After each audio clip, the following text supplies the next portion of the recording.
Now, here are your hosts, Michael Bumpus and Stacy Ross. Here we go now. Oh, man, Aaron Rodgers, maybe he's played his last game. If he has, he certainly knew it from about the third quarter on. I think Aaron Rodgers was probably thinking about that one for a while. Got a notification from ESPN with about 2.5 minutes left in the game. Steelers eliminated. I'm like, dang, ESPN. I mean, you're not wrong. Mathematically, this is going to happen. It's just absolutely going to happen. But really weird thinking about it. Questions about Mike Tomlin's future in Pittsburgh and Aaron Rodgers' future in the NFL. But moreover, I think that watching what happened with the Steelers last night, we're not a Pittsburgh station. It's not our job to figure out where they go from here. But it was easy to start making comparisons between kind of the path not traveled for Seattle and where the Steelers are right now. I've often, it's not just me saying it, heard Bump the Steelers called the Seahawks of the West, the Seahawks, the Steelers, or backwards, the Seahawks, the Steelers of the West, the Steelers, the Seahawks of the East, because they were models of stability with long-time head coaches, Tomlin there even longer than Carroll, obviously, who kind of became stagnant by virtue of this league being built for parity and it being very hard to remain a top-level competitive team when you're good for a long time. You kind of got to find a way to reinvent yourself. I think the Steelers might have shown what the Seahawks could have been had they stayed exactly where they were. Yeah, it's tough being in the position that the Steelers and the Seahawks were in is because for the obvious reasons. You can't draft high because you're not losing enough games. That means you have to rely on what the market has out there for you as far as quarterbacks, who is available. So the Hawks kind of got lucky at the same time, too, because you had Geno who kept you afloat. And then when he won it out, Sam Darnold had that magical season with the Vikings, and he was available. So you got to get lucky in those situations, but you have to be able to make the move and entice that player to want to come play for you. Talk about Sam Darnold. And that's exactly what Schneider did. Also got rid of DK Metcalf. Said, you know what? We drafted a young receiver at the pick 20 a couple years ago. We're going to give him a chance to go because we believe in him. Then you bring in a new defensive coordinator. So, yes, when you are a 9, 10, 11-win team, good enough to compete for the playoffs, but not good enough to win a Super Bowl, not bad enough to draft high, the timing has to be right, and you got to be able to strike while the iron is hot. That's exactly what John Schneider did. I don't know if you guys remember, now it's a couple years ago, but the press conference John Schneider had when they moved on from Pete Carroll and then later when they hired Mike Macdonald. And a word that he used over and over was evolve. And at the time, I remember thinking, well, God, we'd all talked about Pete Carroll's defense, maybe not adapting, maybe not changing, maybe them trying to replicate that Super Bowl team over and over with just different pieces that weren't as good, right? No, LJ Collier isn't Michael Bennett. The defensive backs that you drafted are not Richard Sherman, Cam Chancellor, and Earl Thomas. Unfortunately, you were not able to replicate that. Shout out to Mike Jackson, though. Mike Jack. heck of a game in the postseason, and apparently just knows how to pick off NFC West quarterbacks. But you were not able to replicate that team, and something about that team felt always competitive, but stale and never top tier. And that was frustrating to a lot of people. You felt stuck in a place that was never bad enough to get you a number 1 pick and a 4th place schedule, but never good enough to get you back to a Super Bowl. This is the first time they have the number 1 seed since 2014. But he kept using the word evolve over and over and over. And I think it's clear now 2 years into Mike Macdonald's team that they've evolved, Bump.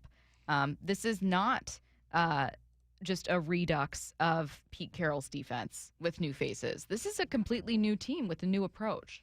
Yeah, you got a new head coach. You have a new scheme defensively. You have new offensive coordinator, new schemes offensively.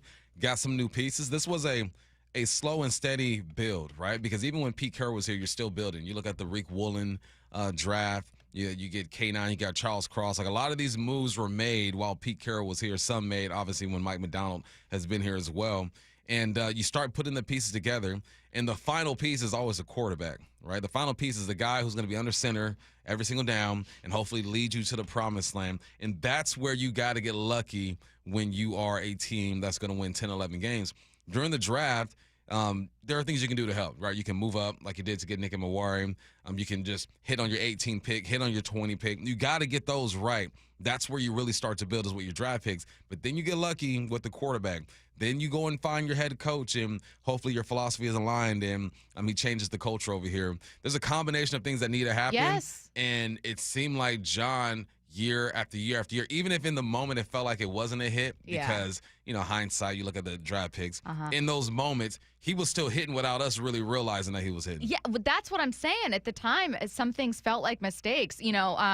I know so many people are usually afraid to admit when they're wrong. I'm not. I was wrong. I wanted this team to figure out a way to, not for Russell Wilson to be, given the moon in terms of a contract, but to find a way to keep him and just try to do everything they could to try to win a Super Bowl that year, right? Like pry the window open for as long as you can. Like, for goodness sakes, try to get back to a Super Bowl while you have Russell Wilson and make some aggressive trades. Do something, right? And in hindsight, it would have. I know everyone always likes to be right about this, so congratulations to every single person who, I guess, disagreed. I hope you're also willing to admit when you're wrong. No, I'm not salty today. I'm having a bad morning. But in hindsight, they would have landed where the Steelers are right now. The Steelers, Aaron Rodgers isn't like who they had for 10 years, so it's slightly different from Russell Wilson, but they have no long-term quarterback plan. They have this top wide receiver that they gave a bloated contract to with DK Metcalf. All these things that felt right for Seattle in the moment with well, these are your answers because it's kind of traditional football logic. John Schneider bucked those ideas and bucked those trends and went in a new direction. And this is the alternate reality of where he could have been. And this is where a lot of teams land with the best intentions. Pittsburgh has only ever tried to be competitive. They just have done it in their way, and maybe not in a way that everyone would agree with, and it's landed them here. It's not like they're tanking.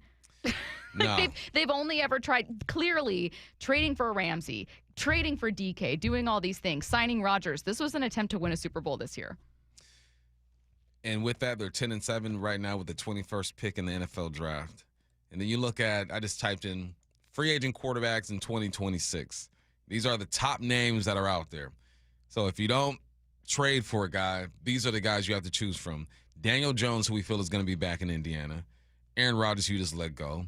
Russell Wilson, who you've already experimented with. Marcus Mariota, who's probably done.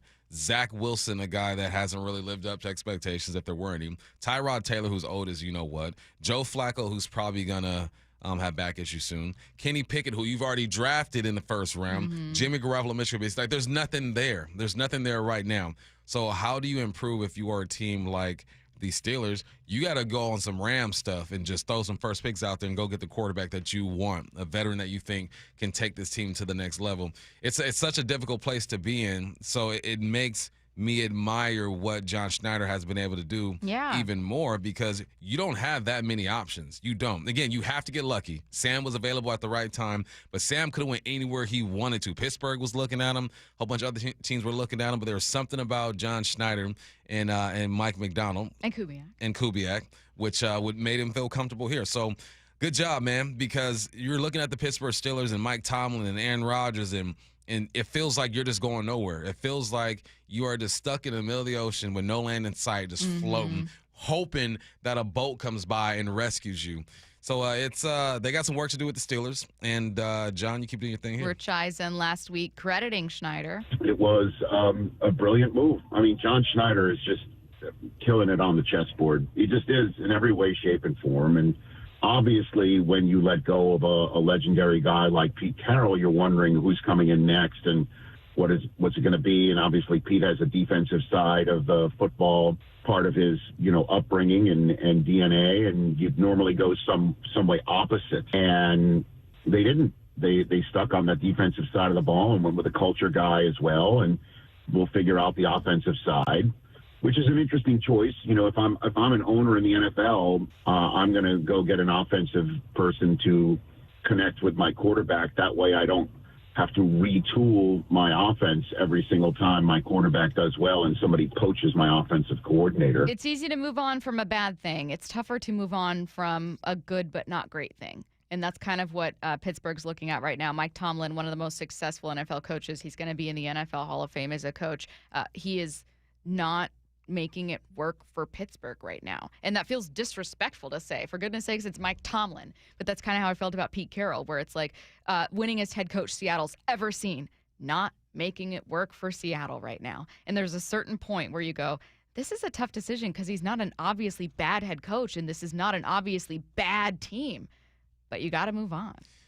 Sometimes it's a fresh start, and a fresh start doesn't mean that you bring a guy in and you're automatically a contender. Fresh start means that you bring a guy in, he implements his philosophy.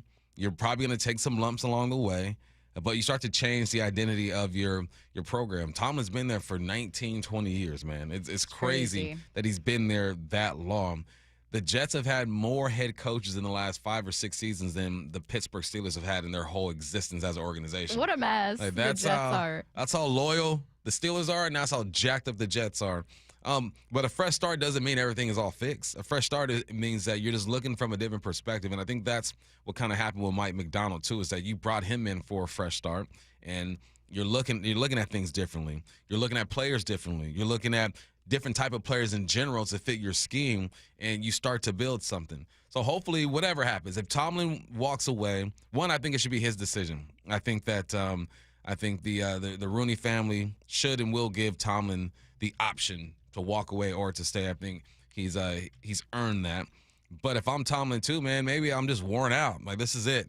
I've been here long enough. I've lost 7 straight playoff games. 7 straight playoff games, all by 3 scores. I'm getting my butt kicked over here, and I see no way for us to advance. So why not maybe take a year off? Or if you want a job, it's going to be about 7 or 8 jobs out there for you to go after. What's Pittsburgh's answer? Again, I know that's not really our job, and it's not at all what we're going to spend the majority of our time on. But do you go with like a young offensive mind? Do you go with an experienced it's not going to be Harbaugh. I joked about it yesterday. Yeah. He's not going to a divisional rival. But is it going to be a more experienced coach? And again, Tomlin is still there. I'm talking about it like the news came out that he's been fired. It has not.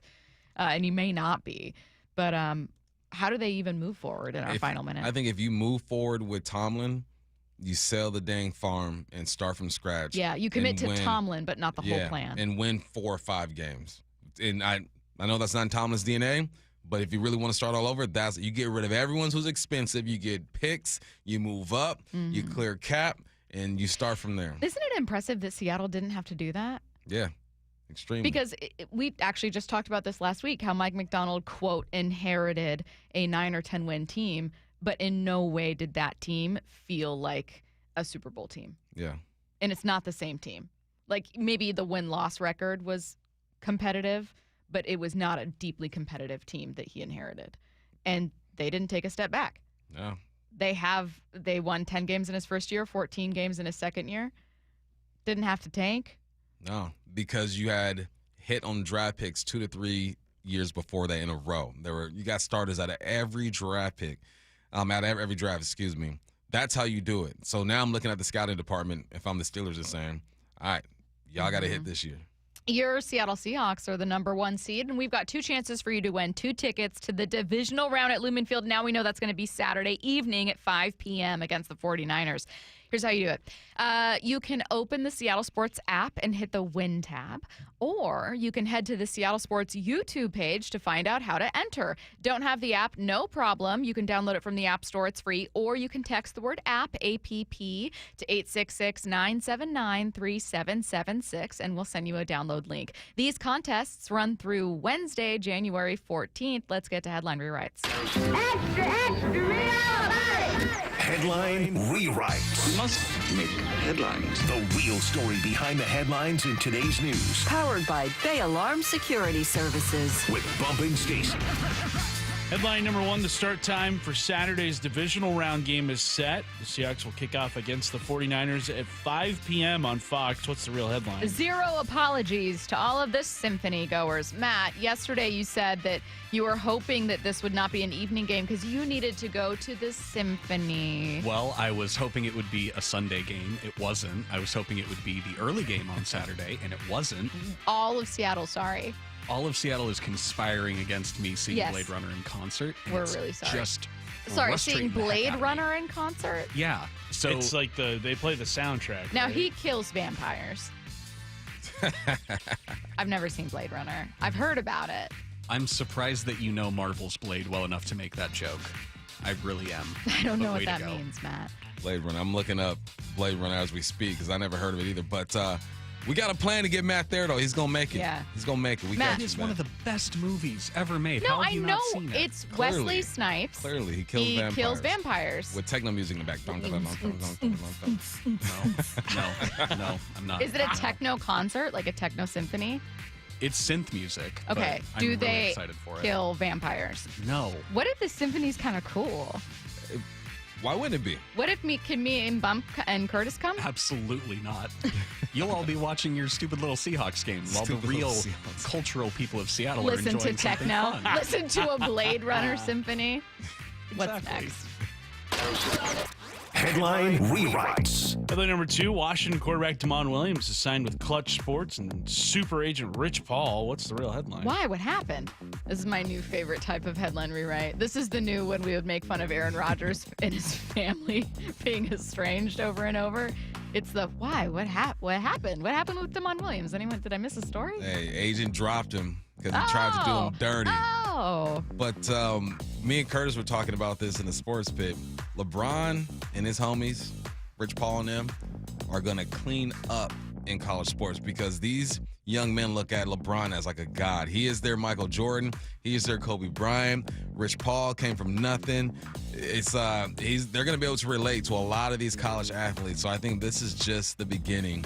They're going to go on a run here. We've been told Blade Runner and Blade are different. I did think that Blade Runner was the Wesley Snipes one. No, you didn't. Yes, I did. You did really?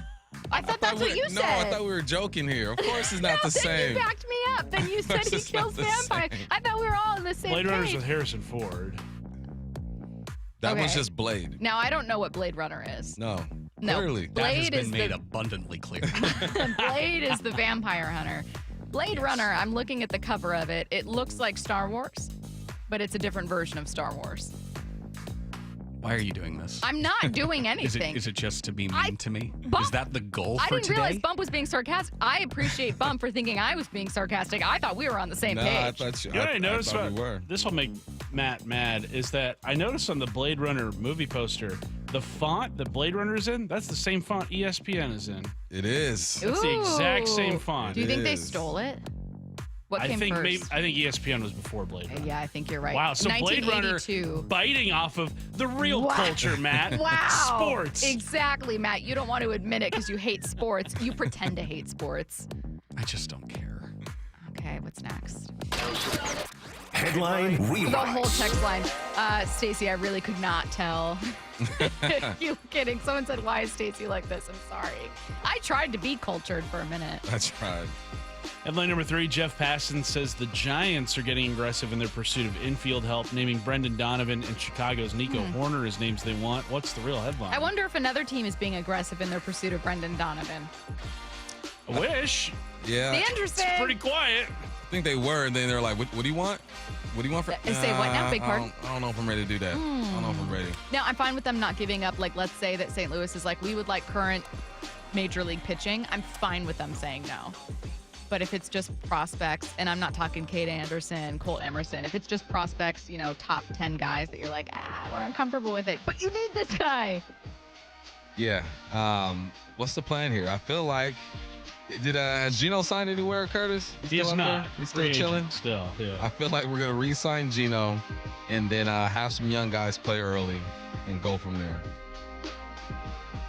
Everyone, It's looking a more lot and of more likely. that you do what? That probably Suarez is the answer Mm-hmm. for at least a year. At third, and then you go with a platoon of younger Yeah. guys at second. Cole Young, somebody like that. Would you? Colt Emerson, maybe. I was gonna say, how is it gonna work with? Okay, so JP is your short to start the year, and then obviously you have Cole Emerson long term. But would you move one of those guys to second ever, in like a transition? I mean, it would make a lot of sense, I think, to have Colt Emerson debut at either second or third because JP's your shortstop this year, and then maybe move Emerson to short next year. I don't know if Emerson's even if he's gonna be better than Cole Young out of the gate, but it would make one of those guys, probably Cole Young, a little more expendable. God, I'm fine having a question mark somewhere. Not the end of the world. I don't want a question mark in multiple spots. especially not in a year where you're desperately, like, the expectation this year should be get to a World Series, which is very cool. A very cool way to enter spring training and, you know, pitchers and catchers reporting in, God, like a month from now, with the expectation of, like, World Series. Love that conversation, but you need to also pursue it very seriously.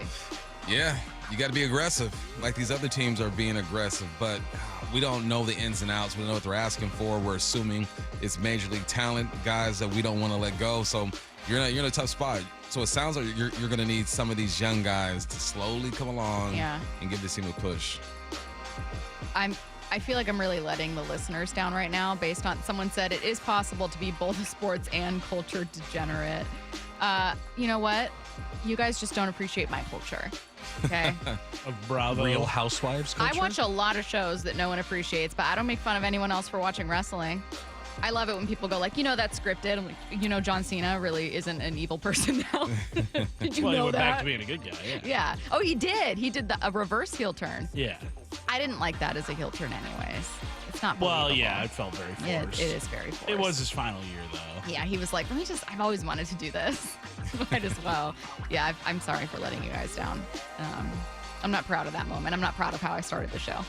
But I think we can turn this around. It's not about how you start. It's about how you finish. Exactly. And we still have 3.5 hours to get this one right. Get it right. And I believe in us. Bump's been watching a lot of film on the 49ers, and according to him, they have found a new way to implement a new name on their offense. He's going to tell us who it is and why we should be paying attention next. After a slugfest to win the NFL's toughest division, the number 1 seed Seahawks' first playoff opponent, naturally an NFC West rival. And Purdy goes down inside the 15-yard line. Seahawks, 49ers, Saturday. And Lumen will be rocking. All teed up. The road to the Super Bowl runs through Seattle. And Seattle Sports on 710 and the Seattle Sports app.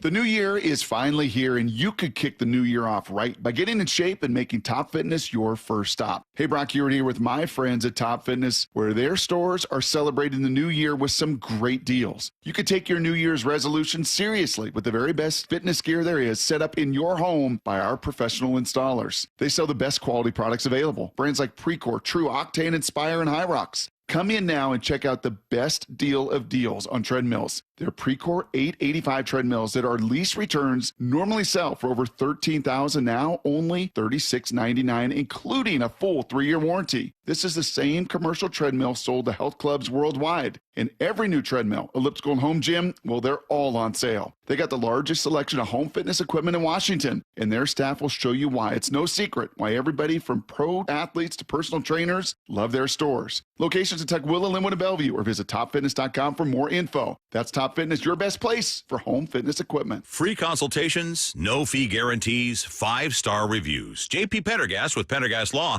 explains the importance of going beyond these familiar offerings. Accident victims want an attorney, Tom, that satisfies their needs. Someone who handles those needs with the highest degree of care.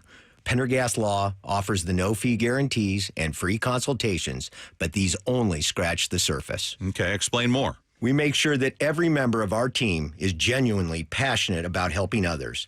Customer service and communication are our top priority. It's how we take care of our clients so they always feel one step ahead of the insurance companies. Our strong reputation for high standards provides comfort and confidence when it's needed most. Pendergast Law offers the free consultations, the no-fee guarantees, and, of course, they are 5-star rated. But what really makes them different is their genuine passion for helping others. I can't recommend them enough. If you or a loved one has been injured in a car accident, call Pendergast Law. We can help. That's PendergastLaw.com. I had pain. I had numbness in my feet. That pain and that numbness just got worse and worse and worse as time went on. This is Greg describing life with neuropathy. I went to 5 podiatrists, tried different treatments, tried different orthotics, tried different shoes, had cortisone shots in the tops and the bottoms of my feet. Saw a neurologist. All my medical doctors said, can't help you. Live with the pain. You're not going to be able to sleep. This is your life. And then I just gave up until I found Sound Pain Solutions. I'm Dr. Mark Shelley, a chiropractic physician and board-certified functional neurologist at Sound Pain Solutions. Our neuropathy treatments can rehabilitate damaged nerves. We We use FDA-cleared, non-surgical, drug, and pain-free procedures that help neuropathy sufferers like Greg find relief. I feel better. I mean, just feeling better is huge. If you experience numbness, shooting or burning pains, or loss of balance, call us. Sound Pain Solutions, 855-996-0025, or click soundpainsolutions.com. Ooh, that face. Quantum fiber internet loves that face. That's Jamila. Hey, Jamila. She's thinking outside the box from inside the box. Quantum fiber Wi-Fi keeps your meeting game strong. From the back door to the front lawn. Rushing all of the video calls. Back to back to back video calls. Quantum fiber internet blowing the soxies up all those people in all those boxes. Yay, you. Switch today at quantumfiber.com. Additional pods may be needed to achieve Wi-Fi coverage in some locations. Limited availability. Service in select locations only. The road to the Super Bowl runs through Seattle. Seattle is going to win this football game. And Seattle Sports on 710 and the Seattle Sports app. Dave Wyman here, joined by Dr. Landis from Swedish Cyberknife to talk about prostate cancer treatments. Dr. Landis, how does Cyberknife compare to surgery? Patients who have surgery often do have to be hospitalized for a few days and have to take time off of work. They can have a catheter, they have a wound that's healing, whereas with Cyberknife, patients often don't have to take a break from work at all. And Cyberknife is an outpatient, non-invasive treatment? Essentially, it's a 5-day treatment, about 30 minutes per day. You walk in, you walk out, you essentially don't feel anything at all during treatment. Many patients still work full-time while they're having treatment. 5 days total, less than an hour a day to treat prostate cancer. That really is amazing. What do patients say after treatment? They tell me it's like Star Trek, where you push a button and the cancer can go away. If you, a friend, or a family member is diagnosed with prostate cancer, consider treatment with Swedish Cyberknife. Go to swedish.org/cyberknifeprostate. Treat prostate cancer with Swedish Cyberknife. Want to make 2026 your year of adventure? Book that trip and learn a new language with Babbel. Go ahead, make a resolution you can stick to. Now is the time. Babbel's New Year sale is here. Unlock all of the languages on Babbel with the lifetime subscription for 65% off. Just go to babbel.com and start today. Babbel teaches you relevant words and phrases, so you can start speaking with confidence in as little as 3 weeks. And because Babbel's bite-sized lessons fit easily into your daily routine and are easy to remember, you'll be talking like a local in time for takeoff. Dive into the world of language learning content with Babbel's videos, podcasts, and stories from around the world, full of culture bites and language learning tips. Turn your daydream into a destination this year with Babbel. But don't wait. This offer ends January 15th. Get Babbel's lifetime access for less at Babbel.com. That's Babbel.com. Babbel.com. From the Quantum Fiber Studio. This is Bumpin' Stacy. Weekdays 10 to 2. On Seattle Sports and 97.3 FM HD2. Bump 90% of the time. We make fun of you for watching too much film, being addicted to football. They could come out with a football league that was like, it's only wide receivers, 11 wide receivers on either side of the ball. And you'd watch it. Wide out league. But sometimes your film study comes in handy. I hope it does. As an analyst Watch for your own show. And also, when we need to learn more about the 49ers, you have found that the 49ers have implemented a new name into their offense and that it definitely matters and we should pay attention for Saturday. Tell us what we need to know. Yeah. You remember the overtime loss last year to the Rams? Unfortunately. Do you remember who caught the winning touchdown? Ooh. No, Colby. No, because he was not. Who? DeMarcus Robinson. I would not remember that. Exactly, right? I'll never forget because I think it was on Reek. Reek was trailing him, and Matthew Stafford just made a play. They're going across the field on the deep cross.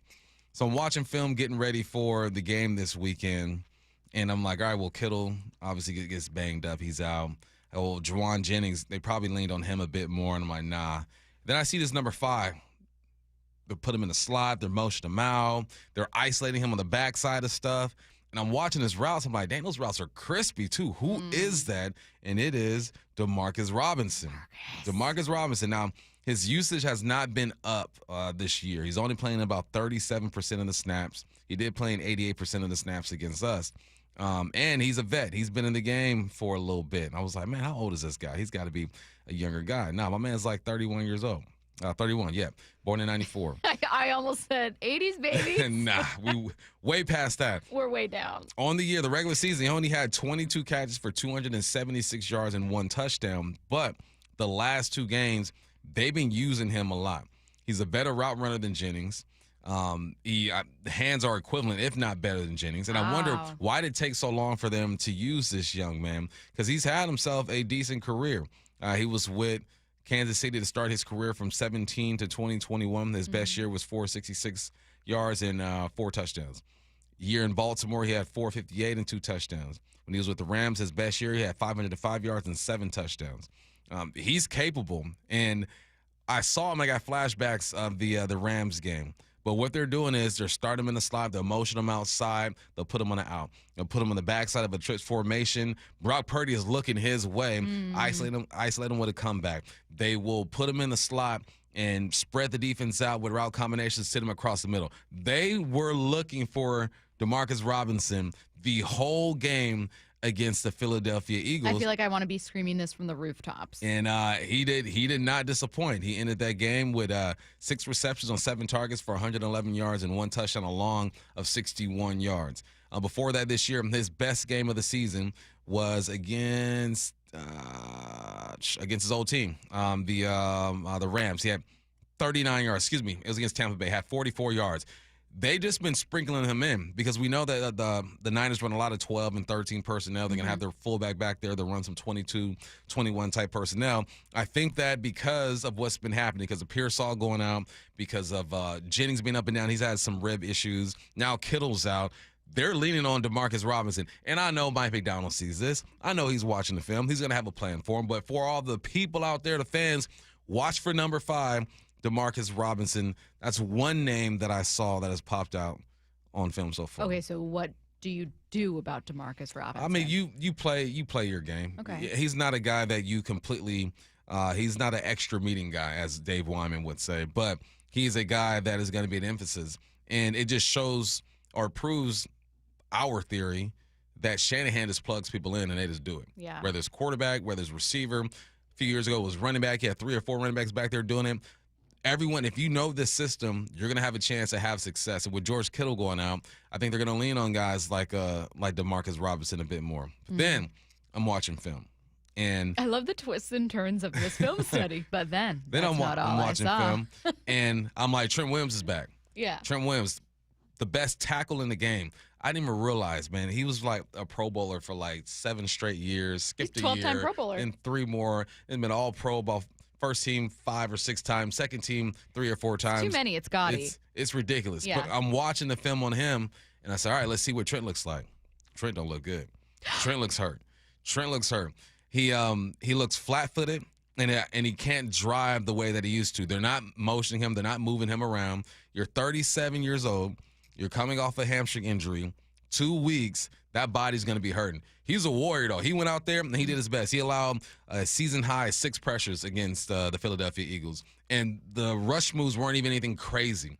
I'm just bull rushing you. I'm using my strength. I'm pulling you. There was nothing complicated about what Philly did to Trent Williams to allow these 6 pressures. But you can tell he is not 100%. So now you're going off a game where you played him, 60 to 75 snaps. And you got a short week to rest and heal up. You got to do this again. If I'm Mike McDonald, I'm going after 71. Going after It's him. something I never thought I'd hear. If I'm Mike McDonald, I'm targeting. I'm attacking Trent Williams. I'm at him. You know, my feelings would be hurt if someone said I was looking flat-footed. Yeah, that's the worst you can tell an athlete. Joke, though. But you can't. I mean, when you get up on those toes, you activate the glutes and the hamstring and the calves and all that stuff. You could tell he just can't do it. Maybe we want Trent out there. Something I never thought I'd think. Hey, unless he's gonna go on some TO stuff, sleep in that chamber, and magically heal himself. Yeah. He's not looking great. So what do? I'm going to overload his side. I'm going to stunt him. I'm going to play mind games with him. I'm going to show my DN, showing pressure, then drop into a zone and wrap around the D tackle. Like, there are things that you can do to Have him prove that he's good enough to play in 75 plays. Okay, love the two very, very important takeaways. The latest on Trent Williams and what bumps off from him on film, and then the name that you guys need to be watching for, a fellow number 5, Demarcus Robinson in this case. 4 more minutes here. I want to ask one more question about film and then a general football question. About the 49ers, again, you spent a lot of time watching this tape. Was it primarily just this wild card game against the Eagles? Yeah. Mm-hmm. Okay, so outside of Demarcus Robinson, a very, very good and important takeaway, was there anything where you thought, Seahawks got to watch out for that? Like, I hope this doesn't become a problem this time around. Like something that looked better from Week 18. I would say, Brock Purdy, if he has a clean pocket, he's going to make the right decision. Yeah. I mean, the throws he was making to DeMarcus, there was a throw on the sideline, opposite hash, something that he's not great at doing. Paul Moore has pointed this out over the last couple of years. He'll be on the right hash, say he's on the right hash, thrown into the far left. That's just a big throw for him. And he looked good. I mean, there was a couple of times he hit DeMarcus over there. Jennings had a couple of catches.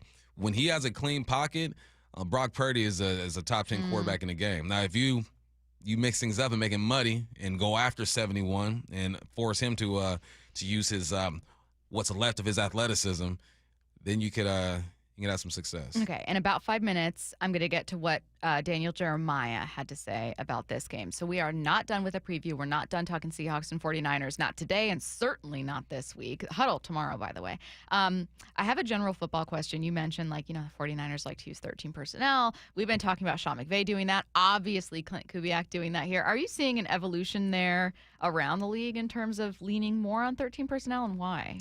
I am seeing it, and I think it's because of the matchups that tight ends present. You're getting. I talked about Colson Loveland the third yesterday, right? Talked about him. Someone's gonna think that's really. That's not his last name. No, We just call. If you're a baller, we're calling you the third now. You're the third. The second you make a baller play, he's the third. He's the third. Colson Loveland the third. And it forces defenses to put a certain type of personnel out there. That's the advantage that the Seahawks have. You can throw 13 out there.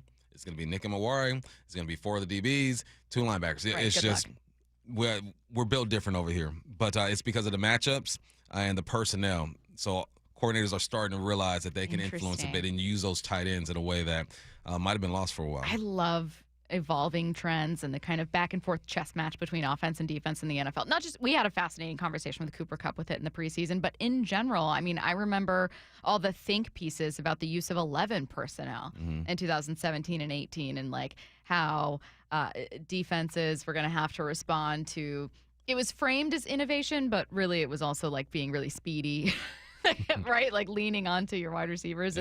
And now it's completely changed. And it's fascinating. It's always changing. Always changing. All right. Well, we are not done with this preview. Now we're going to take a listen to what another analyst had to say. How can the Seahawks beat the 49ers? Rob Staton's joining us at 11. Before we get to that, will this divisional round matchup be that much different than Week 18? Brock and Saltcast Daniel Jeremiah will tell you what he said next. Seattle Sports is giving you two chances to win tickets to the Seahawks divisional round playoff game Saturday against San Francisco at Lumen Field.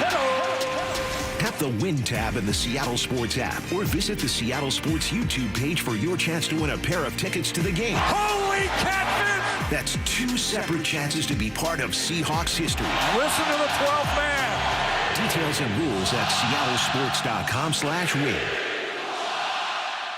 Stacy here to tell you that I have had a horrible experience buying and selling a car, so I know a good one when I see it, and that's why I want to tell you about Wayscarf Ford in Auburn. These are real people I've worked with. Mark and Chris are wonderful. Also, Wayscarf himself, he's real. I love them. I know you will too. And they want you to have a hassle-free, no-pressure experience when you're looking to sell your car or buy a new one. And let me tell you what, trusting the people you're working with is massive. Again, I really did sell my old car years ago to a place that absolutely ripped me off, and I wish I would have known about Wayscarf Ford's vehicle profit share program. Here's how it works. You bring in your car you're looking to sell. They'll give you a true valuation. If you accept the offer, they'll pay you the same day. Then once they resell the car, they'll split any profit they make with you 50-50. The program's a win-win for everyone. They get to save money on auction fees and travel expenses, and you get to avoid scams and hassle. Plus, you can upgrade to a new model from their vast inventory like I did. I recommend a Bronco Sport. I absolutely love mine. They've just surpassed sharing over $1 million with people who have sold them their cars. Find out how you can do it too at wayscarford.com. Hey, it's Mike Salk here. When I first met with Trajan Wealth, I love what I got. Straight talk. Not a sales pitch, straight talk. I left the meeting feeling empowered. They're fiduciaries, so their advice is built around what's best for you. I saw the difference, and so will you. Trajan Wealth specializes in retirement strategies for families with $500,000 or more, and they understand that no two retirement plans are the same. They offer guidance on a variety of financial objectives, including ways to earn higher potential returns and tax concerns as well. Let Trajan Wealth help you develop a plan that is going to meet your specific financial goals. Start by calling Trajan Wealth today, 206-466-3300. That's 206-466-3300, or go to TrajanWealth.com. That's TrajanWealth.com. Advisory services through Trajan Wealth, LLC. SEC registered investment advisor. Client paid advertisement. Additional disclosures at TrajanWealth.com. Imagine finding your dream home and moving in right away. No waiting to sell your old place first. Sounds perfect, right? That's exactly what Orchard's Move First, Sell Later program lets you do. Buy your new home now and sell the old one later. Here's how it works. Orchard gives you cash so you can buy and move into your new home first, on your timeline. No waiting, no showings, no double moves. Then the Orchard experts take it from there. They handle repairs on your old home for you so you attract the right buyers. Once they're done, a local Orchard agent lists and sells your home for top dollar. Orchard's Move First program gives you the freedom to buy and move into your new home first and sell your old home later. Buy before you sell and get top dollar for your home with Orchard. Ready to find out how much your home is worth? Visit Orchard.com to get your free home valuation. That's Orchard.com. Seattle Sports is giving you two chances to win tickets to the Seahawks divisional round playoff game Saturday against San Francisco at Lumen Field. Tap the Win tab in the Seattle Sports app or visit the Seattle Sports YouTube page for your chance to win a pair of tickets to the game. Holy catfish! That's two separate chances to be part of Seahawks history. Listen to the 12th man. Details and rules at seattlesports.com/win. The road to the Super Bowl runs through Seattle. Listen to the 12th man. And Seattle Sports on 710, the home of the Seahawks.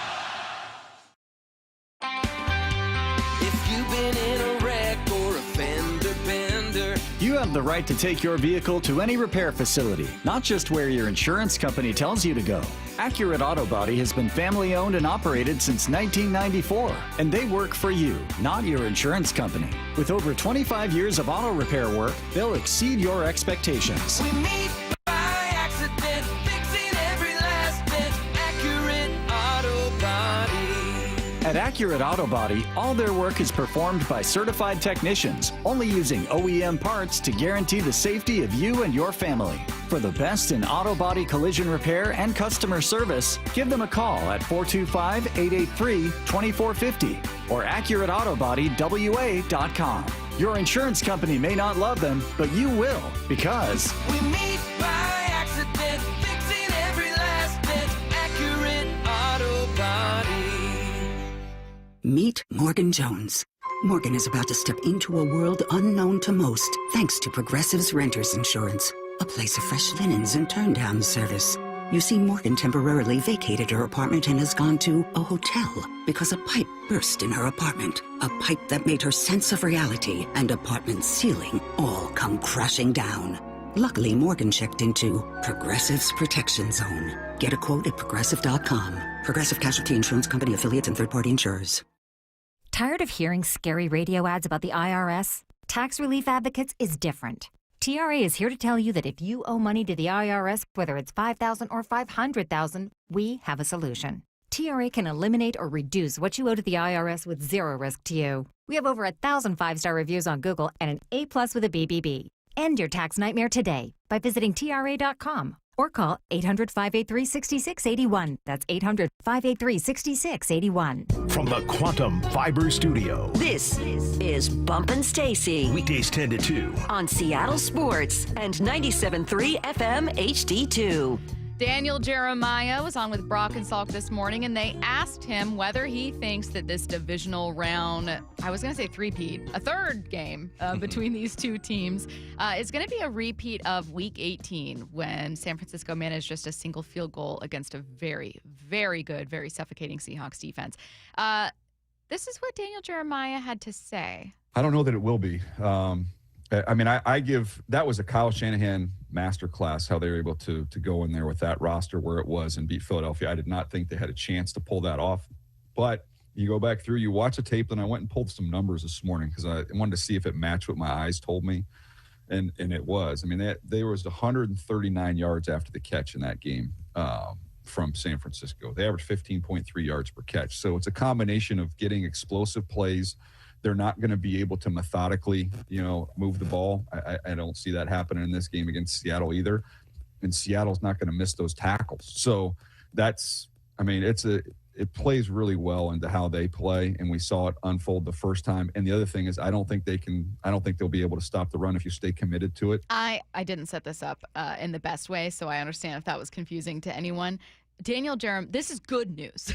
Daniel Jeremiah is saying he's not sure that this game will be that much different than Week 18. You spent a lot of time for our last segment watching 49ers film. Did you see a lot of what Daniel did where it's like, you know what, credit to them, credit to Kyle Shanahan for doing what they've done with names we weren't talking about, particularly at linebacker to start the year. But like, I'm seeing a game that could look a lot like Week 18. In the sense of the run game. Yeah, for sure. Philly averaged 118 rush yards per game going into this the game against the Niners. Mm-hmm. They put up $140 on them. And it was really just because there's no push on the D-line and the linebackers aren't versatile enough to get off of blockers.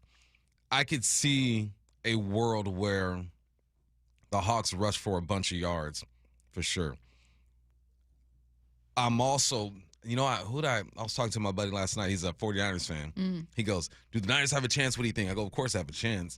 He goes, well, where do they win or lose it? I go, it's in the trenches. If this D-line can get after Brock Purdy the way they did last time, and not have to blitz and dominate this offensive line, that's mainly why I went out and I was looking at Trent Williams. I go, all right, well, you see if this D-line can do it. Trent Williams is back. I'm looking at Trent. I'm like, nah, he's not 100%. Yeah. So I still feel good about it.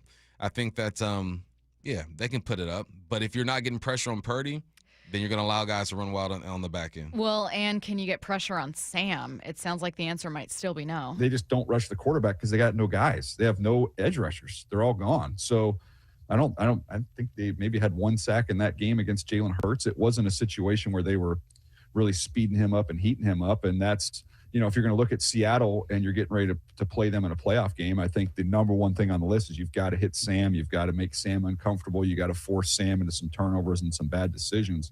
And I just don't know with where their roster is right now, they're equipped to do that. So if it's going to be a different result, it's going to be a play sheet that they'll send to Canton, Ohio by Kyle Shanahan just to have some type of a master class to pull that thing off. That sure is encouraging. Daniel Jeremiah also feeling pretty good about the Seahawks offensive line. I think it's in a really good spot. I mean, I really do. And it's hard to say that, like, man, you kind of build out an entire offensive line and then that one player can make the whole thing go. But when you look at Gray Zabel and his impact and everything that he's able to do, it's pretty impressive what he's done to kind of fill in that. I think he's more than filled one spot. It's like he's filled 1.5 spots. Well, that sounds like good news for Seattle on Saturday. Daniel Jeremiah feeling pretty good about where the Seahawks offensive line is and simultaneously looking at a 49ers team that he says they can't rush the passer. If they win this game, they'll be sending that play sheet to Canton. Yeah, it's easy for him to say. I believe in his analysis for sure because I see all the things that he sees. Yeah. But I also leave room for just the unknown, for guys playing out of their mind. Should the Hawks win this game? Yeah, I believe they should win this ball game.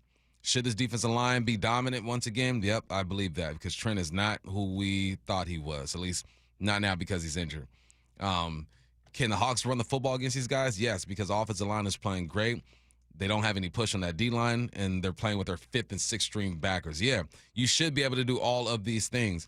If you can just take care of the football, I think you'll be fine. But there's always the unknown. There's always just the Niners coming out early and scoring a couple and changing the way this game is going to be played, and Sam having to throw the football. Can he take care of the rock? Yeah. If I'm a betting man, if I could bet on games, I would bet on the Seahawks to win this game. But we know how this goes, man. There's humans out there. Let's take our last 2 minutes to talk about one of those humans and talk about a key in this game. Sam Darnold. Daniel Jeremiah talks about the keys for Darnold against the 49ers defense. I think just getting him in a rhythm early. Run the ball, stay committed to that. Don't get away from that. But I want to see him, to me, don't necessarily try and work top down. Let's work bottom to the top. Let's get the ball out to the perimeter early. Let's let him find a rhythm, get into a flow. It feels like, to me, Sam, and you saw it in the last game, just he can get a little bit amped early. Once he settles into the game, I think he's going to be fine. So I think, to me, it's just that process of getting him into this game, get him some layups, get him some perimeter throws, run the ball, let him just kind of find the rhythm of the game, and I think Sam's going to be fine. Look, a 35-yard, a touchdown pass or whatever to JSN would be a pretty sweet way to start the game, and we've seen deep shots early for the Seahawks. However, what'd you make of DJ saying, why don't you give him some layups? Get going. Build some confidence and build some easy completions early. I'm with that 100%. I say pack it in and run it first. Pack it in and run it. And then the short passes will come. Yeah. Then everything else will follow. It is about getting Sam into a rhythm. I think Kubiak did a good job of doing that last game during that first drive. It just, you got down in the 5 and things went crazy. Yeah. But they were moving the football, short passes, running the rock. I think it's important for these guys to not deviate from what they've been the last third of the season, which is a team that's going to be stubborn with the run. Run the dang rock. K9, Zach Charbonnet. K9, Zach Charbonnet, JSN. Just keep the flow going, man, because that's how guys settle in. As a receiver, you know what got me into the game? When we would run the football and I would just go and be able to hit somebody. I just want to feel the game, right? With Sam Darnold, that's how he feels the game. You run the football and allow him to calm himself down, so when it's time for him to make plays, he's ready. Anything you think that this Seahawks team has learned since that last one? It's tough to say because it really should have been a complete blowout. It should have been 24-3. Ended up being 13-3. But something you think they might want to correct this time around offensively? Don't complicate it in the red zone. Be who you are. Get down there and run the dang ball. Yeah. Easy as that. Yeah. All right. Obviously, we're sticking with the Seahawks here.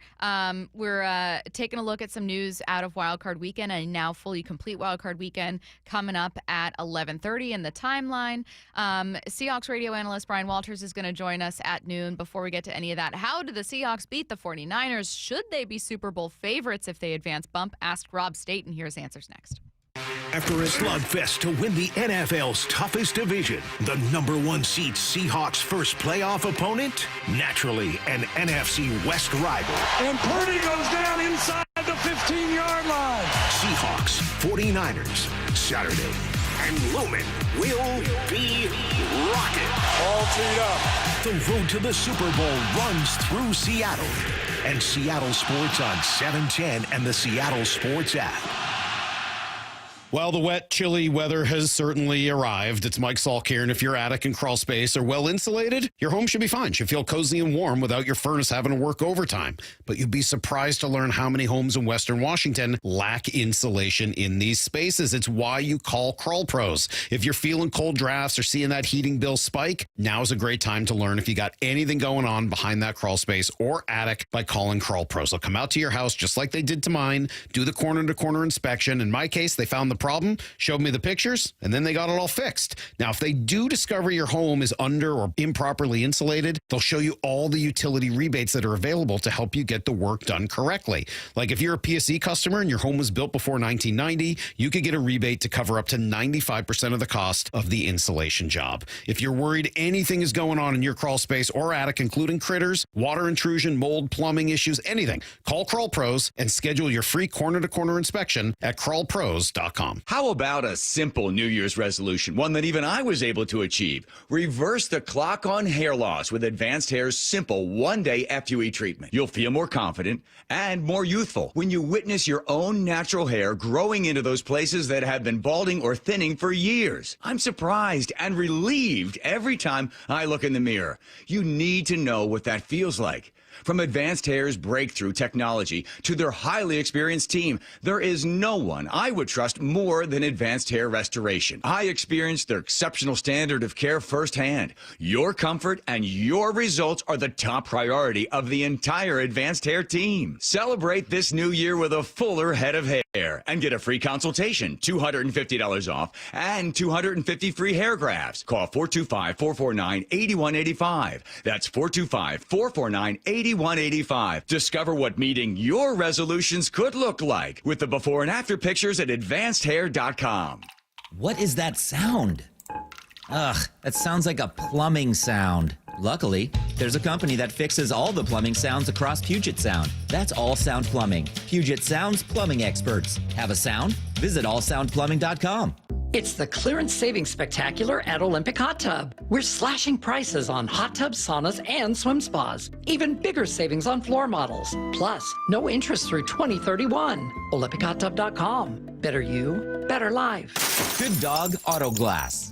When the stakes are high, you want the best on your team. When your windshield breaks, don't settle for your insurance company's fix that's just safe enough. Trust Good Dog Auto Glass, where the quality isn't light. We do all the things the little guys don't, and we do all the things the big guy does. We answer the phone when you call, we work for you, and we will walk you through the insurance process. Visit GoodDogAutoGlass.com, Puget Sound's most trusted auto glass company, and get more bang for your buck. Everybody loves the season of giving, but now the season of paying for it is upon us. That not-so-wonderful time of the year when millions of Americans open their credit card statements, stare in horror at the balance, and resolve then and there to find new ways to save money. If you're among those Americans, why not start by cutting your wireless bill in half right now with Pure Talk's Saver Plan? It's easy. You'll get unlimited talk, text, and 3 gigs of high-speed data on a super-fast, nationwide 5G network for just $20 a month. Just dial pound 250, say Mike Rowe, and you'll save an additional 50% off your first month. Ho, ho, ho. And if you're active or former military or a first responder, you'll save an additional 20% every single month. That's pound 250. Say Mike Rowe for the gift that keeps on saving from America's wireless company. Pure Talk. Logan Fury did something smart. He saved hundreds on auto insurance switching to Progressive. With that money, he bought a mini treadmill. Is walking on it during video conference calls more distracting than he thought? Yes. And is that because he overestimated his foot-eye coordination? Definitely. But it's Logan's savings, and if he wants to burn calories and any chance at a promotion, we say, good for you, Logan. Switch and see if you could save with Progressive and treat yourself. Progressive Casualty Insurance Company and Affiliates. This is the story of the one. As the purchasing manager at a manufacturing plant, she knows the only thing more important than having the right safety gear is having it there when you need it. That's why she partners with Grainger for auto reordering, so her team members can count on her to have cut-resistant gloves on hand, and each shift can run safely and efficiently. Call 1-800-GRAINGER, click Grainger.com, or just stop by. Grainger, for the ones who get it done. This is Seattle Sports. Streaming through the Seattle Sports app. KIRO AM Seattle. KIRO FM HD2 Tacoma. Home of the Seahawks, Mariners, and everything Seattle sports. Seattle Sports Snapshot. As Aaron Rodgers played his final NFL game and as Mike Tomlin coached his final game for the Steelers, these are the natural questions we're all wondering following Pittsburgh's wildcard loss to the Houston Texans last night. The Texans will advance to face the number 2 seeded New England Patriots. That game will be Sunday afternoon. And now we know when the Seahawks will play. The Seattle Seahawks host the 49ers Saturday evening. Kickoff at 5 p.m. on Fox. And of course, you can hear play-by-play and a pre- and post-game show live right here on Seattle Sports. Snapshot, brought to you by Miller Lite. When it's game time, it's Miller time. From the Quantum Fiber Studio, this is Bump and Stacy on Seattle Sports. Streaming through the Seattle Sports app and at seattlesports.com. Now, here are your hosts, Michael Bumpus and Stacy Ross. Here we go now. What's up? It's time for our weekly visit from Rob Staton from Seahawks Draft Blog. Rob, how are you doing today, and how are you feeling about this matchup coming up? Feeling pretty confident about it. When you've beaten a team as handily as Seattle beat the Niners in Week 18, you've got to have a degree of confidence. But at the same time, The Niners played very well. It went to Philadelphia. It's not an easy place to go in the playoffs, and they won that game despite all of the injuries that they've got. So you've got to expect that they're going to be a sterner test in this game, that they're going to try to come up with some answers and some solutions that they didn't have in Week 18. But you just got to hope that the Seahawks can get the job done. And I think watching the Houston Texans last night and the way that they played against the Steelers, they showed what the Seahawks are going to have to do. Play good defense, play the percentages, and make sure that your quarterback doesn't turn the ball over. Yeah, that was something I really enjoyed, because when the Texans go out there and dominate, yet they turn the ball over, everyone's talking about how they're Super Bowl contenders and they can get it done. But when the Seahawks do it, there's reluctancy. What do you think the difference is there? I felt like I was watching the Seahawks last night. To be fair, like the defense playing very, very well, and CJ Stroud looked jittery and he was making mistakes. And when Sam Darnold has had games like that, it's looked very similar. I think it's very strange. Like, I was listening to Albert Breer, who obviously everybody got a lot of respect for Albert Breer, but he was saying that the Texans have got the best single remaining unit in the playoffs with their defense. And look, fair enough. The Texans' defense is an excellent defense, but who were they playing last night? They were playing Aaron Rodgers, who looks like really his time has come and gone. A Steelers offense, the offensive line was horrendous. And one of the big plays, the fumble towards the end that blew the game open, which was returned for a touchdown to left guard. It's one of the worst blocks you will see all season from the left guard. Completely dumped on his backside there. And they're not a very good offense. And to sort of say that the Texans are this incredible beast now because they've gone to Pittsburgh and hammered that team, I don't think it's quite as impressive as perhaps people want to remember, because it's ended up 30 points to 6. And that was a 7-6 game going into the fourth quarter. But that's what the Seahawks done a lot this season. They've kept games closer than is necessary and then have found a way to finish things at the end. That's what they did against San Francisco in Week 18. If they can play that kind of dominant brand of football this time in the divisional round, it would nice for it not to be as close as it was in the scoreline as it was in Santa Clara. Hopefully Seattle can stay out of their own way and they can put some more points on the board. I felt like the Steelers had an opportunity there when DK dropped that ball going across the middle. It made me automatically go back to Schneider and JSN and think, man, he might have made the right decision. I still think DK is a good ball player, but that put things in perspective for me. Yeah, this is no disrespect to DK Metcalf. Now that he's not in Seattle, we don't have to reinvent things and pretend that he didn't have a great career in Seattle. He made some huge plays, was incredibly productive, and if he'd have finished his career in Seattle, he would have been up towards the top of those statistical lists for receivers in Seahawks history. But that is what DK Metcalf did too often in Seattle, drop passes like that. And then it was funny because in that game, he had a big play early on. He had that drop, and then he disappeared for 3 quarters. And it wasn't unusual, especially in his final season, for that to happen in Seattle as well. And when you look at the contract that he's on and the fact that you got a second-round pick for him, and that throughout the basis of making that trade, you've ended up with someone like Nick Emenwari on a rookie contract instead, it's one of the reasons why John Schneider should be Executive of the Year.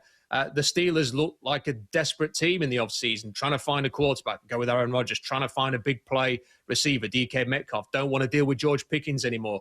Trade him for a ham sandwich to the Dallas Cowboys. That looks like a major mistake. And then you compare it to the moves that the Seahawks have made, and that is why Seattle is in the divisional round as a number 1 seed, and the Steelers are thinking about what their future holds, which is, for me, not a particularly bright future. Yeah, Pittsburgh, they're in a weird place right now. Let's focus back on this matchup with the Niners. One of the things that impressed me the most with the Seahawks last time they lined up was their ability to run the football. That's 2 or 3 games in a row where they got over 100 yards as a team. Is it safe to expect the same type of results on Saturday? I think it is, but commit to it. If you get into the red zone and you're on the 1-yard line and it's 1st and goal, let's not do Spider Y2 banana this time. Let's just try the barnyard. Let's just try and run it with Walker or Charbonnet and get that touchdown. If you are driving to end the game and you can sense that the Niners, with all of their injuries, they've had enough towards the end of that game, you don't need to have Sam Darnold throwing it downfield and almost getting intercepted. If anything, I want to see them commit even more to the running game in this contest, because the Niners have lost all of their linebackers. I know there's kind of like this little bit of talk. Fred Warner's saying, I'm there when you need me, but Kyle Shanahan's kind of thrown ice water on that and said he's not going to be back for this weekend. If you have lost not only your two starting linebackers, but then your backup linebackers out as well. The defensive line has not got Nick Bosa as an impact pass rusher and a good run defender. You've got to be able to run the football in this situation. The Seahawks showed they could do that in Week 18. Go out there and run all over the Niners. That's what's going to win in this playoffs, I think. I think that the Texans showed it yesterday, didn't they? Like, you can run the football and you can play defense. You are going to be very difficult to beat. And the only reason that wasn't 30 points to 6 in the third quarter and was only 30 points to 6 right at the end of that game was simply because the quarterback turned the ball over. That could be the issue for the Seahawks. That could be the great equalizer if they turn the ball over. Prevent that by running the football. Well, good thing about this bye is that they got an opportunity to get healthy, right? Charles Cross, maybe a Royals bag, Kobe Bryant. Who do you think has the biggest impact if they do return? I think just having everybody healthy. Often in the NFL, it is who is the healthiest team when you get to this stage in the season. Now, if the San Francisco 49ers continue this epic run that they're on, it'll make a mockery of that because they have no... Yeah, this is why I still think Kyle Shanahan should be coach of the year. For him to be in this position still in this season, having won now 13 games overall, if you include last weekend, it's amazing what he's been able to achieve.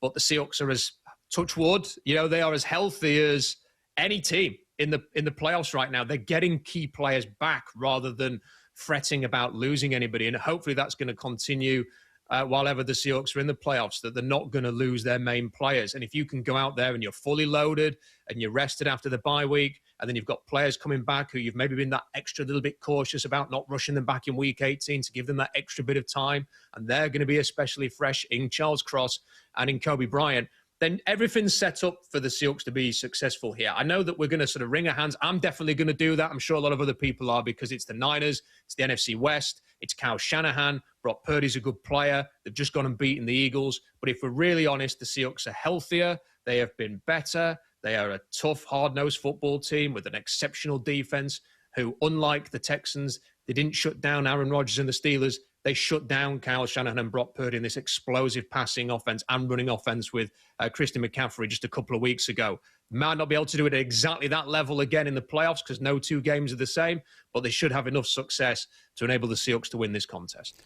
So they're getting healthier during the bye week, and also Kubiak got a chance to present himself to other teams, getting interviewed as a head coach. I wish nothing but the best for Kubiak if he does get a job, but if he were to leave this team next year, what do you think the next move should be for the Hawks? Well, there's some interesting names out there, but the problem is that we all hope the Seahawks are going to get to the Super Bowl. Yeah. And by the second week in February, how many of those great options are still going to be available? If you were looking for an offensive coordinator now, I think Mike McDaniels, he either interviewed with the Lions yesterday or he's doing it today. So that would be an ideal candidate. That's someone who is from the same DNA that Clint Kubiak is, that has worked with Kyle Shanahan. It would feel like a bit of a seamless fit to bring him in with his head coaching experience to come and run Seattle's offense next year. But is he going to be available in February? Kevin Stefanski's mentor was Gary Kubiak. He has got a long history in that kind of a system. But all of the indications is that apart from when Harbaugh's picked whichever team he's going to go to, that Kevin Stefanski can pretty much handpick the one that's left that he wants to go to as well. Then you're sort of digging around in the scraps. And look, it's not that long ago that the Seahawks were in a very similar situation, waiting for Mike McDonald, and were then looking for an offensive coordinator. And the people who were being mentioned were Chip Kelly, who was a disaster at the Raiders, and Ryan Grubb, who was a disaster for the Seahawks. You could end up in that same kind of predicament yet again. So maybe there's somebody on the staff that they feel, okay, worst case scenario, will promote Uten or Pete to go and take on this job. Maybe that's something that they're going to do. But I think one of the challenges that John Schneider and his staff are going to have to do while ever this playoff run is going on is having the back of the mind, who are they going to target? Who can they put the feelers out for to come and bring in if indeed Clint Kubiak goes? And with the amount of interest that he is getting, there just seems like there's too much buzz for him not to get a job at this stage. Yeah, that's what happens when you're good, right? Your coaches are going to get snatched up and get opportunities. We also are looking at just the roster. I know we're focused on the playoffs and what's going on now, but Curtis and Stacy and I were talking about just K9. Like, how important is K9 to this team? And do you think another team places more value on him and will pay him more money? If you are the Seahawks, are you doing everything you can to keep K9, or are you making a different move? I think the playoffs are going to determine everything there. If Ken Walker has an unbelievable playoff run now, having finished the season quite strongly, I think the Seahawks might be more inclined to see what you can do there. And the running back market it's not quite a building at the pace of some of the other positions. So, yes, he will be expensive for a running back, but not as expensive as, say, re-signing Charles Cross is going to be, or maybe even re-signing someone like Kobe Bryant. So I think you have to have that conversation if he has a really good playoffs. But then if you get to the combine and the word on the street is that he's going to get some kind of mega contract, and you can easily imagine that there would be teams out there who would think, he is interesting to me, I would like to bring him in. Just off the top of my head, I imagine he's the kind of bat that someone like Ben Johnson would love to have if he was in the market for bringing someone to Chicago to add even more weapons to that offense. If somebody's out there is going to be prepared to pay him, then you might have to pivot, and then you have to look at what's out there. I have to say the draft options at running back are not particularly good at all, apart from Jeremiah Love, who's going to be a very high first-round pick. The veteran market is always a big question mark. Rico Dowdle's going to be there, but his sort of form fell off a cliff towards the second half of the season, and he's currently arguing with people on social media, trying to argue his case for why he's better than some of the people in Carolina might think he is. Maybe the trade market could be an option for you if you have to pivot. Devin Achane was supposedly available in Miami before the trade deadline. That could be an option who is a big scheme fit. But if Ken Walker runs as well as he has been for the last few weeks, yes, I think you have to sit down. You have to have a conversation with him to see if he is interested in coming back to Seattle next season. I would hate to see him in Chicago with Ben Johnson. I think he would know exactly what to do with him. Speaking of Chicago, any chance that they beat the Rams this weekend? Yes. I mean, I think there's a very good chance of that. There's just this buzz around the Bears. Like, you're watching that game against the Packers and you're thinking, I know that the scoreline suggests that the Packers have got 1 foot in Lumen Field already for next weekend. But the Bears, it's not just a 1 or 2 game thing here. It's like 6 or 7 games now where they are well behind on the scoreboard in the second half and they come roaring back. And it seems as if when there's kind of we're just going to have to drop back here and throw it around the field and there's nothing to lose, that's when Caleb Williams suddenly comes into his own. That 4th and 8 throw at the weekend I think that has topped Sam Darnold's throw to Cooper Kupp against the Rams. Like, that is it's an all-timer of a throw, the throw of the season from Caleb Williams. And when he needs to suddenly just play backyard football, that's when he turns it on. And they are a fearless team. And you almost feel like there's a bit of destiny there with the Bears to maybe go a little bit longer in this playoff run, not necessarily to get to the Super Bowl, but to win another game. And then you look at the way the Rams are playing, they could easily have lost again to the Panthers last weekend. Stafford's got an injured finger. Their defense is not as good, and that's not a good matchup for them. Chicago's offense against that defense, and the home crowd at Soldier Field just seem amped. And Ben Johnson, a little bit classless with the way that he reacted to that victory at the weekend, but they're playing off that. It seems like the owner's playing off that. The fans are playing off that. I wouldn't want to be going to Soldier Field if I was the Rams. Another cross-country trip for them as well.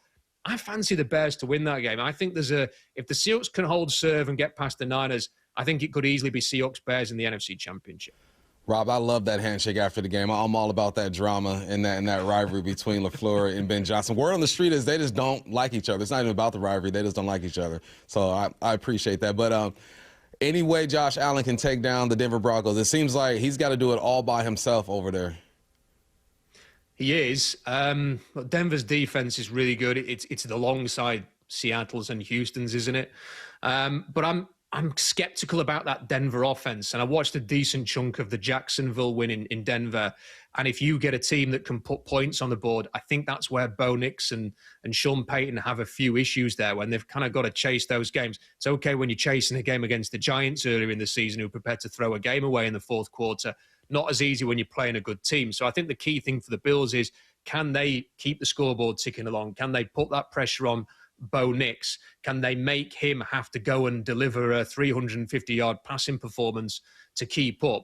If the Broncos get ahead on the scoreline, there's always that chance that Josh Allen's magic can get them back into that game. I think it's a fascinating game. I think this is really difficult to call, but I do think there is a chance that Josh Allen can do that, and maybe it will be... I think there's a decent chance that Houston win in New England as well. I wouldn't bet against the Houston-Buffalo AFC Championship, but it's wide open, and really I think anything could happen in the AFC and the NFC as we go into next weekend. I love it. That's our weekly visit with our guy, Rob Staton. Rob, appreciate you, man. Talk to you soon. Thanks, Bum. Let's get to 4 Down territory. This is 4 Down territory, going inside the game with former Seahawks and Coug wide receiver Michael Bumpus. Breaking news a bit ago from Adam Schefter. Mike Tomlin is out in Pittsburgh after 19 seasons as head coach of the Steelers. Tomlin has informed the team he will step down. First down, first reaction to the Tomlin news. This is the way it should be. You know, they met, spoke to each other, weighed the options, went down memory lane, talked about the great times, talked about the bad times. You say, you know what? Maybe it's time that we do move on. This is how a guy like Mike Tomlin is supposed to go out. He doesn't go out because he's fired. He doesn't go out with all this drama. They allow him to make the announcement that it's a wrap for him, man. And it's been a heck of a run over there with the Pittsburgh Steelers, man. He what's he got? 2 Super Bowls? 1 Super Bowl. 2005, and then the one that they got against. Well, Cowher was 05. Tomlin's been to 2, 1-1. Okay. Wait. Thank you. Yeah. Sorry, So I'm my mind. 08. Okay. Oh wait. Yeah, he beat the Cardinals. Yeah. And then in 2010, win again, but didn't win that one. Okay, yeah. But I mean, it's been a run. I'm looking at his coaching record right now. He's got 193 wins, 114 losses, 2 ties. It's a winning percentage of 62%. I mean, that's really where the great coaches kind of hover, around 60 to 65% when it comes to winning percentages. And yeah, it's time to go, man. He got the gig when he was 35. My man is 53 now. If he wants to work next year, he will work. But like I said before, I think he'd be great for TV. Second down. Also, I should have mentioned this. Adam Schefter also tweeted it out. 3 head coaching vacancies in 1 division with the AFC North. Longest tenured coach now, Andy Reid. Obviously not in the AFC North. Second down. What part of the game do the Niners need to be better at than their regular season stats indicate? All right, so last week, the 49ers were great when it comes to run after the catch. They were great. That's how they're able to win this ball game. I believe they had like 140-something yards after the catch. The Hawks are 9th. They give the ninth most yards after the catch at 1,971. But I feel like as of late, they've cracked down on that. A lot of these numbers are inflated because of early in the season. Also, when it comes to missed tackles, they're 10th most with 110. I also feel like this has been cracked down as of late. When you watch these ball games, that's the only way I feel like the Niners can really do anything offensively. If you're not where you're supposed to be, guys get the football in space, they're making yards after the catch. If you are where you're supposed to be, but you're not making the tackles, and guys are allowed to run free and get those yards after the catch. But when I watch this team play defense the last 3 or 4 weeks, I do not see that at all. I see a team that rallies to the football, that wraps guys up, that are extremely stingy. And the last time we played the Niners, you held Christian McCaffrey to 53 total yards, 53. So that means you're good tackling, you're rallying to the football. Those are the 2 things that will keep and get the Niners in this game, is if you are weak in those 2 categories. Third down. What's a name you're surprised to see getting interviews for head coach? Brian Flores. I'm surprised because I thought the league would blackball him for a bit longer. Okay. I thought because he sued the league and had that drama with Miami that people would be hesitant to bring him in, not because he's not a good coach. I mean, he's a great coach. You see what his defense does. Great. And Tua kind of just jacked up his reputation because Tua seems like he's soft and he can't handle being coached tough, even though he was coached by Nick Saban, which makes no sense to me. But, yeah, I saw Brian Flores. He's had meetings with the Ravens and the Commanders so far. I'm happy for him. I think that he will be a good coach in this league. But I thought I would have gave him 1 or 2 more years before the league felt comfortable enough bringing him in for interviews. I think you're right about Tua. Like, in hindsight, you look at it and you go, man, Flores is just, I don't know if he's an old school guy, just a really tough guy, but his defenses have been absolutely electric and by no means the problem with any of the teams that he's been. His Minnesota defense has been amazing for a couple years. But also, Tua with McDaniel, you thought would work out, and then all you had was Tua talking about maybe teammates being late to meetings, talking about other people. Like, Tua, you got to keep it in-house, Tua. Tua started moving different. You different. got to close and shut and lock the front door and keep all those secrets inside. Especially because you ain't balling like that neither. No. Like, come on now. Tua. Yeah, Tua, I don't know about Tua, man. Fourth down. We talked with Rob Staton of Seahawks Draft Blog earlier. Anything stand out from that conversation? He made a good point. If the Seahawks do make a run to the Super Bowl and Kubiak does get a job, who's going to be left? Because I feel like most of these jobs are going to be occupied, and most of the talent that you would want initially, at least your first pick, are going to have jobs already. So who is going to be left if and when the Seahawks make a run to the Super Bowl? He also mentioned K9. I asked him if, look, would you re-sign K9? What's going on there? He says, as of late, K9's playing some good ball. His playoff performance determines a lot, which I think it does. His playoff performance will get him more money, and his playoff performance will either push the Hawks towards his way or deter them from signing him to an extension, a bigger deal.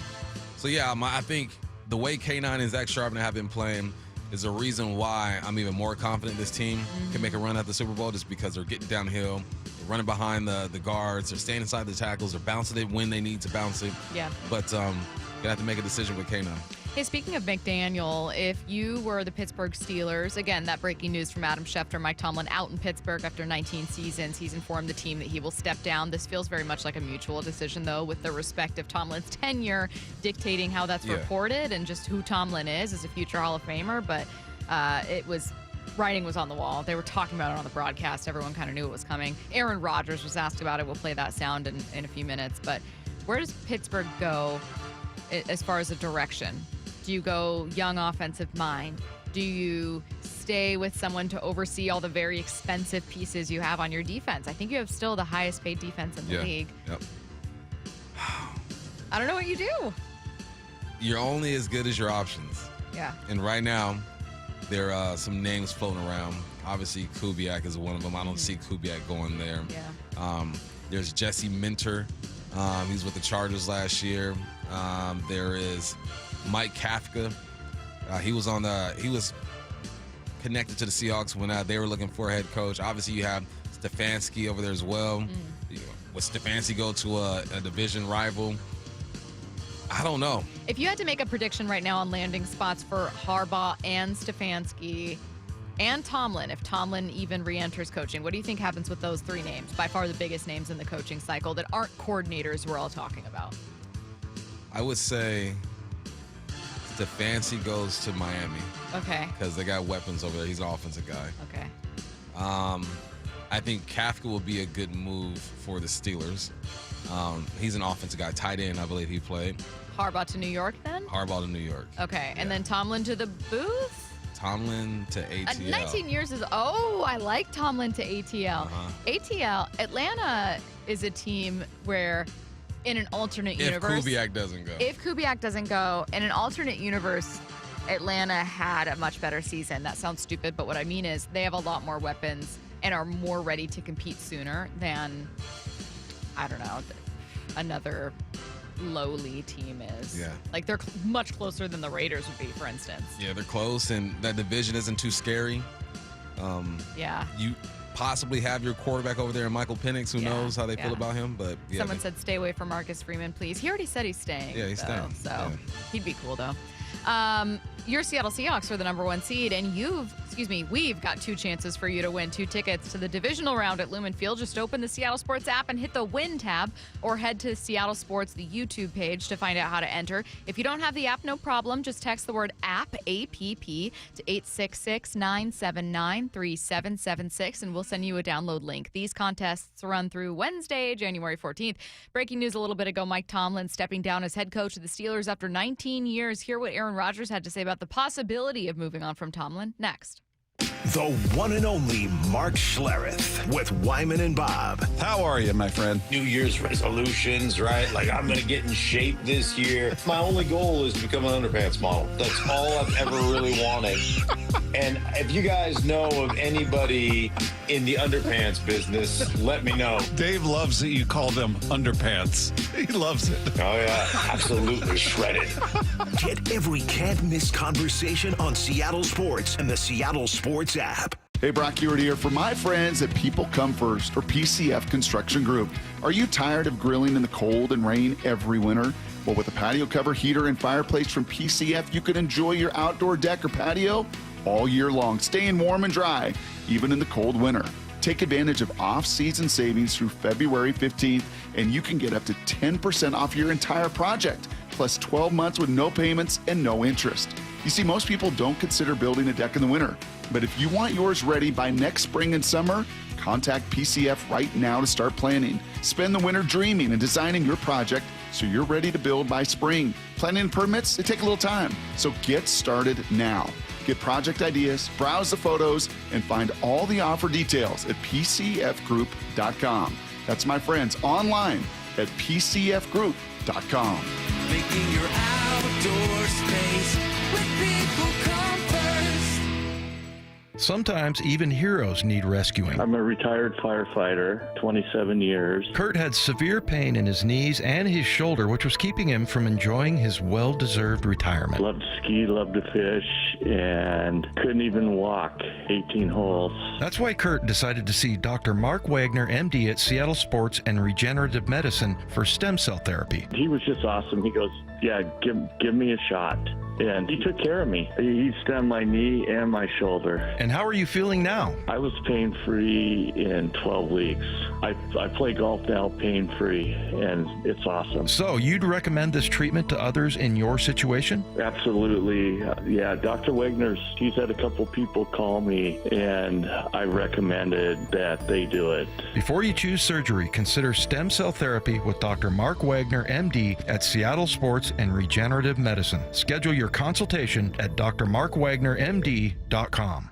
Now is your time to get into a new D.R. Horton home by taking advantage of its National Red Tag Sales event going on right now through January 25th. Stop by any of its participating communities and find select Red Tag homes at incredible pricing. So whether you're buying your first home or looking for an upgrade, you don't want to miss the Red Tag Sales event going on right now. Discover the D.R. Horton difference. Visit drhorton.com. D.R. Horton, America's builder and equal housing opportunity builder. This is the story of the one. As the purchasing manager at a manufacturing plant, she knows the only thing more important than having the right safety gear is having it there when you need it. That's why she partners with Grainger for auto reordering, so her team members can count on her to have cut-resistant gloves on hand, and each shift can run safely and efficiently. Call 1-800-GRAINGER, click Grainger.com, or just stop by. Grainger, for the ones who get it done.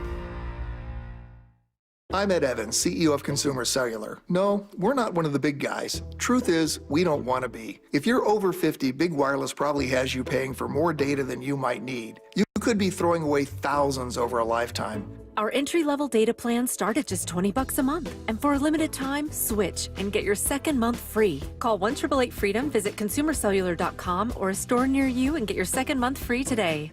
Plans include $5 credit for auto pay and e-billing. See site for additional details. The road to the Super Bowl runs through Seattle. Seattle is going to win this football game. And Seattle Sports on 710 and the Seattle Sports app. As a quarterback, you cannot run a winning play with a messy playbook. And most companies' data, well, it's a mess. AI is changing the game, but if your data is scattered, you're stuck on the sidelines. Brock Heward here, and this is where my friends at Marquee Data come in. They get your data in shape, clean, connected, ready to perform, so you can finally put AI to work for your business. Whether sales, finance, or operations, every smart move starts with the right data. So head to mydataqb.com to draw up your game-winning data play today. That's Marquee Data or mydataqb.com.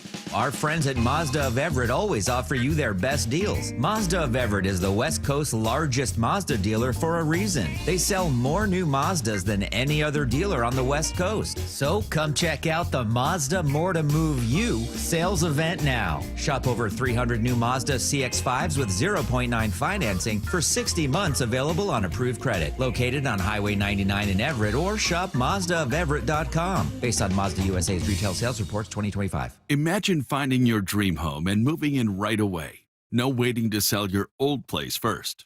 Sounds perfect, right? That's exactly what Orchard's Move First, Sell Later program lets you do. Buy your new home now and sell the old one later. Here's how it works. Orchard gives you cash so you can buy and move into your new home first on your timeline. No waiting, no showings, no double moves. Then the Orchard experts take it from there. They handle repairs on your old home for you so you attract the right buyers. Once they're done, a local Orchard agent lists and sells your home for top dollar. Orchard's Move First program gives you the freedom to buy and move into your new home first and sell your old home later. Buy before you sell and get top dollar for your home with Orchard. Ready to find out how much your home is worth? Visit Orchard.com to get your free home valuation. That's Orchard.com. This is The Timeline with Bump and Stacy. Brought to you by 1-800-DUI-AWAY. Taking a look around the timeline, we are going to start with, obviously, the news hitting your own timeline. That breaking news from Adam Schefter, Mike Tomlin stepping down as head coach of the Steelers after 19 years with the departure of John Harbaugh as well. Andy Reid, now the longest tenured head coach in the NFL. This was news that I think a lot of people saw coming. Not Mike Tomlin stepping away from coaching per se, but wondering whether or not Tomlin's tenure in Pittsburgh would be over after this playoff loss. So naturally, Aaron Rodgers, quarterback for the Steelers, was asked about it last night and sounded off about how moving on from Tomlin and also Matt LaFleur, part of this answer, would be a bad idea. I mean, this league has changed a lot in my 21 years. When you hear a conversation about the Mike Tomlins of the world, Matt LaFleurs of the world, those are just two that kind of I played for. And when I first got in the league, there wouldn't be conversation about whether those guys were on the hot seat. But the way that the league is covered now and the way that there's snap decisions and the validity given to the Twitter experts and all the, experts on TV now who make it seem like they know what the hell they're talking about.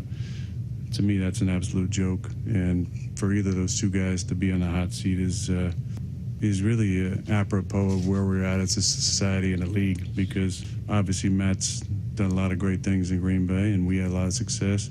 Mike T has had more success than damn near anybody in the league, for the last 19, 20 years. And more than that, though, when you have the right guy and the culture is right, you don't think about making a change. But there's a lot of pressure that comes from the outside, and obviously that sways decisions from time to time, but it's not how I would do things and not how the league used to be. Do you think it was a mistake? Well, I can't say a mistake to move on from Tomlin because technically the news is that Tomlin stepped down, but there was plenty of external and probably internal pressure to do so. Do you think it's a mistake? Do you think it's wrong to put that pressure on Tomlin? No. 19 years, 1 Super Bowl, 7 consecutive playoff losses. If we're talking about Joe Schmo, he been fired. But it's Mike Tomlin, so that's why he gets the 19 years. That's why he gets that extended career. An extra 5 or 6. Yeah, really, it's unfortunate. Yeah. Mike Tomlin, one of the greatest coaches in the game, but if you're not winning, you're not winning. You're not even winning playoff games. Mm-hmm. As jacked up as it is. And also, Aaron Rodgers, I love how he just hates the media. Oh, there wouldn't be no talk if he was on a hot seat 20 years ago. You know what? Rumors were around that Harbaugh was out. Guess what? He gone. Rumors are around that Mike Tomlin was out. Guess what? He gone. Yeah. People have connections. So what he really needs to be talking to are the people in the organization that are leaking this information to Schefter and all these other people. And if you are losing games, if you are Harbaugh, you have Lamar Jackson, and you can't get to the Super Bowl, you better be on the hot seat. Yeah. If you're Mike Tomlin, 19 years, 7 straight playoff losses, you better be on the hot seat. It's just reality. That's what I don't like about Aaron Rodgers. It's like his reality is the only reality. Oh, no, man, we're talking 20 years ago. Like, come on, man. Your Aaron Rodgers voice gets so deep. Yeah, well, it's dumb. This is real. I hate it when players talk to the media. What the heck? I have my Pat McAfee appearance in 30 minutes, so I got to get going. It kills me because he tries to take validity away from guys like, say, like this, the guys I work with, Paul Moyer. 40-something years Paul's been doing this. No credibility. Rabes. 150 years Ray's been doing this. No credibility. Like, come on, man. Like, come on, man. Aaron Rodgers, a great player. Respect you there, but your takes are garbage. Next up, the 12-team college football playoff has left plenty to be desired. So are we getting closer to an even further expanded field? ESPN's Heather Dinich says momentum is building towards exactly that. The Power 4 commissioners have been talking multiple times leading up to this. Everyone knows where everyone stands. But the Big Ten and SEC have to agree. And yes, the Big Ten wants 24 teams. With automatic qualifiers, without automatic qualifiers, however they can get to it. But Greg Sankey, at this point, is not ready to commit to that 2 or 3 years down the road. But I'm telling you, Greenie, there are people in that room who would at least consider a 24-team playoff. People are thinking about that. That is a real conversation. A 24-team playoff? No, absolutely not. I think 16, fine. 14, I could get on board with adding 1 or 2 more spots because it would have fixed the issue this year of like, hey, we want to let in 2 more teams, but like Notre Dame should probably be in. And, BYU, you can make the case for some of these other schools that were just on the outside looking in. Miami was on the outside looking in of the penultimate rankings and is now going to be playing in the championship game. I like that word. Thank you. Me too. I use it a lot. I overuse it. And simultaneous. But that's neither here nor there right now. I think 24 teams is too much. What say you? What say Curtis? Because if you just went off the final rankings of the year, 24 teams means that James Madison is in. James Madison has no business in a college football playoff. Yeah. North Texas have no business in a college football playoff. 16, you get to 16 just off of these rankings from last year. 16 is SC. Then you got Utah, Vandy, Texas, BYU, Notre Dame. I'm good with that. And that's so many rounds. I'm good with that. I'm good with it. And if they do go 16 or even 24, I hope they only go 16. Back-to-back weekends of football, no breaks in between. Just knock these games out like a regular tournament. 16 is my sweet spot. 24 is too much for me. 24 is way too much. Curtis, what do you think about 24?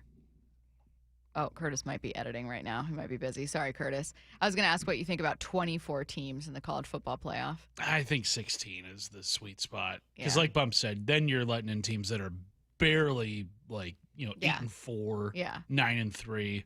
That doesn't scream college football playoff to me. I think just let the best of the best in. And you're just postponing guys who are probably going to get maybe fired.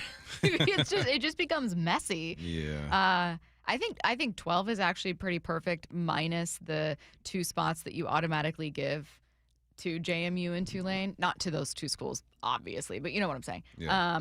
That's otherwise a pretty solid number, but yeah, it's clearly 24 is very clearly in an effort to not only make everyone happy, but also to just get more money. And then in your AP top 25, there's just one school. One school's like, what about me? Everyone else, the entire room got to go except for me. Come on now. Oh, God. Okay. Celtics head coach Joe Mazzulla only uttered 2 words in his post-game press conference following Boston's Monday night loss to Indiana. Joe, give yourselves a chance to win, I guess. Take us through the last couple possessions. Illegal screen. What'd you say? Illegal screen. Illegal screen. Illegal screen. What fell apart to get you guys behind, and then how were you able to get back? Illegal screen. What do you mean by that? What do you want people to know? Illegal screen. Would you like to say anything else? Illegal screen. I think he's not happy about an illegal screen. I think that's fair. I think that's fair. Do you have any other words that you'd like to say? Illegal screen. I'm trying to find it right now. I'm looking at it right here. It's Siakam. Was it on Siakam? Siakam, right? yeah, it's illegal. It's illegal. Illegal screen. It's an illegal screen. It's an illegal screen. It's an illegal screen. Illegal screen. Illegal but that's screen. not why you lost the game, Coach. Other things that could have happened, so you're not in that situation. But that's what it is.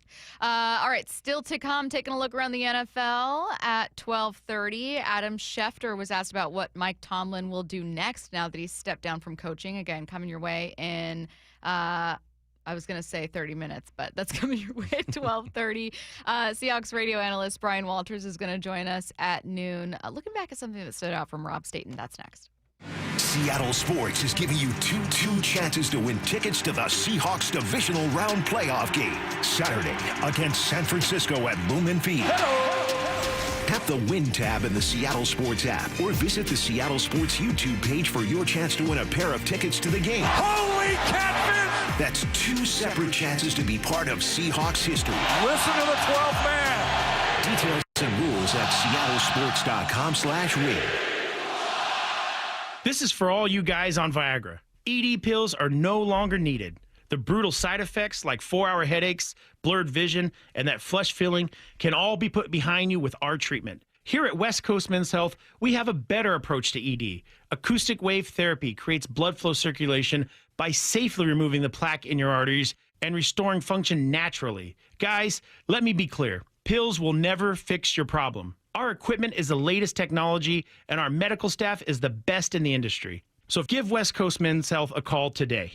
Speak with our clinic manager. Ask him any question you like, how it works, the science behind it, and even the cost. If you suffer from ED or Peyronie's disease, give West Coast Men's Health a call today. It's not just about better health, it's about a better life. With clinics in Redmond and Tacoma, call 206-519-6541. That's 206-519-6541. Online at westcoastmenshealth.com. 1-877 Cars for Kids. KARS Cars for Kids. 1-877 Cars for Kids. Donate your car today. 1-877 Cars for Kids. Donate your car today. Ready to get rid of that old car? Donate it to Cars for Kids. Call 1-877-CARS-FOR-KIDS to reach a friendly live agent. Donation's super easy, and your car can be picked up as soon as tomorrow. Call us now, 1-877-CARS-FOR-KIDS. That's Cars with a K to donate your car today. 1-877 Cars for Kids. KARS Cars for Kids. 1-877 Cars for Kids. Donate your car today. Did you know you can donate real estate too? Go to carsforkids.org. That's carsforkids.org. This message comes from Viking, committed to exploring the world in comfort. Journey through the heart of Europe on an elegant Viking longship with thoughtful service, destination-focused dining, and cultural enrichment on board and on shore. With small ships that bring travelers closer to the destination, there's more time to explore. And every Viking voyage is all-inclusive, with no children and no casinos. Discover more at Viking.com. You're still grooving, still connecting, still loving, still turning up, still thriving. You still got it, but your immune system, it weakens as you age. That's where vaccines come in. They help train and strengthen your immune response to fight off respiratory illnesses like flu, pneumococcal pneumonia, RSV, or COVID-19. Ask your doctor or pharmacist which vaccines you need. Book in minutes at vaxassist.com. Sponsored by Pfizer. Seattle Sports is giving you two chances to win tickets to the Seahawks divisional round playoff game Saturday against San Francisco at Lumen Field. Tap the Win tab in the Seattle Sports app or visit the Seattle Sports YouTube page for your chance to win a pair of tickets to the game. Holy catfish! That's two separate chances to be part of Seahawks history. Listen to the 12th man. Details and rules at seattlesports.com/win. Listen every day to the Bump and Stacy Show for headline rewrites. Powered by Bay Alarm Security Services. Security systems and fire alarms for every business. Bay Alarm, we got you. I saw her texting, coming up to a stop sign, and so I saw the accident coming, and she T-boned us. In the blink of an eye, Crystal's life changed when she suffered a severe spinal injury. The pain was something I had never experienced before in my neck. I got massage therapy. I saw a chiropractor. I was prescribed muscle relaxers so I could sleep. I got depressed. Nothing was relieving the pain. Drugs, sleepless nights, and depression. Sound familiar? I'm Dr. Mark Shelley, a chiropractic physician and board-certified functional neurologist. At Sound Pain Solutions, our treatments include high-dose laser combined with spinal decompression and other comprehensive therapies to rehabilitate damaged discs. We use treatments that are non-surgical, FDA-cleared, drug and pain-free.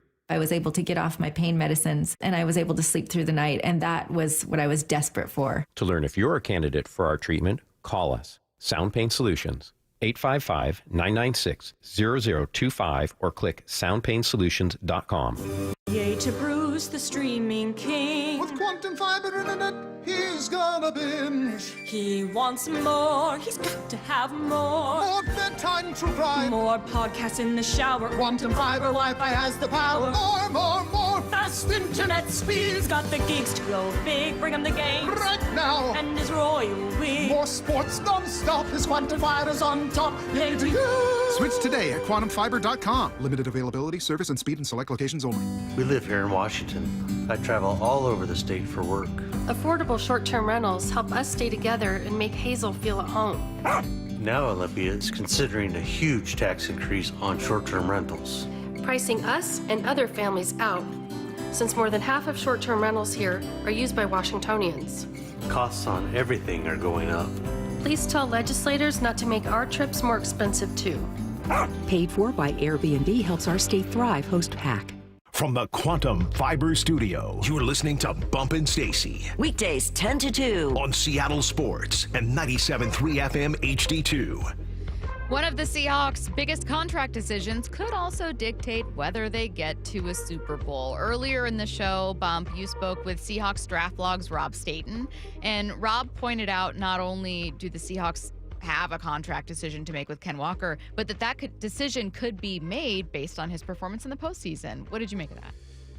Yeah, you're always being evaluated constantly, and there was a time this season where people were disappointed with K9's performance and wanting more from the run game, trying to understand why. Is he splitting time with Zach Charbonnet? Then that season progressed. As the season progressed. It's like when my sister said tweeze, a twee twimmer, and we've been making fun of her for weeks. Progressed. That's a funny one. You start to understand his value, right? If he runs the way that we know that he's capable of running. So pretty much what he said is, look, every round that goes by, if the Hawks keep advancing and K9 looks like the guy that we've seen the last couple weeks, teams are going to be more willing to pay more money for him, and you're going to have to make a decision. He also said that, if you get to the combine and you're hearing that teams are willing to drop the bag on him and you're not ready, you got to be able to make some moves. So it's crazy how quickly the narrative has changed with K9, at least in my inner circle. I know there's some people who are probably going to text us and be like, oh, no, forget K9. We don't want him. And that, which is fine. You have your ways. Me personally, off of what I've seen, the combo of him and Zach Charbonnet, I want to keep the band together. Well, and look, you might be someone out there who goes, I'm kind of over K9. I think you need a great postseason from K9 to get to the Super Bowl, right? Like, the Seahawks could have such a postseason from K9 that they go, suddenly his market's a bit different. We weren't anticipating that. We're going to draft someone and roll with Charbonnet, whatever they decide to do. But I think that one of their big contract decisions is also suddenly could be one of their most important players, right? Yeah, we all know that your running back's important, but I feel much more optimistic about the Seahawks' chances to get to and win a Super Bowl, in large part because 3 of their best 4 days on the ground have been weeks 16, 17, and 18. Right. That's a massive part of it. So, yeah, it's monumentally important, not just for K9's wallet, but for the Seahawks' Super Bowl chances that he have an incredible postseason. Yeah, because we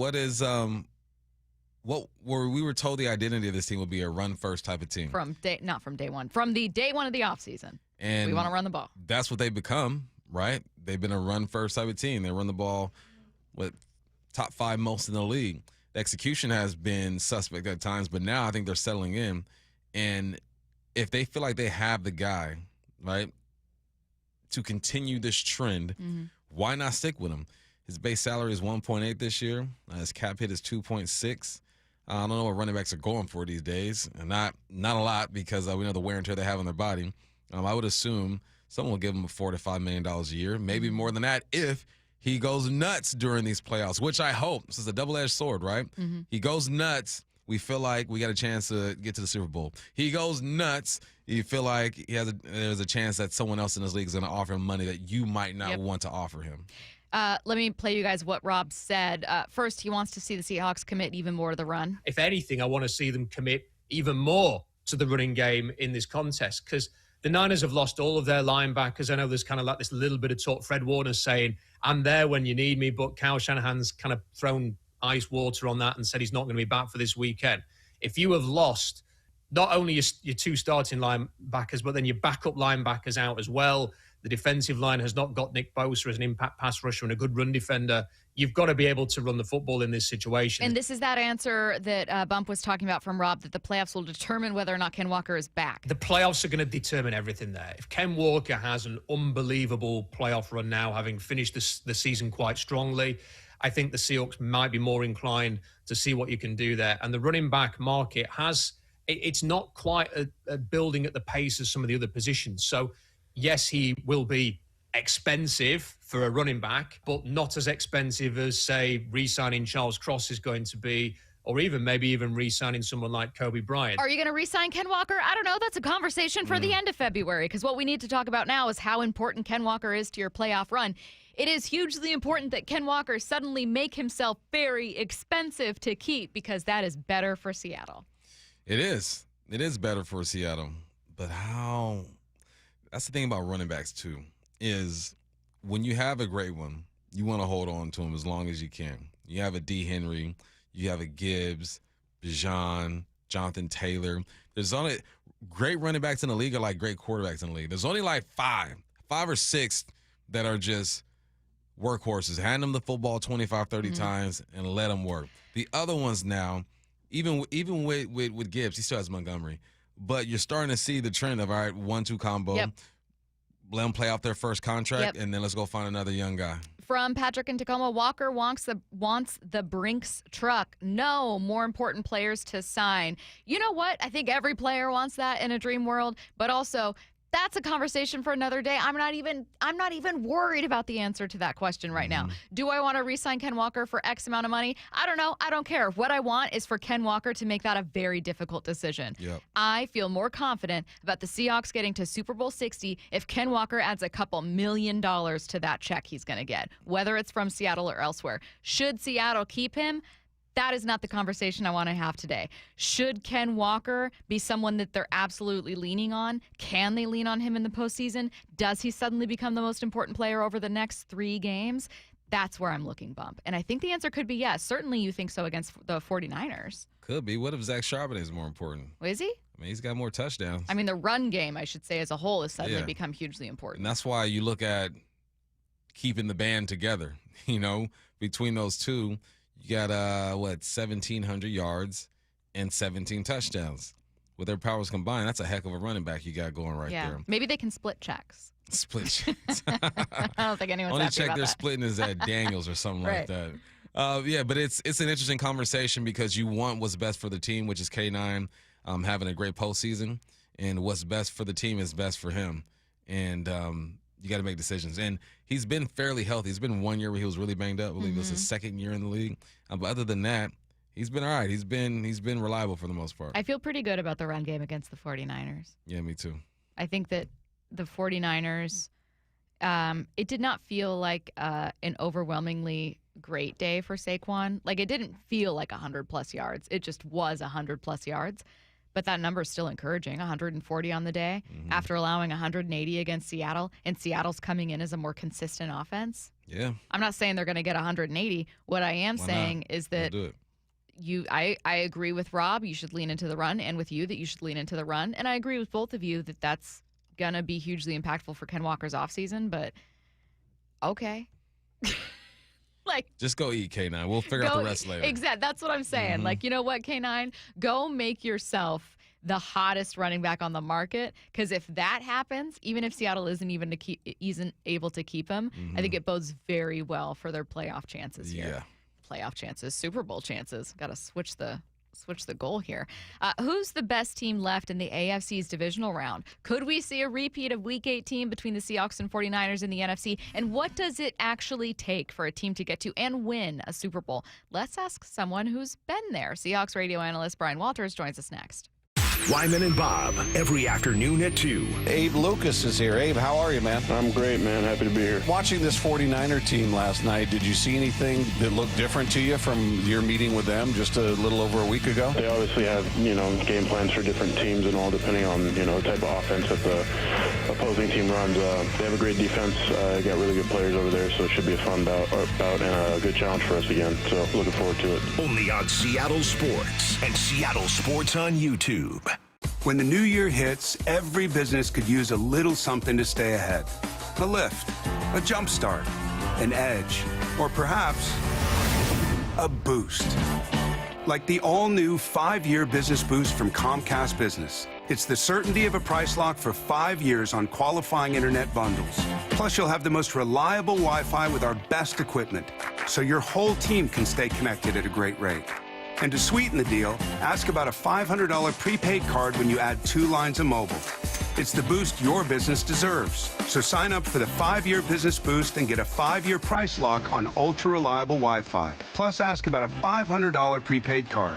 Comcast Business, powering possibilities. Ends 2/22/26. New customers only. 1-year contract required for guaranteed rate. 5-year pricing applies to monthly service charge excluding taxes and fees. That's Wi-Fi based on Open Signal Awards USA. Fixed Broadband Experience Report, May 2025. Guys, if your energy is low, your strength isn't what it used to be, or your drive feels off, it's not just getting older. For many men, it's low testosterone. At Revive Men's Health Washington, you can start with a free T-check, exam, and consultation, so you get real answers about your testosterone levels and overall health. And this month only, qualified patients may receive 25% off testosterone replacement therapy. This isn't guesswork or one-size-fits-all treatment. Revive specializes in personalized, closely monitored testosterone care designed to help men feel stronger, sharper, and more like themselves again. With over 120,000 patients treated since 2011, Revive Men's Health is trusted for results, not hype. If you've been putting this off, now is the time to act. Claim your free T-check and consultation and see if you qualify for 25% off TRT. This month only. Call 206-529-1111.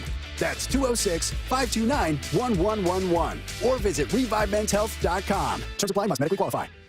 Are you 50 or older? This news is for you. The CDC recommends you get vaccinated against pneumococcal pneumonia. Even if you're healthy, your age puts you at risk. People 50 or older are over 6 times more likely to be hospitalized with pneumococcal pneumonia compared to adults 18 to 49. Just one shot can help protect you. Learn more and schedule at vaxassist.com.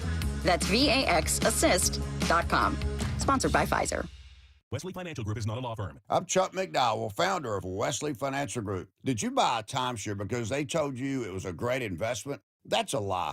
Most timeshares can be bought online for $1. To find out what your timeshare is worth and to cancel it, call us today and we'll send you our timeshare exit kit free with all your options for cancellation. Call Wesley for your free exit info guide. 800-771-1300. That's 800-771-1300. Happy New Year, Susan. I really appreciate you picking up the bill for lunch. I'm happy to. One of my New Year's resolutions is being better with money. So I've started using Upside, the free app that pays you cash back for buying gas. Wait a minute. Are you saying you actually get paid cash when you buy gas with the Upside app? Yes, I earn cash back just for buying the gas I was already buying. Does that actually add up to anything? I'll make $200 to $300 this year. Wow, that's serious extra cash.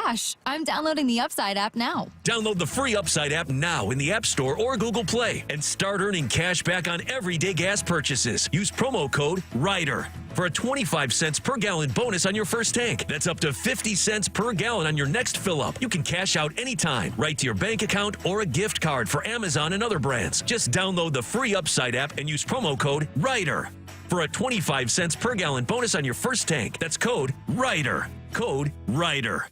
Offers vary by user and location. Go to upside.com for terms and conditions. Hey homeowners, are you stuck on the credit card treadmill and stressed because your consumer debt and monthly payments are too high? Well, Brock Hewitt here with a smart solution. Your home's equity in the Seattle Metro is probably larger than ever. It's like you're sitting on a stack of cash. Consider a cash-out refinance with Tila Mortgage to consolidate your high-balance credit cards, second mortgages, home equity lines of credit, and student loans, or get cash for a remodel. With interest rates finally coming down, consolidating your debt now may be the best decision you ever make. With excellent client reviews and trusted in Washington for over 25 years, Tila has competitive rates on refinance, purchase, or reverse mortgages too. Tila, spelled T-I-L-A, is a name you can trust for truthful, honest, and ethical advice for all your mortgage needs. Call Tila Mortgage today, 206-766-8888. That's 206-766-8888 or TilaMortgage.com. Tila Mortgage LLC is a mortgage broker. NMLS 2472046. Let's go! This is Seattle Sports. Streaming through the Seattle Sports app. KIRO AM Seattle. KIRO FM HD2 Tacoma. Home of the Seahawks, Mariners, and everything Seattle sports. Seattle Sports Snapshot. Breaking news from ESPN's Adam Schefter last hour. Mike Tomlin stepped down as head coach of the Steelers after 19 seasons. Following the departure of fellow AFC North coach John Harbaugh, that means Andy Reid is now the longest tenured head coach in the NFL. What's next for Tomlin? ESPN's Adam Schefter answered that question, and it's coming your way in 30 minutes. Snapshot, brought to you by Miller Lite. When it's game time, it's Miller time. From the Quantum Fiber Studio, this is Bump and Stacy on Seattle Sports. Streaming through the Seattle Sports app and at seattlesports.com. Now, here are your hosts, Michael Bumpus and Stacy Ross. Here we go now. Seahawks radio analyst Bryan Walters joining us now on the Emerald Pink Casino Sportsbook Hotline. Seahawks getting ready to face off against the 49ers in the divisional round. That's going to be Saturday evening, 5 p.m. kickoff on Fox and, of course, Seattle Sports, where you can hear Bryan on the Seahawks pre- and post-game show. Bryan, could we see a repeat of Week 18 here?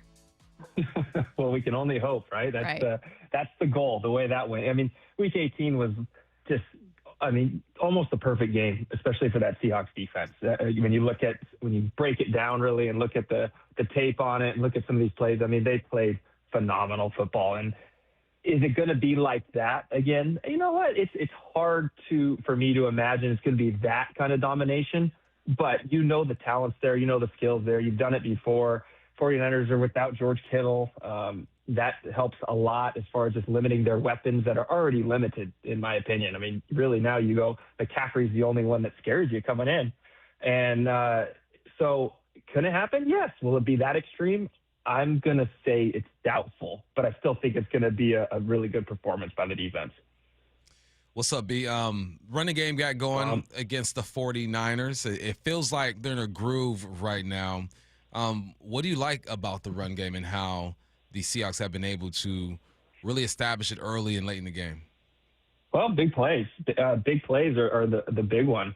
I think what I've respected about this run game, and that's all season long, is they've stuck with it, right? And we've seen it. Even when it wasn't working and everyone's pulling their hair out, like, why can't we run the ball? Why can't we run the ball? But then you look back and you're like, wow, he ran the ball 35 times that game. And, it didn't look pretty, but you still stuck to it. So now what you're seeing, I think it's a lot of guys just getting the reps at it. You stuck to it all year long. They ran the same plays, and you get better and better at it. And that's what you want to see with the run game. And that's why you're seeing a lot more explosive plays on the same type of runs that we've seen all season long. It's not like they're rewriting the run game. It's not like they've totally just redesigned it, right?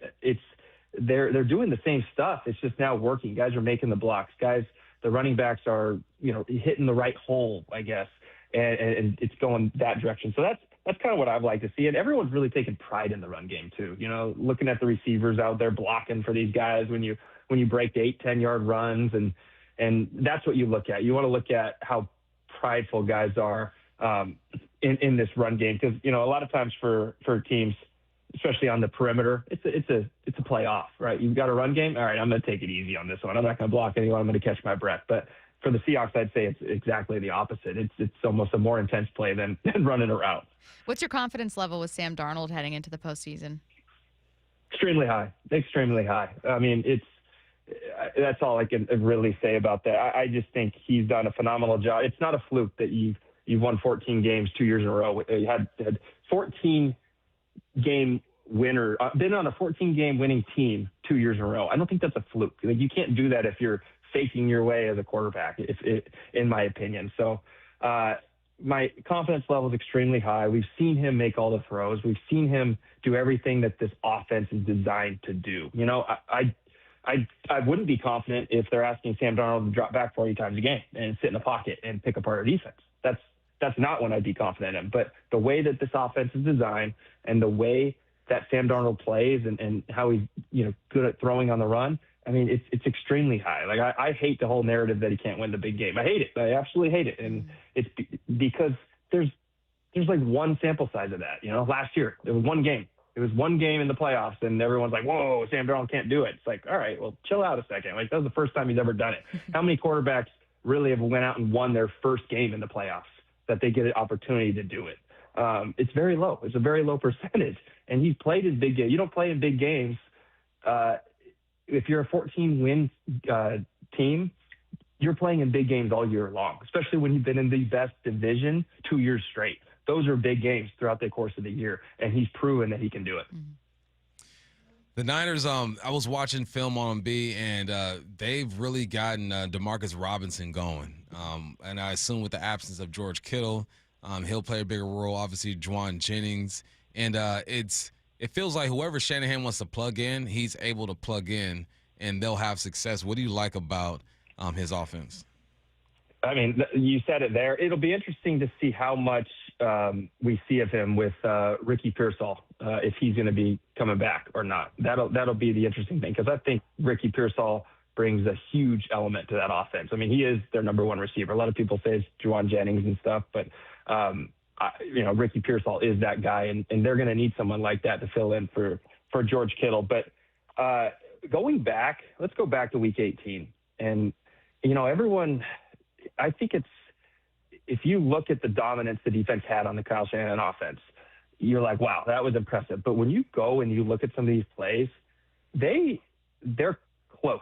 They're close to hitting big plays against the Seahawks team. And I go back to, let's say, the 4th and 1 play. I don't know if you recall it, where Reek Woolen almost had the pick six.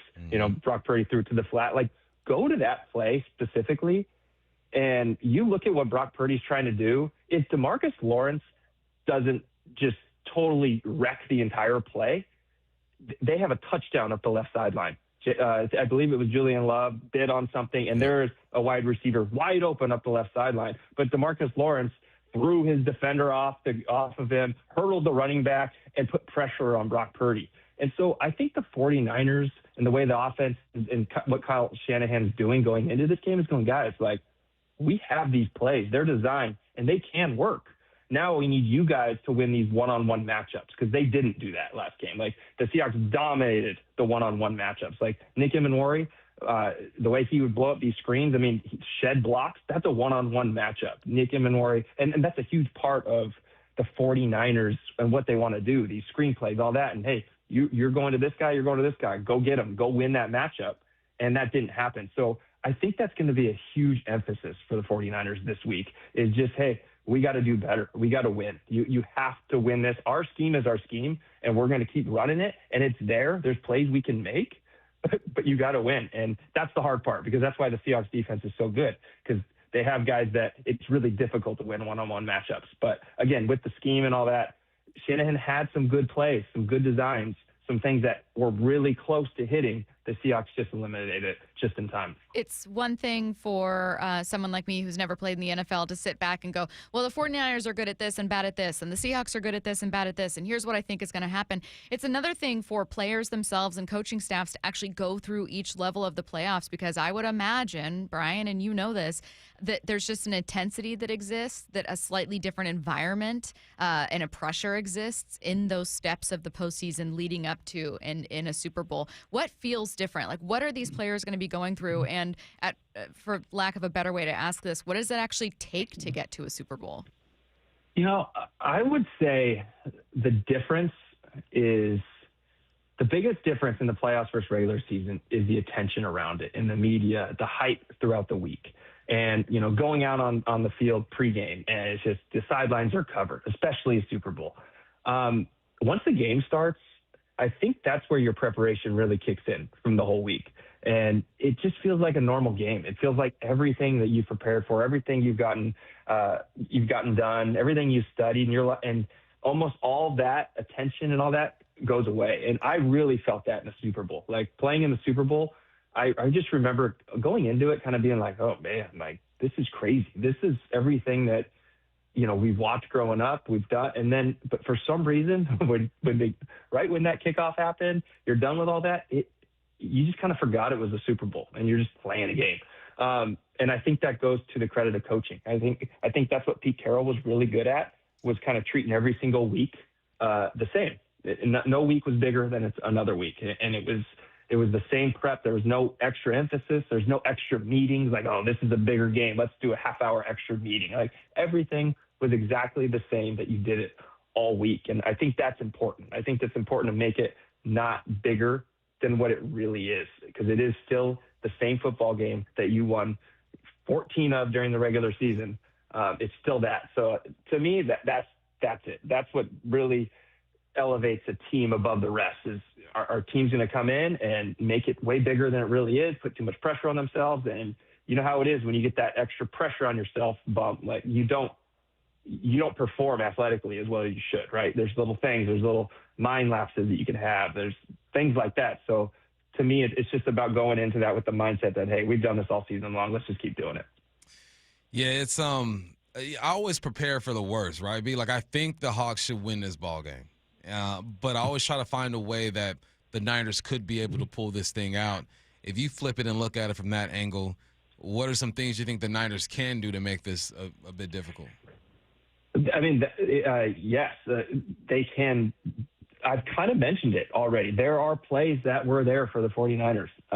And to make it more difficult, I'll go in more depth. I mean, there was another play bump that game where I believe Juwan Jennings was motioning across the line of scrimmage, and Rick Woolen's following him in motion. And if Uchenna Nwosu doesn't get upfield and kind of bump Juwan Jennings off that flat route, like Jennings has the angle on Rick Woolen, and he's going to get a first down. It's not going to be a big play, but instead, like Nwosu, knocks Jennings off his flat route, sends him 5 yards in the backfield, and it gives Rick Woolen time to catch up and make a tackle for a loss.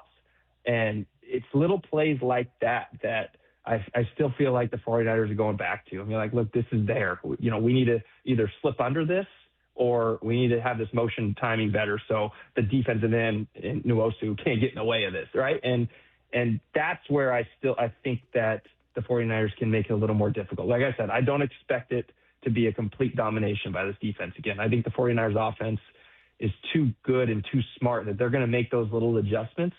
And again, like I said, the 4th and 1 play, there's a receiver going right up the sideline. So there's those plays there. So that's where I see the 49ers just kind of, I don't want to say playing better ball, but just executing on a couple plays that were there. Because we both know this game is decided by 3 or 4 plays a game, right? That's all it takes. In the NFL, you go back and you go, okay, there's that play. Wow, that was a game-changing play. You go back to that game. Well, what if McCaffrey catches that tip ball in the end and he ends up falling in and getting to the end zone, makes it a 1-score game late in that game? As much of a domination as it was by the Seahawks, it's a 1-score game late in that game, and it's a much tighter game. So again, that's one play that makes all the difference there. So there's just those little things like that make me think how you were thinking, Bump, or worst case scenario. Yeah. Like, what if that play goes differently? And that could happen again on Saturday. Now, speaking of what could happen, the Seahawks could lose. Like, they kind of need to win for this question I'm going to ask to even be relevant. But do you think that even now, one of the final 4 remaining teams in the NFC, and obviously the number 1 seed, there's still a little bit of disrespect going their way? Probably. I would say so, yes. I mean, the way the Seahawks have dominated, especially their last 2 games against playoff teams. You played the Niners, absolutely dominated them defensively, I should say, and against the Panthers, absolutely destroyed them defensively. And to not be the sure favorite, I guess, from the NFC, you're in the number 1 seed and all that. I think it is a little bit. There is still that level of disrespect. A lot of people still on that Rams bandwagon, and well deserved by the Rams. But I just think the Seahawks have proved a little more than what the Rams have. I mean, I think the Rams are in a little slump right now when you look at how they're playing and things, the way it's been going for them. So Rams, I think, getting a little bit too much respect. Seahawks getting a little bit too little respect is kind of what I'm observing.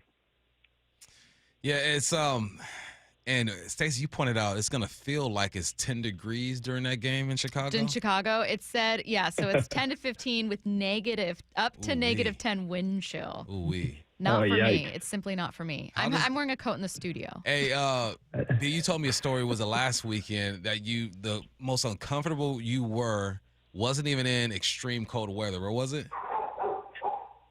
No, it was not. It was in a preseason game in August, and it was in San Francisco at their old stadium, Candlestick Stadium. And it was like, you go in, it's August, and you're in California, and you just kind of think that it's going to be warm, right? and lovely, and you're just, what a game. And I was sitting there, and I think I was with Minnesota, and I was done. I don't think I played for half the game. It was preseason, all that, and I was just freezing, absolutely cold. And the thing you got to love about these cold weather games you actually play in is you're prepared for it. They got jackets, you got heaters on the sideline, you got those hot fans blowing hot air. I mean, my shoe melted one time in one of these cold games. I had like a cleat and my spike was melted onto this thing. So you're warm. You're almost happy to get off the bench and go on the field because it cools you down a little bit. So yeah, they take care of you for these cold weather games. You're ready and prepared. But yeah, no, Bump, that I'll never forget how cold and miserable that was being in August in San Francisco. Bump, what was your worst environment in college, in a college game? Because you've played in some extremes in college, in Pullman, and obviously having head to the SEC for a couple games. In Pullman. It was 7 degrees against USC. Ew. And we thought that was going to give us the edge. It did not. You were like, they're not ready. Yeah. Reggie Bush took the first punt to the house. I'm like, yeah, all right, we lose it. Bump, were you like a layers guy? Do you put all the layers on? Or were you just like, no, I got this, no sleeves, no nothing, just fight through it? Bro, I looked like I was 215 pounds out there with all the layers I had on. You had a puffy coat underneath the jersey? Hey, no, I wouldn't go that far, but I was layered up. Yeah, I love it. That's good. I was too. I didn't do sleeves, but I put like 4 or 5 layers underneath the jersey, so it like kept the core warm. Yeah, but never sleeves. Well, the good news is January 14th. Let's get to headline rewrite. January 14th. Let's get to headline rewrites. Extra, extra, rewrite! Headline rewrite. Must make headlines. The real story behind the headlines in today's news. Powered by Bay Alarm Security Services. With Bump and Stacy. Headline number 1, biggest news of the day, Mike Tomlin stepped down as head coach of the Steelers after 19 years on the job. What's the real headline? The Steelers took a 10-year break from winning playoff games, and now Tomlin will take a break from the Steelers. Dang. Put some respect on his name. I respect Don't Tomlin. do that to him, but you're absolutely Tomlin, but that's right. What's happening. You're right, though. That's what's happening. Oh, man. 7 Hall of Famer. losses straight, all by 3 scores. It's not good. It's not good, Stacy. It's not good. It was like 7-6 at the start of the 4th. Yeah, but it didn't feel 7-6. Nah. I saw someone tweet, it's hard to explain how this is a 7-6 blowout. Yeah, C.J. Stroud put the ball on the ground a bunch of times. I believe the Steelers had 3 takeaways and only got like 3 to 6 points off of those takeaways. Meanwhile, this Texans defense had 2 scores of their own, a scuba score and a pick 6. That might be Aaron Rodgers' last play in the NFL is a pick 6. So if he goes out like that, that's going to hurt, but better team won. It also means that we're looking at now 9 head coaching vacancies in the NFL. You guys want to guess the record? That's not it. 11. No. Curtis. 10? 10. Yeah. I mean, that's the one that was left. 10. 1 shy. That's a lot of head coaching vacancies. Time to go. 9? Time to go. Get up out of there. God. What's next? Headline rewrites. Headline number 2, the start time for Saturday's divisional round game is all set. The Seahawks will kick off against the 49ers at 5 p.m. on Fox. What's the real headline? 0 apologies to all the symphony goers. Blade Runner. I've seen that movie. You have? I have not. I'm not going to dive into this conversation during the show? again. I saw advertisement. I saw Harrison. Can we confirm whether the symphony is Blade or Blade Runner? It's Blade Runner. Okay. You were the one who introduced Blade, Marvel's Vampire Hunter. Well, because that's what I thought Blade Runner was. I didn't know Blade, just Blade only, no Blade. Runner. I didn't know that was a thing. Blade. Yeah. I saw that in the movie theaters when I was like 10, maybe 11. That feels young to watch Blade. Hey, my mom used to be like, just go. You good? I'll trust explain you. later. You got questions later? Just ask me. Write 'em I'll down. explain it to you. Oh, I love Renee. This is God, I have nothing to say about the symphony. Matt, I'm very sorry that you can't go to the symphony. He's going. Oh, I'm still going. You are? It's just going to be tight. Like Okay. It starts at 8. I Yeah. need to be there like 7:30. Okay. I need to break down that Seahawks broadcast faster than I ever have. So you need the Seahawks to wrap this up. We need. Well, no. No, the pregame. He needs Bump to wrap it up. Okay, we need Bump Whoa. to just get through Something this. caught a heart out that I got to hit. So Oh, I hate heart around outs. 56, Matt, we'll be good to And go. then you can go to the symphony and watch the Vampire Hunter Space Needle. What's the concession scene like at the symphony? Good Is question, it the same Curtis. as a movie theater? I don't know. I haven't been in forever. and I'm really excited to find Well, out. we look forward to your report. Yeah, we need that review, Speaking of, we never got an on-air report about Brady and his date. You know, we talk about these things. I've heard there's a twist coming. Oh. Stop. What's the twist? Is Brady back there right now? I'm not Can't going tell to the Stop. business. Yeah. What? It's not his business. Oh to my tell. God. Will you tell me during the break? I mean, but I feel like you're going to say it on the air. No, I promise I won't. I promise I it's won't. Brady's story to share, not I mine. promise I will not. I won't say it on the air. Please. What's next? I love a secret. Headline 3, Washington quarterback Damon Williams is signed with Clutch Sports and super agent Rich Paul. What's the real headline? Why? What happened? What happened He's to with his other another agent? agent That's just weird. Did a few days something? ago. Did something occur here? He got dumped. Aiden said, I'm out of here, man. I don't like the way you're moving. Yeah. And Rich Paul was like, you know what? I got you. And I think LeBron and his homies have an opportunity to scoop up a lot of these athletes because every time I ask one of these 2000 babies, who's your favorite basketball player of all time, they all say LeBron. Because none of them know. So now they're gonna gravitate towards him, which is good for business for LeBron. Good for him. Yeah. It's going to be weird when that suddenly becomes players that like you remember covering or watching, which sounds stupid to someone who, let's say, covered Michael Jordan or watched plenty of Michael Jordan. I was still very, very little. But when it's like, Richard Sherman, who?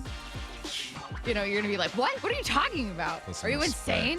It's a horrible comp. But what I mean is that, like, players that you're plenty familiar with and plenty familiar with talking about, suddenly kids are like, I don't know. I never saw him. I heard something that I was just appalled when I heard it. Yeah. I was at dinner with my homie, and he's dating this young lady. Mm-hmm. And we were talking basketball, and we mentioned Kobe Bryant. Uh-oh. She said, No. Who's Kobe No, Bryant? she didn't. No, she On my did life. not. On my No, life. she's not a sports my fan. Soul. She's not. How old I don't was she, care. though? How old was she? It's like 29, 30. That's young, but that is too old to not know who Kobe Bryant is. I put my fork down, and I left. looked her in her soul. Yeah. And I said, I have to the go. next time I see you, I have to go. I need 5 facts on Kobe Bryant. See, I can forgive it when people, I don't think that sports knowledge is like IQ. Like, I can forgive it. I have a lot of friends who know nothing about sports. They know couldn't tell Kobe. you. Yeah, they know Kobe, They know but like Kobe. they couldn't tell you what team he played for. As long as you know Kobe. That's crazy. You don't know Kobe? My gosh.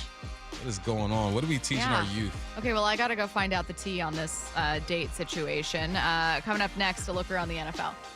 The one and only Mark Schlereth with Wyman and Bob. How are you, my friend? New Year's resolutions, right? Like, I'm going to get in shape this year. My only goal is to become an underpants model. That's all I've ever really wanted. And if you guys know of anybody in the underpants business, let me know. Dave loves that you call them underpants. He loves it. Oh, yeah. Absolutely shredded. Get every can't miss conversation on Seattle Sports and the Seattle Sports app. There are tons of stuff happening this January, and believe me, whatever you're into, you can have an absolute blast doing it at Silver Reef Casino Resort. Take, for example, the playoff games. Watch every game from Porter's Bay Sports Bar and Book. You can cheer live with the 12s, enjoy a steak dinner at their steakhouse on property, and then stay the night at one of their deluxe rooms and wake up feeling like a winner. If dry January is your kick, enjoy a relaxing stay at the spa and have a good night's rest. If you want to test your luck, you got winter warm-up drawings every Friday for a chance at 5Gs and Polar Pals every Sunday for a chance at 10Gs. Claim your free daily entry at any promo kiosk on property. That's all you have to do to enter. Silver Reef Casino Resort is the spot. Check it out if you haven't. If you've been, you already know what you're missing. Stay tuned to have events for the big game and the Garth Guys, a tribute band for Garth Brooks, coming soon. Drive up I-5, exit 260, silverreefcasino.com. We are well into the rainy season, Seattle, but it's not too late to get your roof replaced. Schedule your free estimate at 3treeroofing.com and get $500 off your roofing project this winter. Our certified technicians build a custom plan for your home, ensuring a worry-free installation even in the winter months. Replace your roof now while material prices are low and lead times are short. Stop wasting your time on costly repairs and Band-Aid fixes. Visit 3treeroofing.com to schedule your free estimate today and secure your $500 discount. 3Tree Roofing, your Puget Sound roofing experts. Do you get sinus infections, congestion, sinus pressure and pain, sinus headaches? You've gone to the doctor. You visit urgent care over and over again. And it's always the same thing, right? Oh, I know. Let's try antibiotics and some nasal sprays. But they just keep coming back. You may suffer with chronic sinus infections. The good news? Relief is possible. How? A minimally invasive procedure called the Sinusoft procedure, available only at the Modern Nose Clinic. Imagine a procedure so delicate there are no narcotics. Less cutting means less bleeding, so no packing, and no operating room. The Sinusoft procedure is designed for the clinic. If you suffer with chronic sinus infections, facial pain, pressure, and congestion, find out if the Sinusoft procedure, available only at the Modern Nose Clinic, is the solution for you. Call and set an appointment today. 206-388-2770. 206-388-2770. That's 206-388-2770. Snapshot from Progressive wasn't created for just anybody. Oh no, we made it for you. Gradual breakers. You keep your eyes on the road, so you've seen it all. As long as it all happened directly in front of you, like a Swedish masseuse, your foot knows exactly the right amount of pressure to apply to the brake. That's why your passengers feel totally relaxed with you behind the wheel and occasionally super sleepy. With Snapshot, safe drivers like you get personalized rates based on your driving habits. Sign up today at Progressive.com. Progressive Casualty Insurance Company and Affiliates. Snapshot not available in California or from all agents. Taxes was feeling so stuck. Sitting in traffic, squeezing into a parking spot, all to squeeze in getting tax help during your lunch break. Now Taxes is a TurboTax expert who does your taxes for you, while you go about your day getting real-time notifications about their progress and the most money back guaranteed. Now this is Taxes. Intuit TurboTax. See guarantee details at TurboTax.com/guarantees. Only available with TurboTax experts. Real-time updates only in iOS mobile app. The road to the Super Bowl runs through Seattle. Listen to the 12th man. And Seattle Sports on 710, the home of the Seahawks. Ooh, that face. Quantum fiber internet loves that face. That's Jamila. Gauge Jamila. She's thinking outside the box from inside the box. Quantum fiber Wi-Fi keeps her meeting game strong. From the back door to the front lawn. Rushing all of her video calls. Back to back to back video calls. Quantum fiber internet blowing the soxies up all those people in all those boxes. Yay to you. Switch today at quantumfiber.com. Additional pods may be needed to achieve Wi-Fi coverage in some locations. Limited availability. Service in select locations only. Our friends at Mazda of Everett always offer you their best deals. Mazda of Everett is the West Coast's largest Mazda dealer for a reason. They sell more new Mazdas than any other dealer on the West Coast. So come check out the Mazda More to Move You sales event now. Shop over 300 new Mazda CX-5s with 0.9 financing for 60 months, available on approved credit. Located on Highway 99 in Everett, or shop MazdaofEverett.com. Based on Mazda USA's retail sales reports 2025. This might be the most surprising statistic I've shared in decades of doing local news. More than 75% of commuters will be involved in a car accident at some point. JP Pendergast of Pendergast Law with more. What makes it more surprising? The average person will be involved in 3 to 4 collisions in their lifetime. With accidents unbelievably prevalent, what are some safety tips if it happens to you? Safety first. Secondary collisions are not uncommon while awaiting help. Turn on those hazards and remain in a safe place. If a bystander witnessed the accident, capture their information and encourage them to remain at the scene. Seek medical attention immediately if needed, as delaying can be a costly mistake.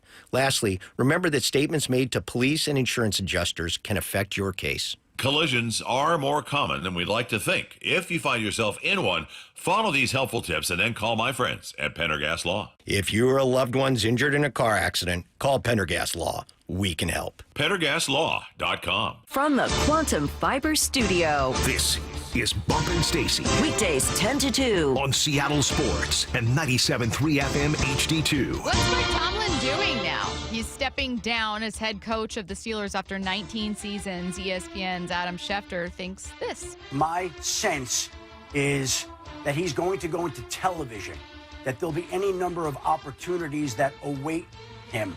Now, he could decide to do TV, which is what Sean Payton did during the year that he was out. It keeps people involved in the game without having to work coaches' hours, or he simply could just take the year off. That's something that's also entirely possible. Look, Bump, when you have been a head coach for 19 seasons, have been to a Super Bowl, have won a Super Bowl, I think it's totally fair to go, you know what, that's enough football for me for right now.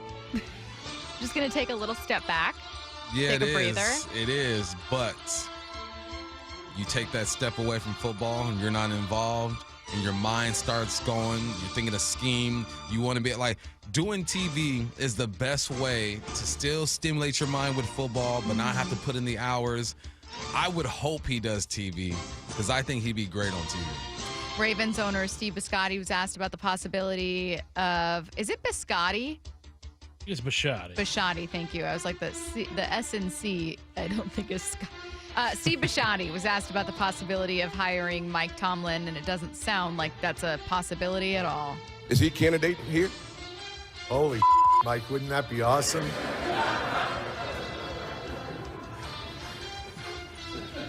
Only if John takes the Pittsburgh job. I love the idea of 3 coaching vacancies in the AFC North, but of all owners and GMs going, oh, should I hire this guy that I've played twice a year? Yeah, let me get back to you on that one. That's a sin. Yeah. It's a football sin. Not going to happen. Interesting vacancies, though. Yeah, there are. Storied franchises. Yeah. I mean, if Tomlin were in a different division, that would make sense, but nah. What head coaching gig would you want? I mean, you love Lamar. Yeah. You love Lamar. I'd go to Baltimore in a heartbeat. Okay, over Atlanta. Because I know you like Atlanta, too. I'll go to Baltimore. Having an answer at quarterback is massive. Huge. That's worth a number of weapons. Go work at with a other two-time positions. MVP. Yeah. Have him run my offense. God, where do I go? What do I do? The Seahawks have designated Chaz Surratt to return from IR. The 49ers designated Fred Warner to return from IR. Both teams have 21 days to activate each player. I will add about Fred Warner. Obviously, we haven't listened to the press conferences for this week for Kyle Shanahan, but after that game on Sunday, Kyle Shanahan was asked about Warner and said it doesn't look like he's going to be playing in this game. So this would be, at least this is the latest, this would be activated with the hopes of returning for a conference championship game should the 49ers advance, as opposed to this Saturday against Seattle. That was the latest as of the weekend. Hey, Freddie, go ahead and make your reservations for Cancun or whatever, because y'all not going to the conference championship game. Just take it easy. You know what I mean? I believe he has a new child. Go spend time with your kid. Family. Yeah, you're good. I find him very likable, though. In addition to being obviously increbly talented, His I find girl him is very too. likable. I think she's an influencer. She's funny. Yeah, just like a very likable couple.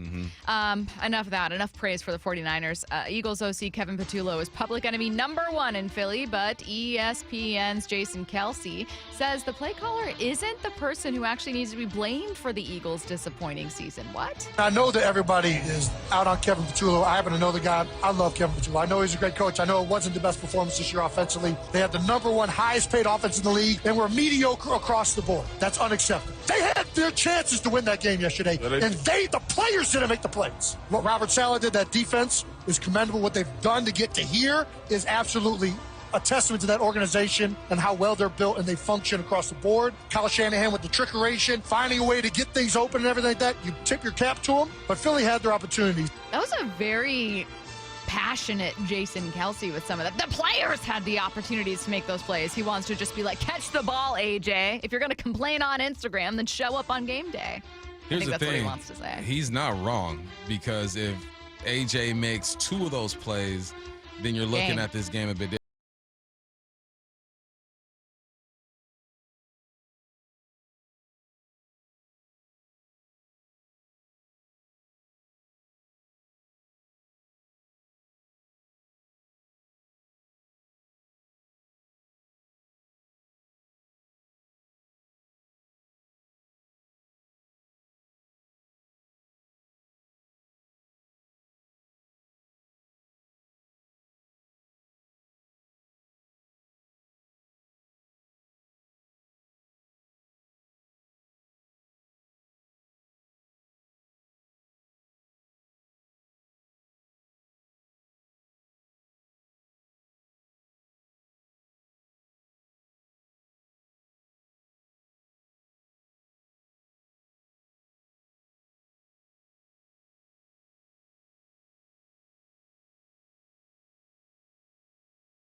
One side, he's cooking. One half, he's cooking. And the other half is completely raw. I know I played it yesterday. I love that cut so much. But I play it also again now to talk about Patullo and the idea of, like, sometimes he's cooking, sometimes everything's functioning, but then, like, what happens? Is he not that creative? Is he limited by hurts or something else? That's what I'm most curious about. Is, like, is it Kevin Patullo just not being consistent, great, creative, innovative as a play caller, or is it a personnel issue or something that none of us know about? You hear a lot of whispers coming out of that building to Diana Rossini. Not creative enough. Yeah. That's what it is. You don't have that offensive line that you had last year. That obviously plays a role into it, but he had the basic plan. Yeah. The Chargers are parting ways with longtime Jim Harbaugh assistant Greg Roman as the team's offensive coordinator, who unfortunately also couldn't block for Herbert. Roman was Harbaugh's offensive coordinator during their time together in San Francisco. Chargers need some change. You cannot waste Herbert. How old is he now? Justin Herbert? What is he? Probably only 27? 28? Yeah, he's starting to get into his late 20s. Yeah. They need both tackles healthy is what they need. Yeah, that too. Rashawn Joe Alt Slater and being Joe gone Alt, is massive. Yeah, he's 27. He'll be 28 in March. So, yeah, I mean, thankfully he's a quarterback, and, you know, your prime is extended, but you need help, and he needs to get it done. Vikings GM Kwesi Adolfo-Mensah was asked if he wants J.J. McCarthy to be his team's quarterback in 2026. This was his answer. You want J.J. to be the starter in 2026? You know, I don't know that that's... You know, I want the Vikings to achieve our goals, and I think one of those goals is to make playoff runs and do different things like that. I think he's the character and ability to be the person to do that for our organization. If I say that in 2026, that kind of binds us into a certain, you know, area. The way we've set this team up, we built this core to really, like we've always talked about, give ourselves multiple shots at it, because you never know when there's going to be a year where the field's a little bit wide open and you can make that run. And so that's what we're really focused on.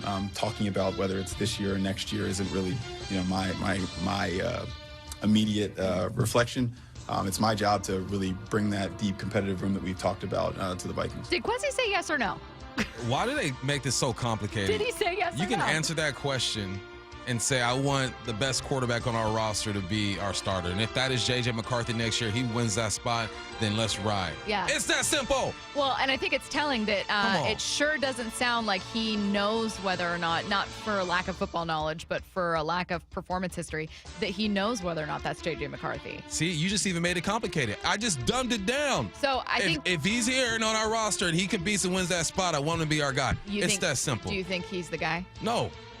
What and have I you would seen say from him that. I would say that. Yeah. He's not the guy. Okay, so he obviously hasn't had a lot of time. He's been down with injuries, obviously missed his whole rookie season, and then missed games this year. What have you seen where you're like, even when he's out there, I don't think he's it? He's at moments. I think he needs to be developed more. Okay. I just don't think he's ready right now. Yeah, that's fair. You already came in with the answer. Russell Wilson to the Vikings. You said it like a couple weeks ago. Yes. That's the answer. Do it. I just want to see what happens. Last one, the Texans were able to bounce back from some early fumble issues with C.J. Stroud against the Steelers. Stroud spoke post-game about overcoming those problems and getting the big win. You know, we had some problems with the snaps. Me catching them, you know, got to find a way just to catch them and then take care of the ball. You know, we knew on tape that they did a good job of, you know, punching at the ball or trying to, you know, get you to, while you're throwing, get your throwing arm. So, you know, I try to work on that throughout the week. But they make plays, and I think these games, the playoffs games, from my experience, like, they're going to make plays, we're going to make plays. It's all about, you know, moving forward and, you know, trying your best to, you know, flush it and keep going. So, you know, I thought, you know, every time we had to bounce back, you know, we made more plays. So, I mean, I'm proud of our guys for having a little bit of resilience in those moments. And, you know, to finish the game like that was really dope. There are a lot of moving pieces in the NFL right now, I'll tell you that much. And we just saw another one coming out of Philadelphia. I'll tell you what happened next. Seattle Sports is giving you two chances to win tickets to the Seahawks divisional round playoff game Saturday against San Francisco at Lumen Field. Tap the Win tab in the Seattle Sports app or visit the Seattle Sports YouTube page for your chance to win a pair of tickets to the game. Holy catfish! That's two separate chances to be part of Seahawks history. Listen to the 12th man. Details and rules at seattlesports.com/win. Xfinity is the network you can rely on. Like a close friend who will give it to you straight. The friend who will tell you that new haircut, it's not great. Friends make sure friends get good haircuts. And Xfinity makes sure you get a good deal on Wi-Fi. Xfinity gives you reliable fiber-powered Wi-Fi at our best price. Now through February 1st, get gig speed Wi-Fi for just $50 a month for 5 whole years. No strings, no commitments. Just super fast, reliable gig speed Wi-Fi with our best equipment and unlimited data included. Save yourself from questionable decisions and save over Verizon and AT&T. Xfinity, imagine that. Restrictions apply. Requires paperless billing and autopay with stored bank account. Taxes and fees extra. Xfinity Internet powered by fiber and connected to premises by coaxial cable. Actual speeds vary. Happy New Year from Frank Lumber the Door Store, your locally owned custom pre-hung door shop, boasting the largest selection of residential doors in the Seattle area for decades. We specialize in interior and exterior pre-hungs and matchups. Along with pocket doors, barn doors, bypass, and bifold doors, the selection is huge. If it swings, we've got you covered. Come and visit our showroom and bargain barn in Shoreline. Also, be sure to check us out online at franklumber.com. What is that sound? Ugh, that sounds like a plumbing sound. Luckily, there's a company that fixes all the plumbing sounds across Puget Sound. That's All Sound Plumbing. Puget Sound's plumbing experts. Have a sound? Visit allsoundplumbing.com. Your windows and doors play a huge role in your home's efficiency and comfort. Choose Lake Washington Windows and Doors for windows that are up to 25% more energy efficient than Energy Star standards and reduce noise by up to 50%. Visit lakewashingtonwindows.com today. We just want to have enough money for retirement. And travel to visit our grandchildren. I understand. That's why at Fisher Investments, we start by getting to know each other, so I can learn about your family, lifestyle, goals, and needs, allowing us to tailor your portfolio. What about commission-based products? We don't sell those. We're a fiduciary, obligated to act in your best interest. So how do your management fees work? We have a simple management fee based on the value of your portfolio, so we do better when you do better. We appreciate that kind of transparency. We also check in with you regularly to keep you up to date on the markets and your portfolio. What other services do you offer? As a client, you have access to resources on investing, financial planning, estate planning, Social Security, Medicare, and more. Wow, it sounds like Fisher Investments has everything we need. At Fisher Investments, we're clearly different. Learn more at FisherInvestments.com. Investing in securities involves the risk of loss. Dave Wyman with Dr. Landis to talk about Swedish Cyberknife. Essentially, it's a 5-day treatment, about 30 minutes per day. You walk in, you walk out, you essentially don't feel anything at all during treatment. Many patients still work full-time while they're having treatment. 5 days, less than an hour a day to treat prostate cancer. That really is amazing. If diagnosed with prostate cancer, consider treatment with Swedish Cyberknife. Go to swedish.org/cyberknifeprostate. Treat prostate cancer with Swedish Cyberknife. The road to the Super Bowl runs through Seattle. Seattle is going to win this football game. And Seattle Sports on 710 and the Seattle Sports app. Hey, Brock Ewart here for my friends at People Come First or PCF Construction Group. Are you tired of grilling in the cold and rain every winter? Well, with a patio cover, heater, and fireplace from PCF, you can enjoy your outdoor deck or patio all year long, staying warm and dry, even in the cold winter.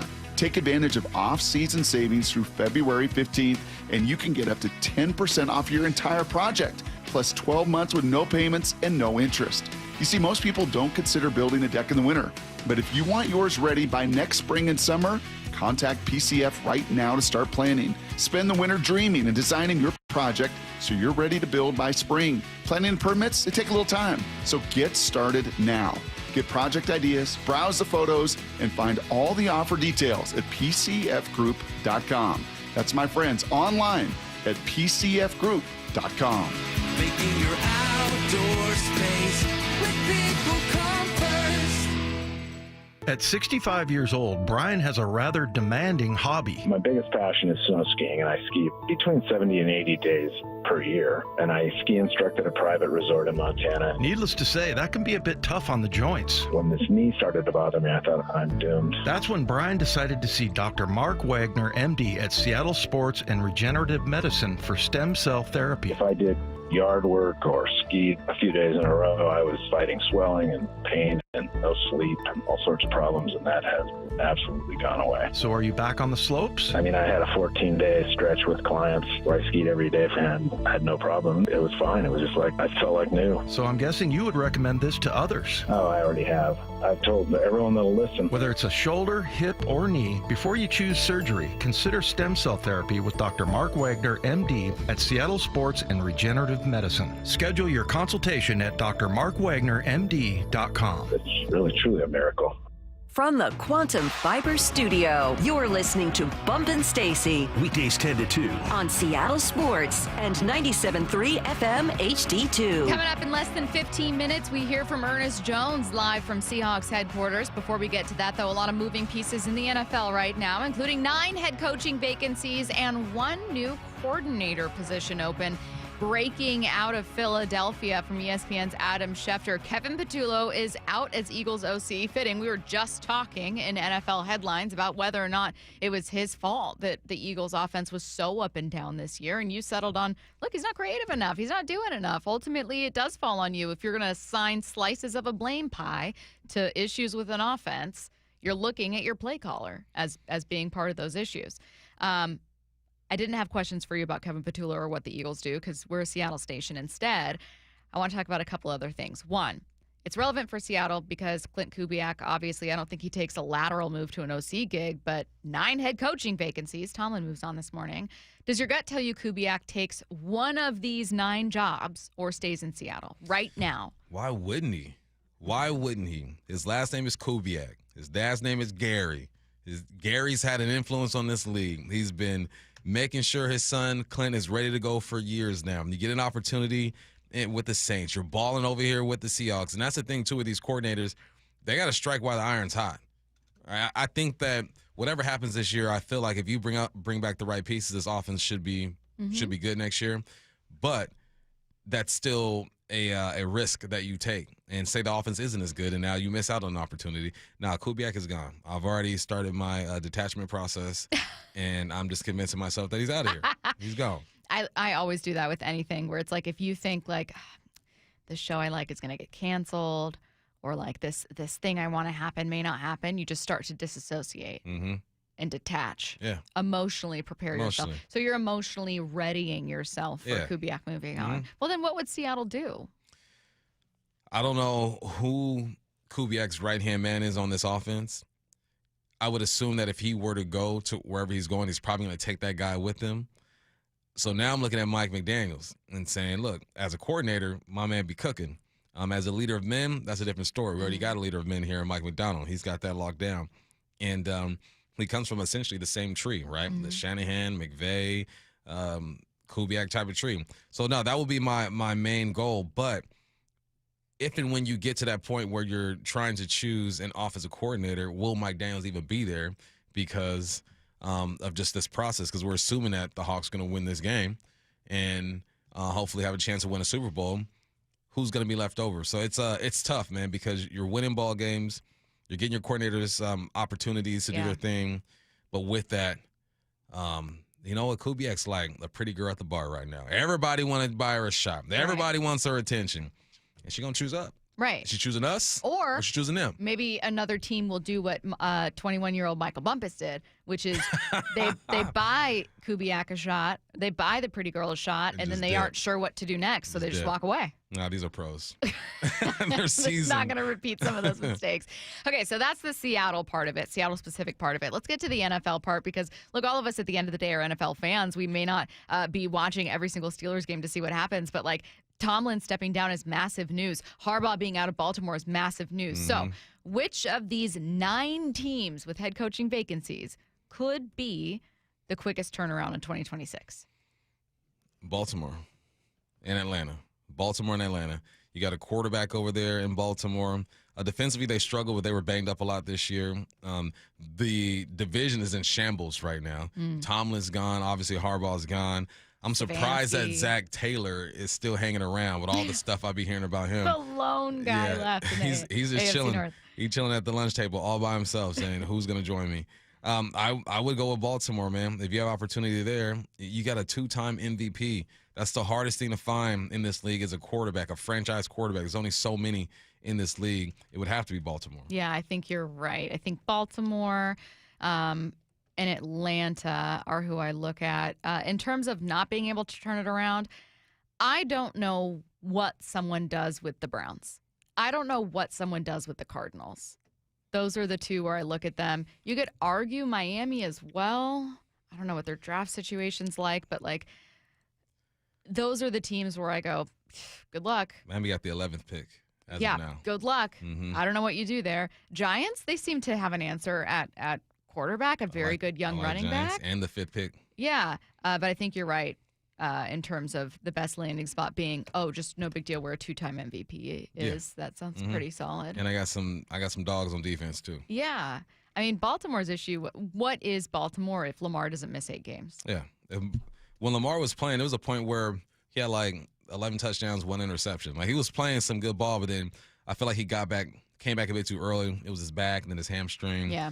And the rumors of his work ethic popped up too. That causes some drama, so reset that thing. Yeah. Wouldn't a Raiders job be kind of appealing, says the 360? I mean, and having the number 1 pick and getting your quarterback for sure, but do you like Mendoza as an NFL prospect? I think clearly he'll be as a fine. prospect, yes, but like as a product. I think he'll be fine.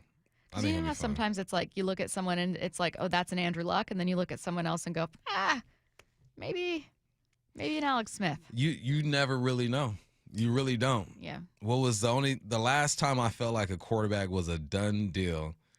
It was Mike Vick watching him play at VTech. I'm like, there's no way Mike Vick ain't gonna come into the league and tear it up. That's the last time for a quarterback? Me personally, that I thought, I felt like he's a for sure. Okay, thing. what about like Cam when he was in college? No. Andrew Luck out of Stanford. No. What? I didn't feel that was for sure. It didn't end up working out, or as obviously, but like everyone thought Trevor Lawrence when he was a freshman would be the number 1 overall pick, and then he ended up being the number 1 overall pick. So even Trevor Lawrence out of Clemson. You know why I thought Mike Vick? Because I was like 11, and I was like making decisions with my heart. Right, got it. So now you don't make you decisions go through with football your heart anymore, and you're like, nah, I've seen this story too many times. So your heart doesn't tell you that Mendoza is like a sure thing. No. I get it. It doesn't. I think you should go back to making football decisions with your heart. Maybe I wasn't 11. Maybe I was like 14. I think you should try it out. What does your heart tell you the Seahawks will do against the 49ers? Beat them by 2 scores. I love that. Yep. I would love for that to be right. Says. Let's ignore the brain part for this one. You don't get pressure on Brock Purdy. We're still got Christian McCaffrey. Mike going, Shanahan's over there. Robert Saleh. We're going all heart for the divisional round. And now we're going ears because we're going to listen to the latest from Ernest Jones. He steps up to the podium live from Seahawks headquarters. Hype train coming your way at 1:30. Get your questions in for What I Need to Know 1:45. All coming your way in the final hour next.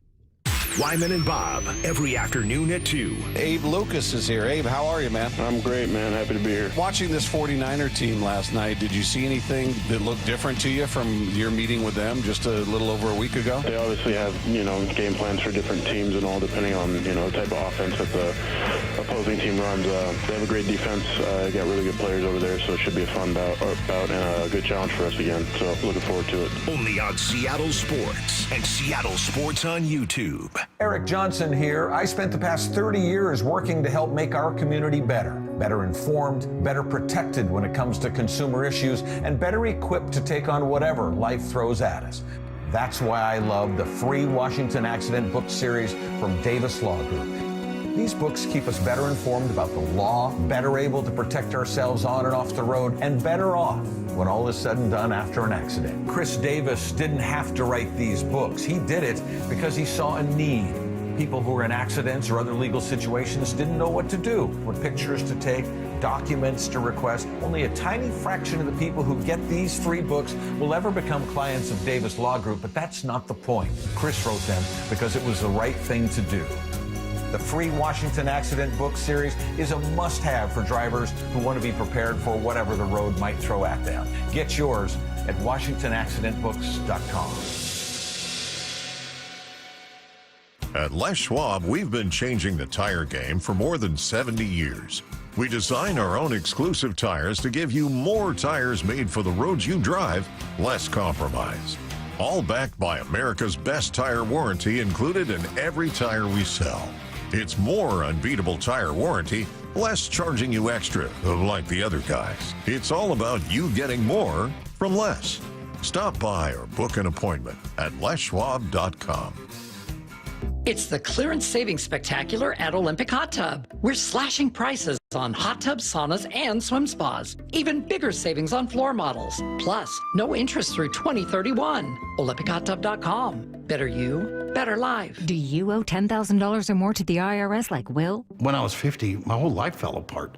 I lost my job, I lost my wife, I lost the house, I lost pretty much everything except for my life. When the IRS came calling, I just didn't have it in me. I felt like Wile E. Coyote, just waiting for that IRS anvil to drop. Then Will found tax relief advocates. I heard their advertisement on the radio, I wrote down the number, and I made the call that changed everything. The IRS gave me a bill for $40,000. Tax Relief Advocates got that down to $3,200. I've paid 9 cents on the dollar. Now that's a great deal in anybody's book. If you owe 10 or even hundreds of thousands of dollars to the IRS, don't lose hope. Do what Will did and call TRA for a consultation. But for me, the real win is I got my life back. Visit TRA.com or call 800-488-2578. 800-488-2578. That's 800-488-2578. Robert was in big trouble with the IRS. Yes, I owed them a lot of money, over $52,000. Then he heard about civic tax relief. They took great care of me. It went really quick. $52,000 I owed, and they had a payoff for $100, and the IRS accepted it. Man. Off the hook for just $100? Civic tax relief will take care of you. Give them a call. Call Civic Tax Relief now for your free confidential consultation. 800-881-4555. 800-881-4555. Individual results may vary. Visit civictaxrelief.com for more information. My name is Whitney Allen. I am a widow. My husband, Ryan, died. We never thought in a million years we'd have to use life insurance. The unexpected happened. With Ethos, it is so fast and easy. It's 100% online. You can get a quote in seconds, apply in minutes, and get same-day coverage, no medical exams, and you can get up to $3 million worth of coverage through Ethos. Get your free quote at ethos.com/game. That's ETHOS.com/game. Time spent on application may vary. Online health questions required. Happy New Year, Susan. I really appreciate you picking up the bill for lunch. I'm happy to. One of my New Year's resolutions is being better with money. So I've started using Upside, the free app that pays you cash back for buying gas. Wait a minute. Are you saying you actually get paid cash when you buy gas with the Upside app? Yes, I earn cash back just for buying the gas I was already buying. Does that actually add up to anything? I'll make $200 to $300 this year. Wow, that's serious extra cash. I'm downloading the Upside app now. Download the free Upside app now in the App Store or Google Play and start earning cash back on everyday gas purchases. Use promo code RIDER for a 25 cents per gallon bonus on your first tank. That's up to 50 cents per gallon on your next fill up. You can cash out anytime, right to your bank account or a gift card for Amazon and other brands. Just download the free Upside app and use promo code RIDER for a 25 cents per gallon bonus on your first tank. That's code RIDER. Code RIDER. Offers vary by user and location. Go to upside.com for terms and conditions. Hey everyone, Bum here for Seattle U men's basketball. Next up for the Redhawks, Gonzaga. This is going to be big. Grab your tickets for Seattle U versus Gonzaga January 17th at Climate Pledge Arena. Go to seattleu.com/tickets. Redhawks rising. Let's go! This is Seattle Sports. Streaming through the Seattle Sports app. KIRO AM Seattle. KIRO FM HD2 Tacoma. Home of the Seahawks, Mariners, and everything Seattle sports. This hour is brought to you by Mazda of Everett. Seattle Sports Snapshot. Breaking news from ESPN's Adam Schefter last hour. Mike Tomlin stepped down as head coach of the Steelers after 19 seasons. Following the departure of fellow AFC North coach John Harbaugh, that means Andy Reid is now the longest tenured head coach in the NFL. Snapshot brought to you by Miller Lite. When it's game time, it's Miller time. From the Quantum Fiber Studio, this is Bump and Stacy on Seattle Sports. Streaming through the Seattle Sports app and at seattlesport.com. Now, here are your hosts, Michael Bumpus and Stacy Ross. Here we go now. Let's hear from Ernest Jones, the latest from Seahawks headquarters right now. What do you expect from San Francisco different from the last game? I just expect it just to be a hard-fought game.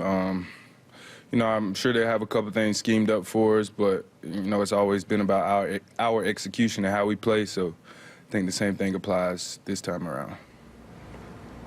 So for folks that haven't been through this experience before, what wisdom do you share with some of the young guys?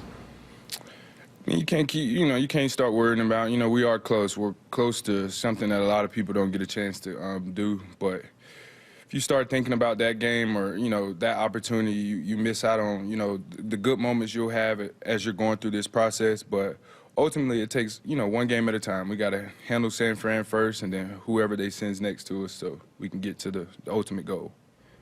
Someone who plays right behind the defensive line, just what those guys have done all season against the run, the pass rushes, how much do they kind of make things happen for this whole defense?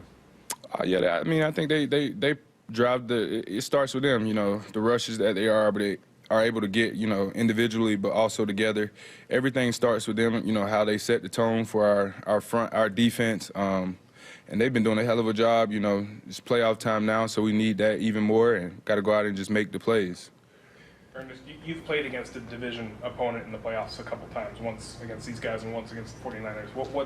What stands out specifically about those meetings that maybe is a little bit different than someone else you might face in the playoffs? I think it's just, honestly, I don't feel like it was no different. I played Arizona, San Fran. Yeah, it was. The stakes are just bigger. You're just going home if you don't win the game. I think for us, if we approach the situation like we've been, this is a normal game. We're playing San Fran, a opponent that we, like to beat in the regular season, and now in the postseason, it's just even, heightened now. Did you notice any changes, adjustments San Francisco made on offense after, you guys played them in this game against the Eagles? Yeah, we noticed a couple things. When you won NFC Defensive Player of the Week, you had mentioned it was nice to get recognition. You kind of alluded to feeling underrated a little bit. You were just named second team All-Pro. How does that feel? It's big time, man. Definitely, a personal goal of mine. But I wouldn't have been able to do it without these players in this locker room. God, of course, and just him allowing me to be able to go out there and make the plays. It feels good. I wouldn't be lying if I said, when I got the news that I wasn't, happy for myself and just super happy. How'd you find out? It's crazy. Woke up at 6 for no reason. And I don't want to put his name out there, but there was a reporter that texted me. He was like, "Hey, congrats on the All-Pro." I was like, "Hey, thanks. I guess I made it." But, yeah.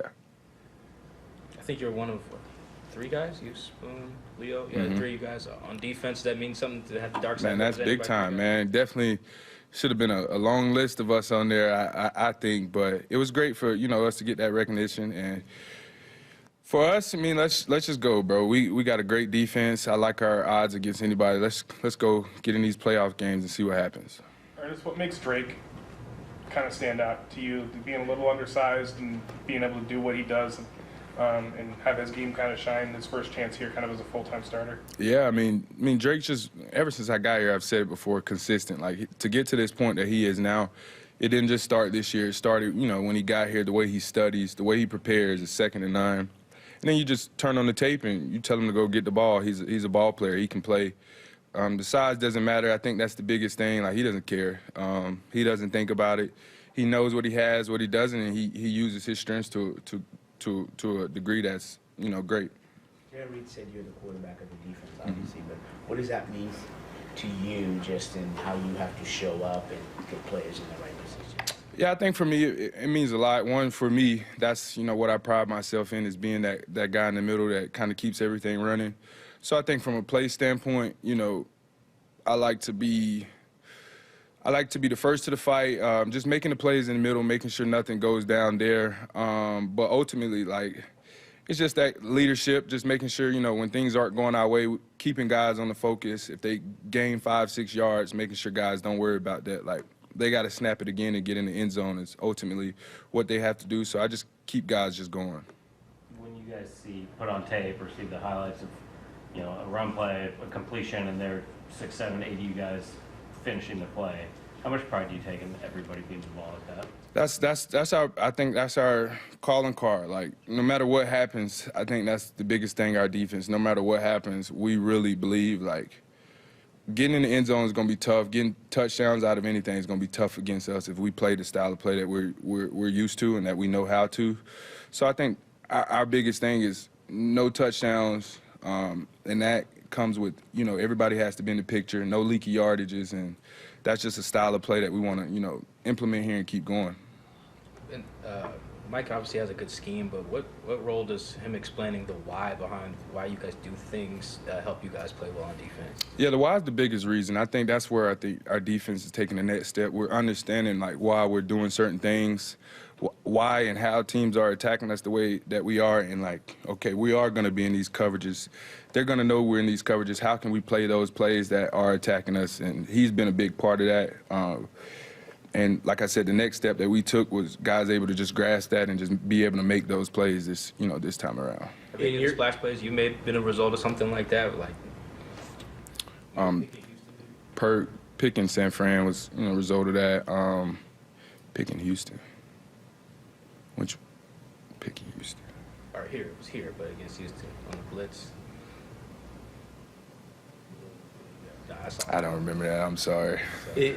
Why do you think that's the case now? Like in year one, is it just everybody's trying to learn it and you? Everybody's trying to learn, but I think Mike's also trying to learn what works for us. What can we handle as a defense, and could we handle all of what Mike was trying to do for us last year? No. I think we're getting to a point now where guys are familiar with the system and we can handle a lot more adjustments, whether it's in game or tweaking how you do certain things. People talk about scheme and mastermind coaches and all that stuff.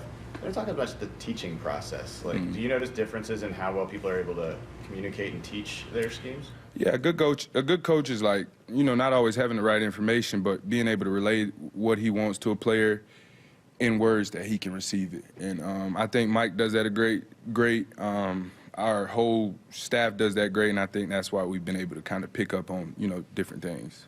When Mike talks about 12 as one, what does that mean to you? It's like everybody as one is similar to that picture, like what y'all talk about, where there's 9, 10 guys in it. It takes all of us to, get to this point, and we all got to be, whether it's around the ball or pushing powers forward, whatever it takes, it's all 12 of us as one, and then you bring in, now that we're home, bringing the crowd into effect, it's be big time. It's probably going to be a pretty special environment there Saturday night. Is it hard at all as a player to kind of stay within yourself when maybe the environment is a little bit different than it normally is? Yes, but I think this group has learned how to feed into that. We've learned how to feed into it and be able to calm it down when we have to calm it down and turn it up when we have to. So expecting the environment to be electric. I'm excited. Can't wait. There used to be a song that the LOB liked to play when they were out in the field at home. Is there a song for you guys that you hope starts getting to be your anthem? Yeah, we got quite a few. We got 2 or 3 that we play. I can't tell you the name of them. I don't even know the name of them, but I know they get us ready to go. Anything else? Thanks, Ernest. Thank you. All right, I want to talk about the defense a little bit before we get to some other topics here. In particular, I want to talk about who the best defense is in the playoffs right now, mostly because we just saw Houston absolutely wallop the Steelers, and because Seattle finished the regular season ranked first in opponent points per game at 17.2, Houston right behind them at 17.4. Obviously, you've got New England as a top 5 scoring defense. The Eagles out of it, but they were also in there as well, and Denver is 3rd. Who's the best defense in the NFL right now? That's hard because we just saw Houston looking pretty scoop good. And score and have an interception for a touchdown, really get after the quarterback. Recency bias is I'm going to say Houston. But you look at the stats, the Hawks have more sacks than them. They create more pressures than them. They blitz around the same. They don't blitz a lot because you got dogs up there. You don't have to do it. Man, they had the more impressive game as of late, even though the Hawks dominated the 49ers. It was just they got 2 scores. That's the only thing separating them. And they're different styles, too. I mean, you heard Sherm say, look, Houston's just a straight-up defense, right? Cover 3, go back and get it. All right, front guy's going to get it, whereas Mike McDonald's defense is a bit more creative with his pressures and simulating and all that good stuff. It's a toss-up, honestly. It's a toss-up at this point. I can't go out and say right now because I saw Houston play and dominate. Pittsburgh team that is very good offensively. Has a 42-year-old quarterback that doesn't run the ball good.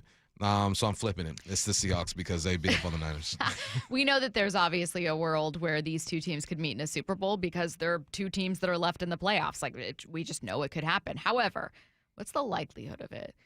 If yesterday, actually, I said, people will say stuff like defense wins championships and then bet against the best defenses because they go for quarterbacks that they trust. So it's okay, decide who you want to be as a football fan. What do you actually believe in? If you believe defenses win championships, you said this, well, then you'd probably have either the Broncos or Houston in the AFC and then Seattle coming out of the NFC. Those are the best defenses left in the playoffs. Do you think that actually happens? I don't know. It's I have to see what the Hawks will look like. I have to see what this bye has done for them. And then obviously we get to see Texas again, or the Texans again. After the Texans game, I was listening to the post-game show, and I think it was Marcellus Wiley was saying that, not Marcellus Wiley, is that his name? Swagoo, whatever his name is.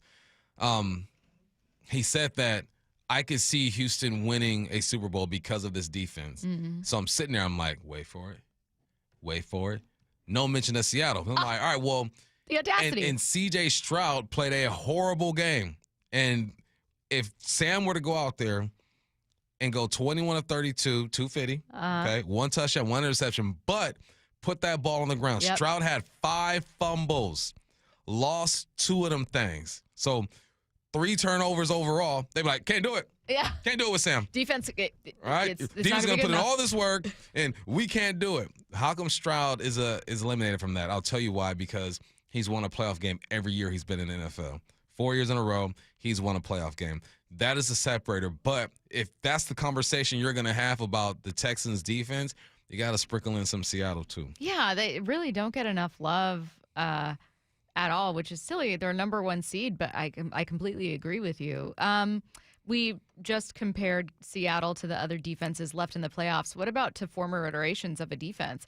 How's it compare to Legion of Boom? How are they different? I won't say who's better, but how are they different and what similarities do they share? I will say collectively this defensive line is probably more talented than Legion of Boom's defensive line. Linebackers, big ups Ernest, getting that all pro. They probably got us there. Boom, Legion of Boom got these guys there. Secondary Legion of Boom probably got them too. But the Legion of Boom was so talented that you didn't have to be all complicated. And also, let's talk about the offenses. Offenses were different back then, too. They weren't doing some of the stuff that they're doing now. I'm sure there are some similarities out there.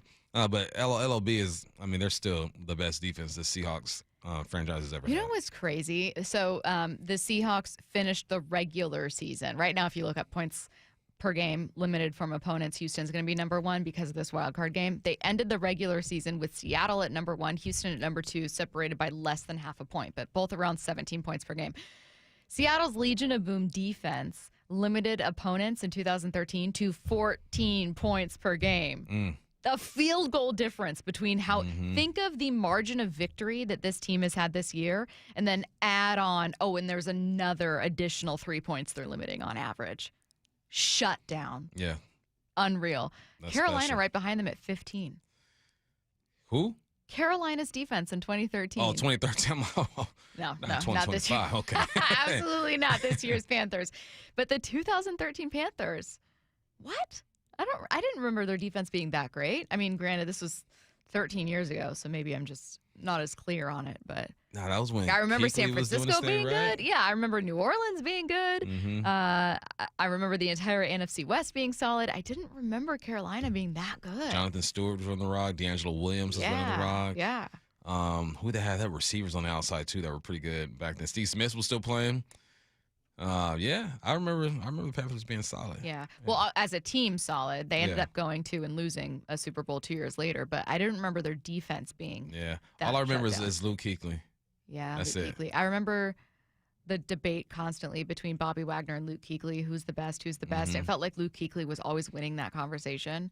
And Bobby Wagner's still playing, and that's not a slight at Luke Kuechly. It's just that the longevity of Wagner's career will be added to that resume when he's up for a Hall of Fame. 206 reminds us Julius Peppers was on that team. In that 2015. I guess in my memory, it's I knew that these two teams would meet all the time. There were a million regular season meetings, but then also meetings in the divisional round, meetings in the playoffs. But I just didn't I didn't remember that. That part escaped my memory. Shame on me. Shame on us. Shame on us. Respect to the Panthers, I guess. Your Seattle Seahawks are the #1 seed, and we've got 2 chances for you to win 2 tickets to the divisional round at Lumen Field. Just open the Seattle Sports app and hit the Win tab, or head to the Seattle Sports YouTube page to find out how to enter. If you don't have the app, you can text the word app, APP, to 866-979-3776, or you can go to the App Store to download. It's free. Again, you click the Win tab, and we can send you a link if you text. These contests runs through, that's hard to say, Wednesday, January 14th. Let's get to 4 Down territory. This is 4 Down territory, going inside the game with former Seahawks and Coug wide receiver Michael Bumpus. First down. Earlier in the show, we heard that news. Mike Tomlin stepping down after 19 years with the Steelers. Who knows what he's going to do now? But what was your first reaction to the news? My first reaction was I'm glad that he announced that he was stepping down and the Steelers didn't announce that they were letting him go. Because a guy like Mike Tomlin, who's been around the block several times, should be able to announce when he's going to step down. And I think this was a mutual decision, right? The writing was on the wall. 7 straight playoff defeats. He can't get out the first round. It just got stale over there. It's stale with being an average type of team. And that's what's hard to do, is build a program when you're average, when you're going to have what pick they got this year? They have the 21st pick at 10-7, right? Unless you can find a Grace Abel down there, unless you can find a JSN down there, it's hard to do, to build that way. So my initial reaction was I'm glad that he got to go out on his terms. At least that's the way it's perceived. Who knows how this thing really went down? And then is who's going to take over that job and who's going to be your quarterback? Because Aaron Rodgers should be done over there, and Mason Rudolph should not be the starter. I'm going to just very quickly, someone texted in, well, what were the top scoring offenses averaging in 2013? A very good question, because offenses are on average averaging more points as time goes on. 27-ish for top offenses outside of Denver. You and Curtis were both given this question when these two teams faced off. Do you remember how many points per game Denver's 2013 offense averaged? 35. Very close. Curtis, do you want to throw in a last-second guess? You're going to do the Price is Right. Yeah. 36. 36.4. 36.4 is unreal. It was almost 10 more than the next closest team. Next closest team was what? 27.9. So right now Tom we Brady's got Patriots. Lions 33, Bills 30. 36 no, per game I'm tripping. is crazy. That's the wrong season. All right, I go Rams 30, New England 28, Seahawks 28. A good question from the listener, though. Yeah. Second down. What part of the game do the Niners need to be better than their regular season stats indicate? They need to be better with yards after the catch. That is how the 49ers were able to defeat the Eagles. I believe they had about 140 yards after the catch. Hawks are 9th in the NFL, giving up 9th. They give up the 9th most, I should say, 1,971. But I think that's a reflection on some games earlier mid-season. Now they're playing a lot better football. They're getting to the ball. Also, missed tackles. They've missed the 10th most so far this year with 110. I also think that shows what happened at the beginning of the year where they were missing tackles. But as the season got along or went along, this team got tighter and tighter on defense. So yeah, those are the two things, man. We want to get pressure on Brock Purdy, right? But you cannot allow these guys to get the football in space, run wild, and miss tackles. You miss tackles, they run wild. Yards are being gained. So I don't expect them to hold McCaffrey to 53 total yards a game. That would be nice. That should be a goal. But if those two, missed tackles, yards at the catch, tighten up. Third down. What's a name you're kind of surprised to see getting so many interviews for head coach? Not because he's not a good coach, but Brian Flores, I was surprised, man. The way that he left Miami or got the boot out of Miami really made me think that the league was going to kind of hold that against him for a bit longer. I thought maybe 1 or 2 more years before he gets an opportunity, but you can't deny what he's done over there with the Vikings, man. That defense is ferocious. They blitz like crazy. I got the numbers right in front of me. They blitz 44% of the time. They are blitzing you, the most in the league. Closest next to them is Atlanta with 33, and then the Chiefs with 31%. He's aggressive, and I think that this is a style that is made to disrupt quarterbacks, their timing, their flow, and all that good stuff. And then everything I hear about him is that he is a leader of men. I know you could believe stories from Miami and get your own opinion of Brian Flores, but the people that I know who are in the league and who are affiliated, I respect this dude. I was just surprised that the owners would give him another opportunity so quickly, especially after the way that he left Miami. I absolutely agree with you. Someone said, well, is that like maybe a Rooney Rule thing, which people have criticized before, like black head coaches being brought in is almost like why don't you seriously interview these coaches instead of just trying to satisfy something? However, Brian Flores, to Bump's point, is an exceptional defensive coordinator who, had he not had that lawsuit against the NFL, probably would have a head coach job. Yep. So I think that these interviews should be taken seriously as like, could he get another chance here? That's wow. What an interesting move for the league. Ravens he and is Commanders so good. already interviewed him, so Yeah. we'll see. Ignore the Vikings record. His Vikings defenses have been phenomenal. Defenses over a couple years. Yeah. Defenses. Fourth down. Speaking of our friend Rob, anything stand out from your conversation with him earlier today? Yeah, we want the Seahawks to make a run at this thing and go to the Super Bowl. But we also know that Kubiak is being courted by almost every other vacancy in this league. If you do get to the Super Bowl, when it's all said and done, Kubiak is gone. Who's going to be left to be offensive coordinator? I would assume that whoever Kubiak's right-hand man is here in Seattle, he's probably going to take with him. So now what do? I'm hoping it's Mike McDaniels if Kubiak does leave, because I feel like Mike McDaniels, he's been in the Shanahan offense. He knows about the McVays, the Kubiaks, and all that stuff. The styles are still the same. So I would appreciate that. I would want Mike McDaniels, but who's going to be available?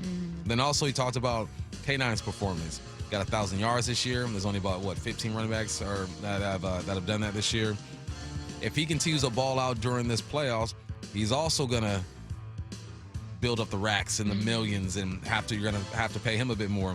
So we want K9 to ball out. We want Kubiak to call great games to get this team to the Super Bowl. But if they are to do that, it puts the Hawks in a weird position.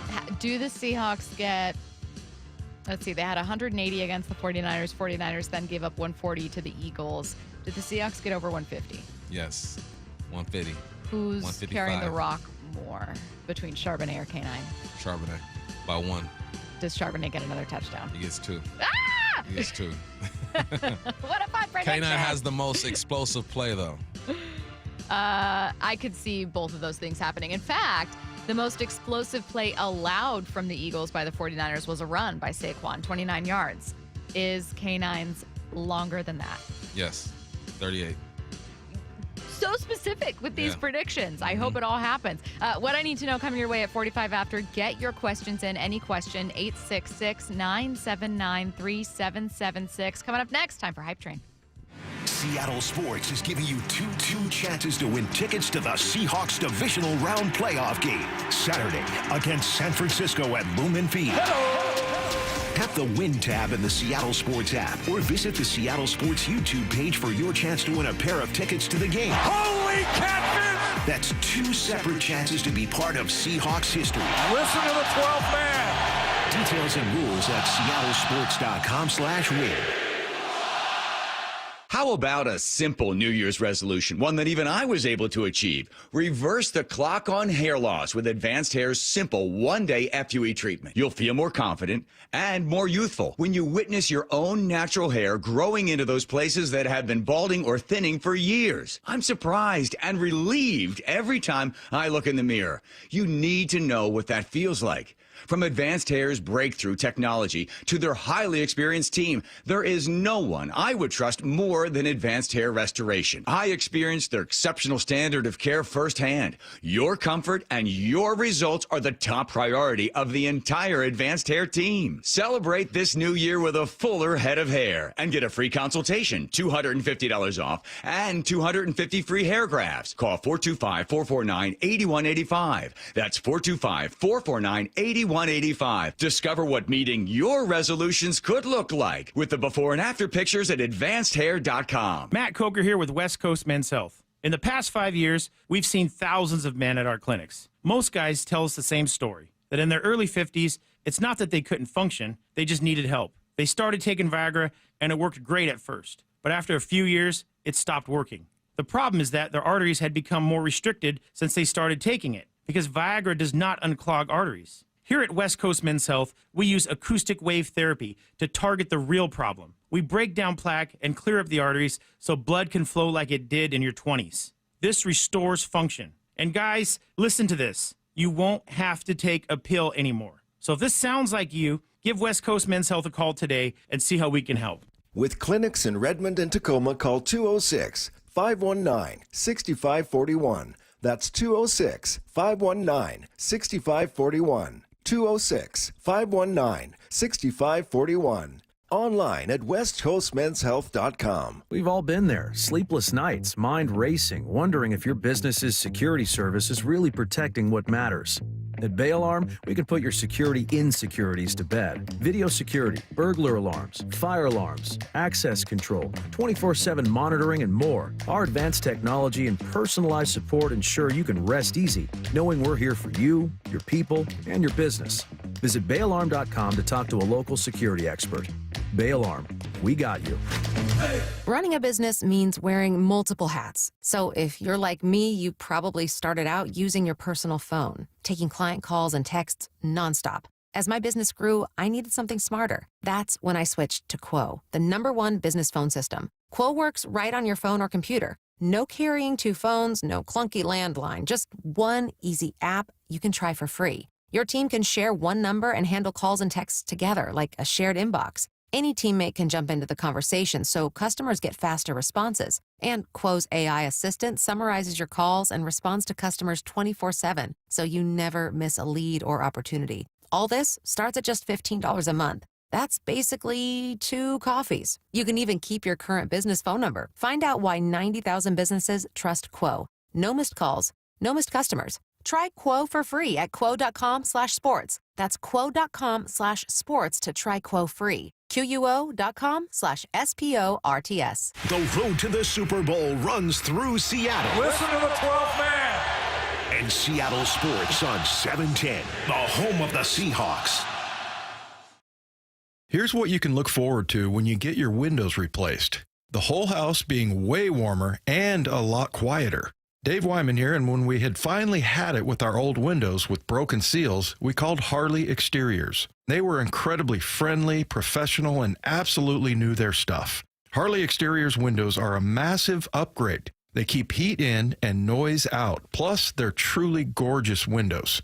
I said, you guys must use a different type of glass, and sure enough, it's their Olympic series, which is manufactured here in the Pacific Northwest and exclusive to Harley Exteriors. Harley Exteriors has a special offer for Seattle sports fans. Buy one window and get the second 40% off. No payments or interest until 2027, and take an additional $200 off your project. Call 833-HARLEY or go to harleyexteriors.com. Schedule your free consultation today. That's harleyexteriors.com. Hey, Brock Ewart here for my friends at People Come First, or PCF Construction Group.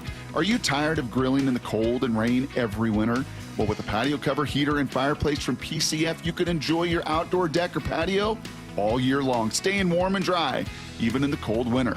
Take advantage of off-season savings through February 15th, and you can get up to 10% off your entire project, plus 12 months with no payments and no interest. You see, most people don't consider building a deck in the winter, but if you want yours ready by next spring and summer, contact PCF right now to start planning. Spend the winter dreaming and designing your project so you're ready to build by spring. Planning and permits, they take a little time, so get started now.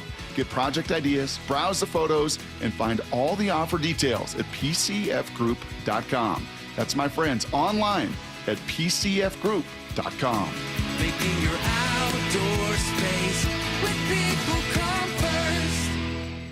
This hour is brought to you by Mazda of Everett. From the Quantum Fiber Studio. This is Bumpin' Stacy. Weekdays 10 to 2. On Seattle Sports and 97.3 FM HD2. Coming up in 15 minutes, get your questions in for what I need to know. Any question, anything top of mind, text it right now. 866-979-3776. You got 15 minutes right now. Let's head to the station for Hype Train. I'm probably doing this a few days too early, but I love a prediction. The Bears beat the Rams. That's your first Hype Train. If you agree, you're boarding. It's gonna feel like -10, the meteorologist Stacy Ross said. Hi. And I don't know if you know about Los Angeles. It's pretty warm year round. I've never been to LA actually. What? Yeah. Curtis, have you been to LA? Yeah, quite a few times. Matt, have you been to LA? I've been through LA, but we didn't actually stop. I often call it, it's kind of like one of those like halfway points. That's how I describe LA. Halfway point to Yeah, a where? little pit Halfway to stop. where? Like, No, I'm just kidding because no one Costa describes Rica? Yeah. LA that way, so that's my joke. Pit stop city. Yeah, it's gonna be hot. I mean, it's gonna be cold. And they're used to it being hot.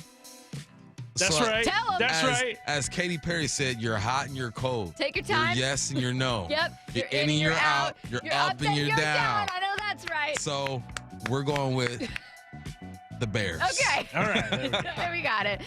The Bears So you're beat the boarding. Rams. Bump is Boarding. boarding. Bump is boarding. Curtis, are you boarding? In the wild, Oh my God. a Both of bear would absolutely devour a ram. Because the ram is a goat. That's right. Wow. you. Well, hang on. We're taking steps Sheep backwards here, family. Bump. We're taking steps backwards. And that's the wild. But Sunday will be a much more contained environment at Soldier Field.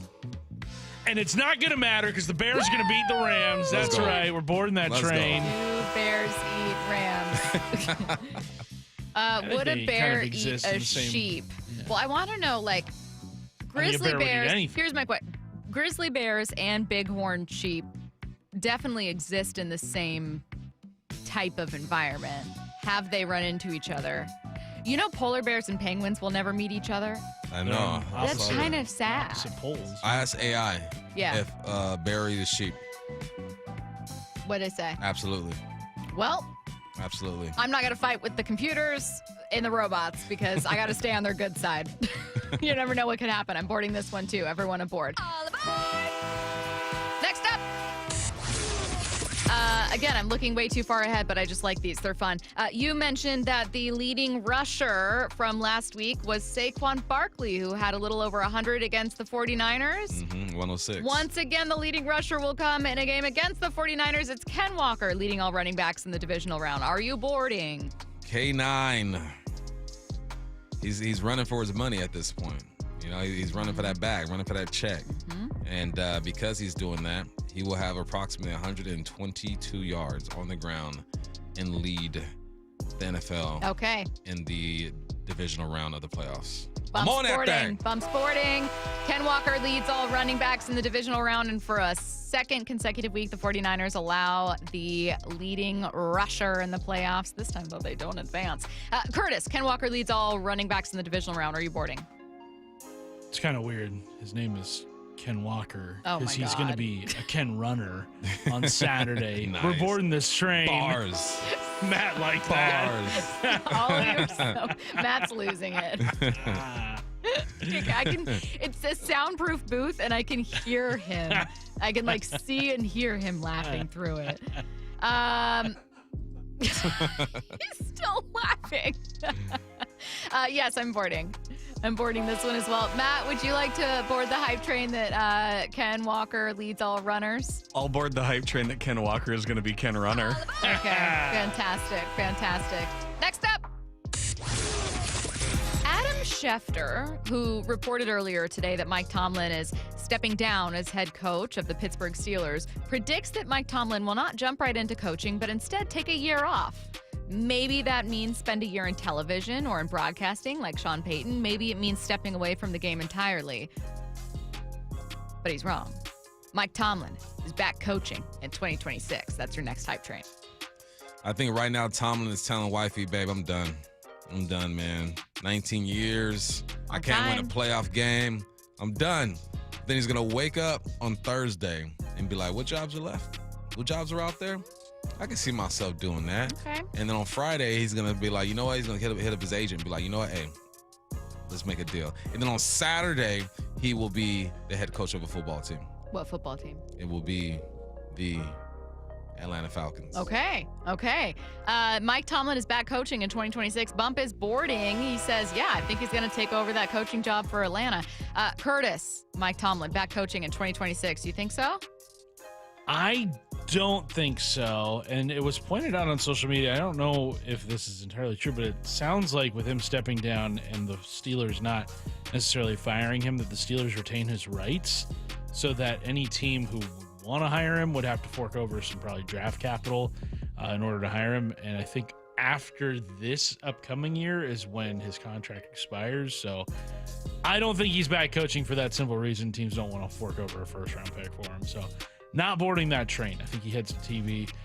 We'll see him smiling on whatever pregame show. And I don't think I've seen him smile. That's true. Well, when you're not coaching, I bet there's a lot more things to smile about. I'm trying to imagine Mike Tomlin and Bill Belichick just happy. Like as happy people. Like what are they like at a party? Just, oh, I'm having so much fun. Someone loose with a Aren't you, Bill? Aren't you having fun? A glass of whiskey. Yes. Yeah. Oh, you know, Bill having fun. This girl's making him have fun. Bill's at college parties now. That's true. They're doing cat Toga stands. party. Yeah. No, I'm not boarding this one. I think I'm with Curtis on this one. Next up, I have 2 more hype trains. Second to last hype train, the penultimate hype train. There it is. Into the station. There it is. There are 9 head coaching vacancies in the NFL right now, and we will not see 10. There will be no more NFL head coach firings this cycle. Give me like 10 That means seconds Matt LaFleur is keeping his to give job. up Sean these- McDermott. these Sean McDermott's keeping his job. booty cheeks teams we got here, okay? Is anyone I else can't believe getting Zach fired? Taylor's kept his job. That's what I through all said. this. What the I heck? think because, Cockroach. you think Won't about die. it, if young Joseph Burrow had not been injured for a good chunk of the season, I think that he's gone. But when your quarterback is injured for that long and misses that much time, and when you're basically out of the playoffs before he even gets back, That's it. you're boarding. Yeah. Okay, no more NFL head coaching firings this cycle. We do not see an tying an NFL high 10 coaching vacancies. Curtis, no more NFL head coaches fired this cycle. Bump is boarding. Are you? I'm boarding. I don't see any other teams in the market to move on from their head coach. We haven't even seen a hire yet. Yeah. Everybody's still just collecting information about each other. Tells me a lot of organizations are interviewed, and some of the coaches and coordinators, that are still in the playoffs, which are limited in who they can talk to. Let's see. It's got to be LaFleur or McDermott. You're right, and I don't think either gets let go. So I'm boarding this one as well. All aboard. All right, so we had 2 hype trains today where everyone boarded. I don't know if that's going to be the case with this one, because what I'm seeing here, I have a 5th hype train that I don't remember writing. It says, the symphony is a better way to spend a Saturday night over watching the Seahawks game. Something tells me Matt Nelson had access to our show sheet and added that one. If right I there. were a young man who hated sports, frankly, Matt does not like sports. It was around it for 8 hours a day. Then I would be on this, but I don't hate sports. Oh, you said you were on it, so I said I would be on it. Oh, Matt my just bad. wants people But I to don't hate co-sign. sports. Sports is my life. Sports is why I'm here with you guys today. Yeah, so. ball is life. Ball is life. You know? Matt's disappointed that the Seahawks are playing Saturday night because he had plans to go see the symphony. He can still go see the symphony, but he needs the pregame show to get out of there on time. The symphony is a better way to spend a Saturday night rather than watching the Seahawks game. Bump is not boarding. Curtis, are you? I will not board. Okay. Matt is the only one in Seattle. Matt, I boarding that. really think that you are the Matt, only you person. might be alone in the audience. I'm not I Okay, know now that that you actually guys make sounds fun of me amazing. for. Okay, I don't want to hear any more make fun of Stacy moments for any food takes that I have or anything ridiculous I say when Matt is saying he'd rather be at a symphony than a Seahawks playoff game, a number 1 seed, hosting a divisional rival here in Seattle for the first time since 2013, and you want to be at the symphony? Okay, there's a lot of slander going on right now, and I I'm don't feeling think so. I think there's a lot of truth telling. I'm feeling a lot of judgment from all sides. I'm wanna glad point you are. I want to point several things out right now. Okay. I don't hate sports. I just don't care. This is what I listen to for 40 hours every week. Anytime I go to a sports game, it just feels like work. So it's just sports not game? for me. Again, Anytime you go to a sports game. yeah, that probably wasn't the best way to refer to it, was it? Again, it's not hate. It's not hate. It's just that I don't care. There's just other things I'd rather be doing. That's all it is. Can you please cut you saying a sports game sports and game. then Bump saying a sports game? Maybe we'll hear that at the end of the show. Please. Look, personally, yes, I will be boarding the hype train. But I am not saying that it is better for everyone. I am happy that people are happy that the Seahawks are going to the playoffs. Personally, I am happy that the Seahawks are going to the playoffs because it means more money for me. And I'm a very greedy person at the end of the day. But for me, this is just something I've been looking forward to for a long time. It's one of my favorite movies I love being the bewilderment performed. of our text line whenever Matt gets on one of these tangents. They're always like, how can you be on sports radio and not like sports? I'm going to tell you something right now. Every single person that is listening to this, Matt Nelson, he's going to hate me for complimenting him. Matt Nelson is better at his job than you are at yours. Matt's job is not to know sports. Matt's job is to make shows sound good. Make it sound good. To cut up audio and I don't know what you do. You have like 4 computers back there. I don't know what You they're for. ever listen to a Mariner You got game or a lot of Seahawks buttons. game? That's Matt, Yeah. okay? I'd Matt's also like in to charge point of something else making out. sure that you hear your sports, and no one is better. It is actually helpful to have someone at a sports station that doesn't care about sports, because I ran one of the Seahawks Super Bowl games. Yeah. I was the only person actually working that day. Yeah. Because the other Everybody else board is wanting ops to watch the were just game. excited watching the game. Yeah. So it's helpful to have Well, I someone think like people me are here. also maybe missing that your job isn't to have sports opinions. It's to operate a board Bingo. and know sound and produce sound. So it's like think of it like a sound engineer as opposed to, Exactly. me and Bump going, sports game. We get paid to do that. All I'm saying is I'm really excited to watch Blade Runner live in concert. Oh, I'm over it. Okay, get your questions in for what I need to know. 866-979-3776. Wyman and Bob, every afternoon at 2. Abe Lucas is here. Abe, how are you, man? I'm great, man. Happy to be here. Watching this 49er team last night, did you see anything that looked different to you from your meeting with them just a little over a week ago? They obviously have, game plans for different teams and all depending on, the type of offense that the opposing team runs. They have a great defense. Got really good players over there, so it should be a fun bout and a good challenge for us again. So looking forward to it. Only on Seattle Sports and Seattle Sports on YouTube. Adrian here from Lake Washington Windows and Doors. Winter might seem like an odd time to replace your windows, but now is when you get the best deals. Our Leak Armor installation team will keep your home warm and dry while installing beautiful, new energy-efficient windows. You'll feel the difference right away. Quieter rooms, lower energy bills, and a more comfortable home. Right now, save $600 on windows and $1,500 on doors from Lake Washington Windows and Doors. Plus, enjoy 12 months same-as-cash financing. Visit lakewashingtonwindows.com. We live here in Washington. I travel all over the state for work. Affordable short-term rentals help us stay together and make Hazel feel at home. Now Olympia is considering a huge tax increase on short-term rentals. Pricing us and other families out, since more than half of short-term rentals here are used by Washingtonians. Costs on everything are going up. Please tell legislators not to make our trips more expensive too. Paid for by Airbnb helps our state thrive. Host Hack. Texting enrolls you into recurring automated text messages. Consent not required to purchase. Message and data rates may apply.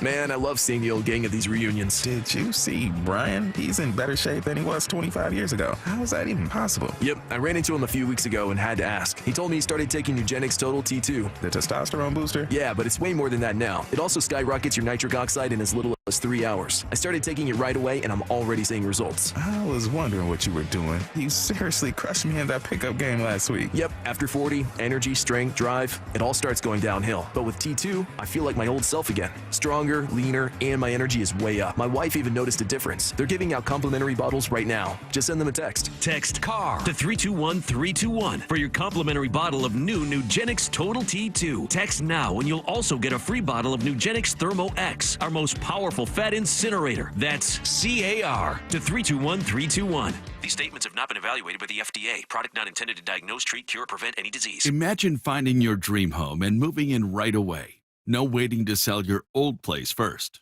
Sounds perfect, right? That's exactly what Orchard's Move First, Sell Later program lets you do. Buy your new home now and sell the old one later. Here's how it works. Orchard gives you cash so you can buy and move into your new home first on your timeline. No waiting, no showings, no double moves. Then the Orchard experts take it from there. They handle repairs on your old home for you so you attract the right buyers. Once they're done, a local Orchard agent lists and sells your home for top dollar. Orchard's Move First program gives you the freedom to buy and move into your new home first and sell your old home later. Buy before you sell and get top dollar for your home with Orchard. Ready to find out how much your home is worth? Visit Orchard.com to get your free home valuation. That's Orchard.com. Seattle Sports is giving you two chances to win tickets to the Seahawks divisional round playoff game Saturday against San Francisco at Lumen Field. Tap the Win tab in the Seattle Sports app or visit the Seattle Sports YouTube page for your chance to win a pair of tickets to the game. Holy catfish! That's two separate chances to be part of Seahawks history. Listen to the 12th man. Details and rules at seattlesports.com/win. The road to the Super Bowl runs through Seattle. Seattle is going to win this football game. And Seattle Sports on 710 and the Seattle Sports app. Our friends at Mazda of Everett always offer you their best deals. Mazda of Everett is the West Coast's largest Mazda dealer for a reason. They sell more new Mazdas than any other dealer on the West Coast. So come check out the Mazda More to Move You sales event now. Shop over 300 new Mazda CX-5s with 0.9 financing for 60 months available on approved credit. Located on Highway 99 in Everett or shop MazdaofEverett.com. Based on Mazda USA's retail sales reports 2025. Hey, Mike Salk here, and I'm telling you, people all over the Northwest right now, they're going to be losing 20, 30, 40, maybe 50 pounds, and they'll do it by Valentine's Day. And they'll do it by starting Eastside Weight Loss Clinic. That'll be the resolution. You can as well. A 15-minute phone call is all it takes to get started, and just see if you're interested in this program. I was. It really did work for me. I did the program. I immediately lost 10 pounds just in the first week. I lost about 35 pounds after 8 weeks. Here's what I didn't have to do. Fight for space in a crowded gym with all the New Year's resolutioners. No pills, no injections, no bland boxed fake meals or anything like that. What I did get was delicious recipes, real food that you buy at the grocery store, and a group to offer support, accountability, and coaching. Do it for yourself this year. Go to eastsideweightlossklinic.com and schedule that 15-minute phone call. Don't let it hold you back. Do it now. Go to eastsideweightlossklinic.com. Dr. Ryan Coogan, D.C. Results may vary. Dave Wyman with Dr. Landis to talk about Swedish Cyberknife. Essentially, it's a 5-day treatment, about 30 minutes per day. You walk in, you walk out. You essentially don't feel anything at all during treatment. Many patients still work full-time while they're having treatment. 5 days, less than an hour a day to treat prostate cancer. That really is amazing. If diagnosed with prostate cancer, consider treatment with Swedish Cyberknife. Go to swedish.org/cyberknife prostate. Treat prostate cancer with Swedish Cyberknife. From the Quantum Fiber Studio, this is Bumpin' Stacy. Weekdays 10 to 2 on Seattle Sports and 97.3 FM HD2. Get your questions in. Any question, text them now. What I need to know, 866-979-3776. What I need to know. Matt, this one's for you. They said, what's it like not being a sports fan? You don't let a team's outcome affect your mood year-round. I can't relate. See, that's the bonus of not being a sports fan, is that if the Seahawks lose, like, yeah, the next day at work might not be as fun, but I don't care. Okay. You also just have so much more time. Like, being a Mariners fan 3 hours a day, you're watching a game, that's disgusting. Oh, my God. What I need to know. For all of us, you have 1 minute to grab whatever you want in a supermarket. What section are you heading to first, and what are you grabbing? Meat. Yeah, meats. All day. Okay, that's not initially my answer, but it should be. But my answer was going to be I'm grabbing all the scratch tickets. That's not bad. Thank you. It's not bad. Right? I mean, but we're trying to survive here. But and you only have a minute. Those print like you guys every need to think 30 I have seconds. very little legs, so I can't go a long way. And I know that the scratch tickets and the Powerball tickets and all of that are near the entrance. I'm grabbing them all. There's no way I can't get $500 if I grab every single scratch ticket in the store. You can get $1,000 worth of meat, though. What am I going to sell it on the black market? No, you freeze Get a that, freezer, yeah. and you're good. The apocalypse will happen tomorrow. You're good. But see, that's a lot of meat to carry out of the store. Well, you're putting it in a grocery. I felt so smart with my scratch ticket answer. I mean, yes, I have to sit and scratch them all off for hours and hours and hours. See? We had a family friend one time win a shopping spree similar to that at a grocery outlet. Yeah, where it's like a timed thing and you go in and get I think stuff. they spun a wheel and it was like you get like 2 minutes to spend up to like $300 at a grocery outlet. And grocery outlet is, those are discounted groceries. So like That's a ton of groceries you could buy. It'd be hard. I mean, my second choice would be snack aisle. I know the smart one. Someone just said, don't they have to scan the scratchers to activate them? See, that's the thing. You only have a minute. I think there's just going to be too much time taken up with the printing of the scratchers. Whereas Bump and I are just stacking slabs of beef. You guys have a whole pork like, cow and chicken. carcass, and I'm walking out of here just with a cart full of scratch tickets, handing you guys quarters. You're so 2025. You're like clearly scratch tickets. I thought that Not I food for gamed the survival. system. I was like, this is so smart. Someone said, obviously, you get all the liquor or wine. That's the other option. I'd make it quick. The liquor I will get 10 seconds of my time. Okay, if we assume that rules, so like if you were grabbing liquor, let's assume you don't have to take off the security thing. So rules don't apply. So the scratch tickets are scanned. Why? You know what you're doing right now? What you hate what people do. Moving the goalposts. What I need to know. So earlier we were teasing Matt for wanting to go to the Symphony over going to the Seahawks game, but they said, would you guys, you, Curtis and Bump, are parents, would you go to a Seahawks game over one of your kids' games? Yes. You know how many games my kids play? Hundreds of games. Yes. Your I missed out on a Seahawks game earlier this year because I had to take Willow to her Christmas party. And, yeah, you had the recital and you were watching it on your phone. See, because he got little kids. Yeah. My kids are teenagers. You said this is about toughening up and learning. Then listen, I won't be there for everything, okay? What I need to know, how much are you willing to pay max for a haircut, inclling tip? All I have is a beard. Okay, but what about that's for a true. beard? Yeah, Bump doesn't pay for haircuts anymore. Yeah. I saw this one thing on Instagram where the guy gets you all nice and the girl comes in and massages you. I pay like $100 for that. Okay, Curtis. I think I'm at the limit of where I'm spending on haircuts right now. I spend like $50. Not gonna go over that. Yeah. It is more expensive for women to get haircuts and color. So yeah. I used to spend, when I was a fake blonde, someone commented, go back to blonde. And I was like, this is my natural hair color. It's expensive to be blonde, like hundreds and hundreds of dollars every time. Yeah, whenever Brenna gets a haircut, I remember the first time I saw our bank statement and what she had spent on a haircut. And now every time after she gets a haircut, I don't even look at the bank statement Shout anymore. out to all my brunettes who finally decided, not worth it. Not worth it. Let's see what I need to know. I know this might sound like a scene from an Adam Sandler movie, but my 10-year-old daughter set outdoor lights red for Valentine's Day. How sweet. But for the 49ers 3 match, I want no red to jinx the Seahawks. So can I be a mean dad and set the lights blue for this week?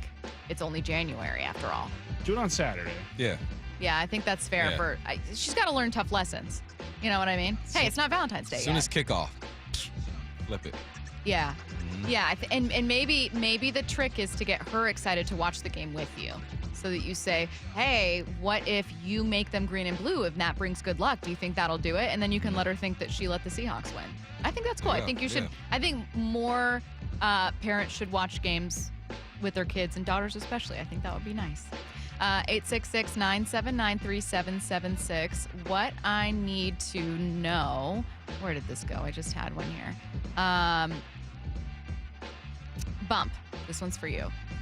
A lot of interceptions across the league happen as the result of the ball bouncing off the hands of a receiver. Why is it so hard to catch the ball when it hits you in the hands? And should there be a stat for a receiver-caused turnover? There should be a stat for that, and it's hard because the ball has velocity and weight behind it that it catches you off guard sometimes. All right, Wyman and Bob coming up next. Anytime I go to a sports game, it just feels like work. So it's just not for me. Again, anytime I go to a sports game. Yeah, that probably wasn't the best way to refer to it, was it?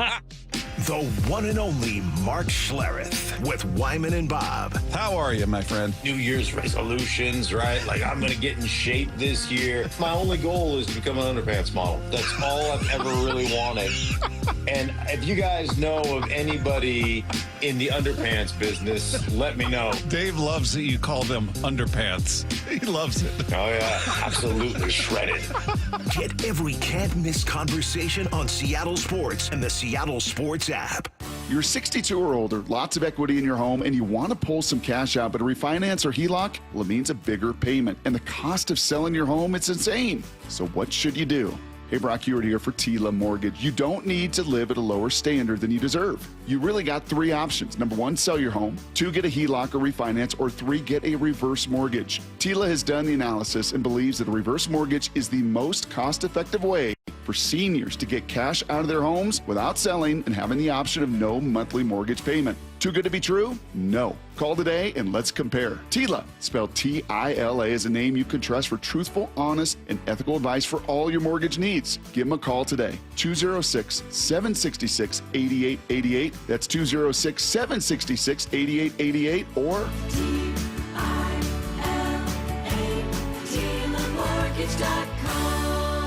Insurance and property taxes are borrower's responsibility. Tila Mortgage LLC is a mortgage broker. NMLS 2472046. Endless hours of research, seeking referrals, dozens of calls. Hiring the right attorney can be a challenging process during an already difficult time. J.P. Pendergast with Pendergast Law explains. In Washington State, Tom, there are thousands of attorneys to choose from. Referrals and online research can be helpful, but discovering the right attorney requires a conversation. It can be hard to identify integrity and authenticity without that interaction. So, what do you recommend? We encourage anyone looking for personal injury representation to call for a free consultation with our team before making a decision simply based on referrals or online research. Accident victims need an attorney that listens, demonstrates honesty, and is genuinely understanding of their unique circumstances. The care, attention, and preparation that our firm provides throughout the case mirrors the effort involved when taking on the insurance companies. Save time and avoid mistakes after an injury. Contact the caring and compassionate team at Pendergast Law. If you or a loved one has been injured in a car accident, call Pendergast Law. We can help. Do you need glasses or contacts and you're now at the age where you also need readers? K2 Vision RLE is the permanent solution to eliminate the need for all those. Hey, it's Doctors King and Kopstein from K2 Vision. Andy, for those nearing age 50 or so, refractive lens exchange can be a great alternative to LASIK. That's right, Joe. K2 Vision RLE is a terrific permanent solution for a lifetime of great vision. The older we get, we experience the dysfunction of our natural lens, which affects both distance vision and requires the use of reading glasses. Plus, after K2 Vision RLE, you will never develop a cataract. And like LASIK, K2 Vision RLE is quick and painless. The question is, which procedure is right for you? After replacing more than 100,000 failing lenses, we have the experience to tell you if it's your right time for RLE. Schedule your free Zoom consultation with us about K2 Vision RLE to get your eyes seeing young again, permanently. Go to k2visionrle.com, k2visionrle.com.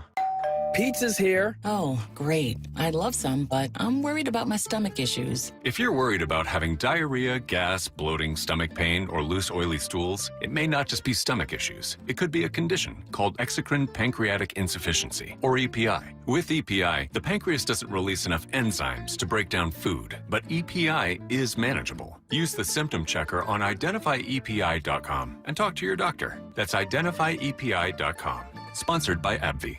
This message comes from Viking, committed to exploring the world in comfort. Journey through the heart of Europe on an elegant Viking longship with thoughtful service, destination-focused dining, and cultural enrichment on board and on shore. With small ships that bring travelers closer to the destination, there's more time to explore. And every Viking voyage is all-inclusive, with no children and no casinos. Discover more at Viking.com.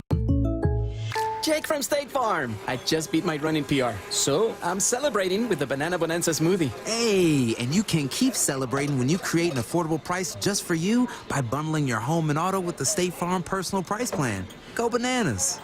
I will. Hey, make it a large. Bundling, just another way to save with the Personal Price Plan.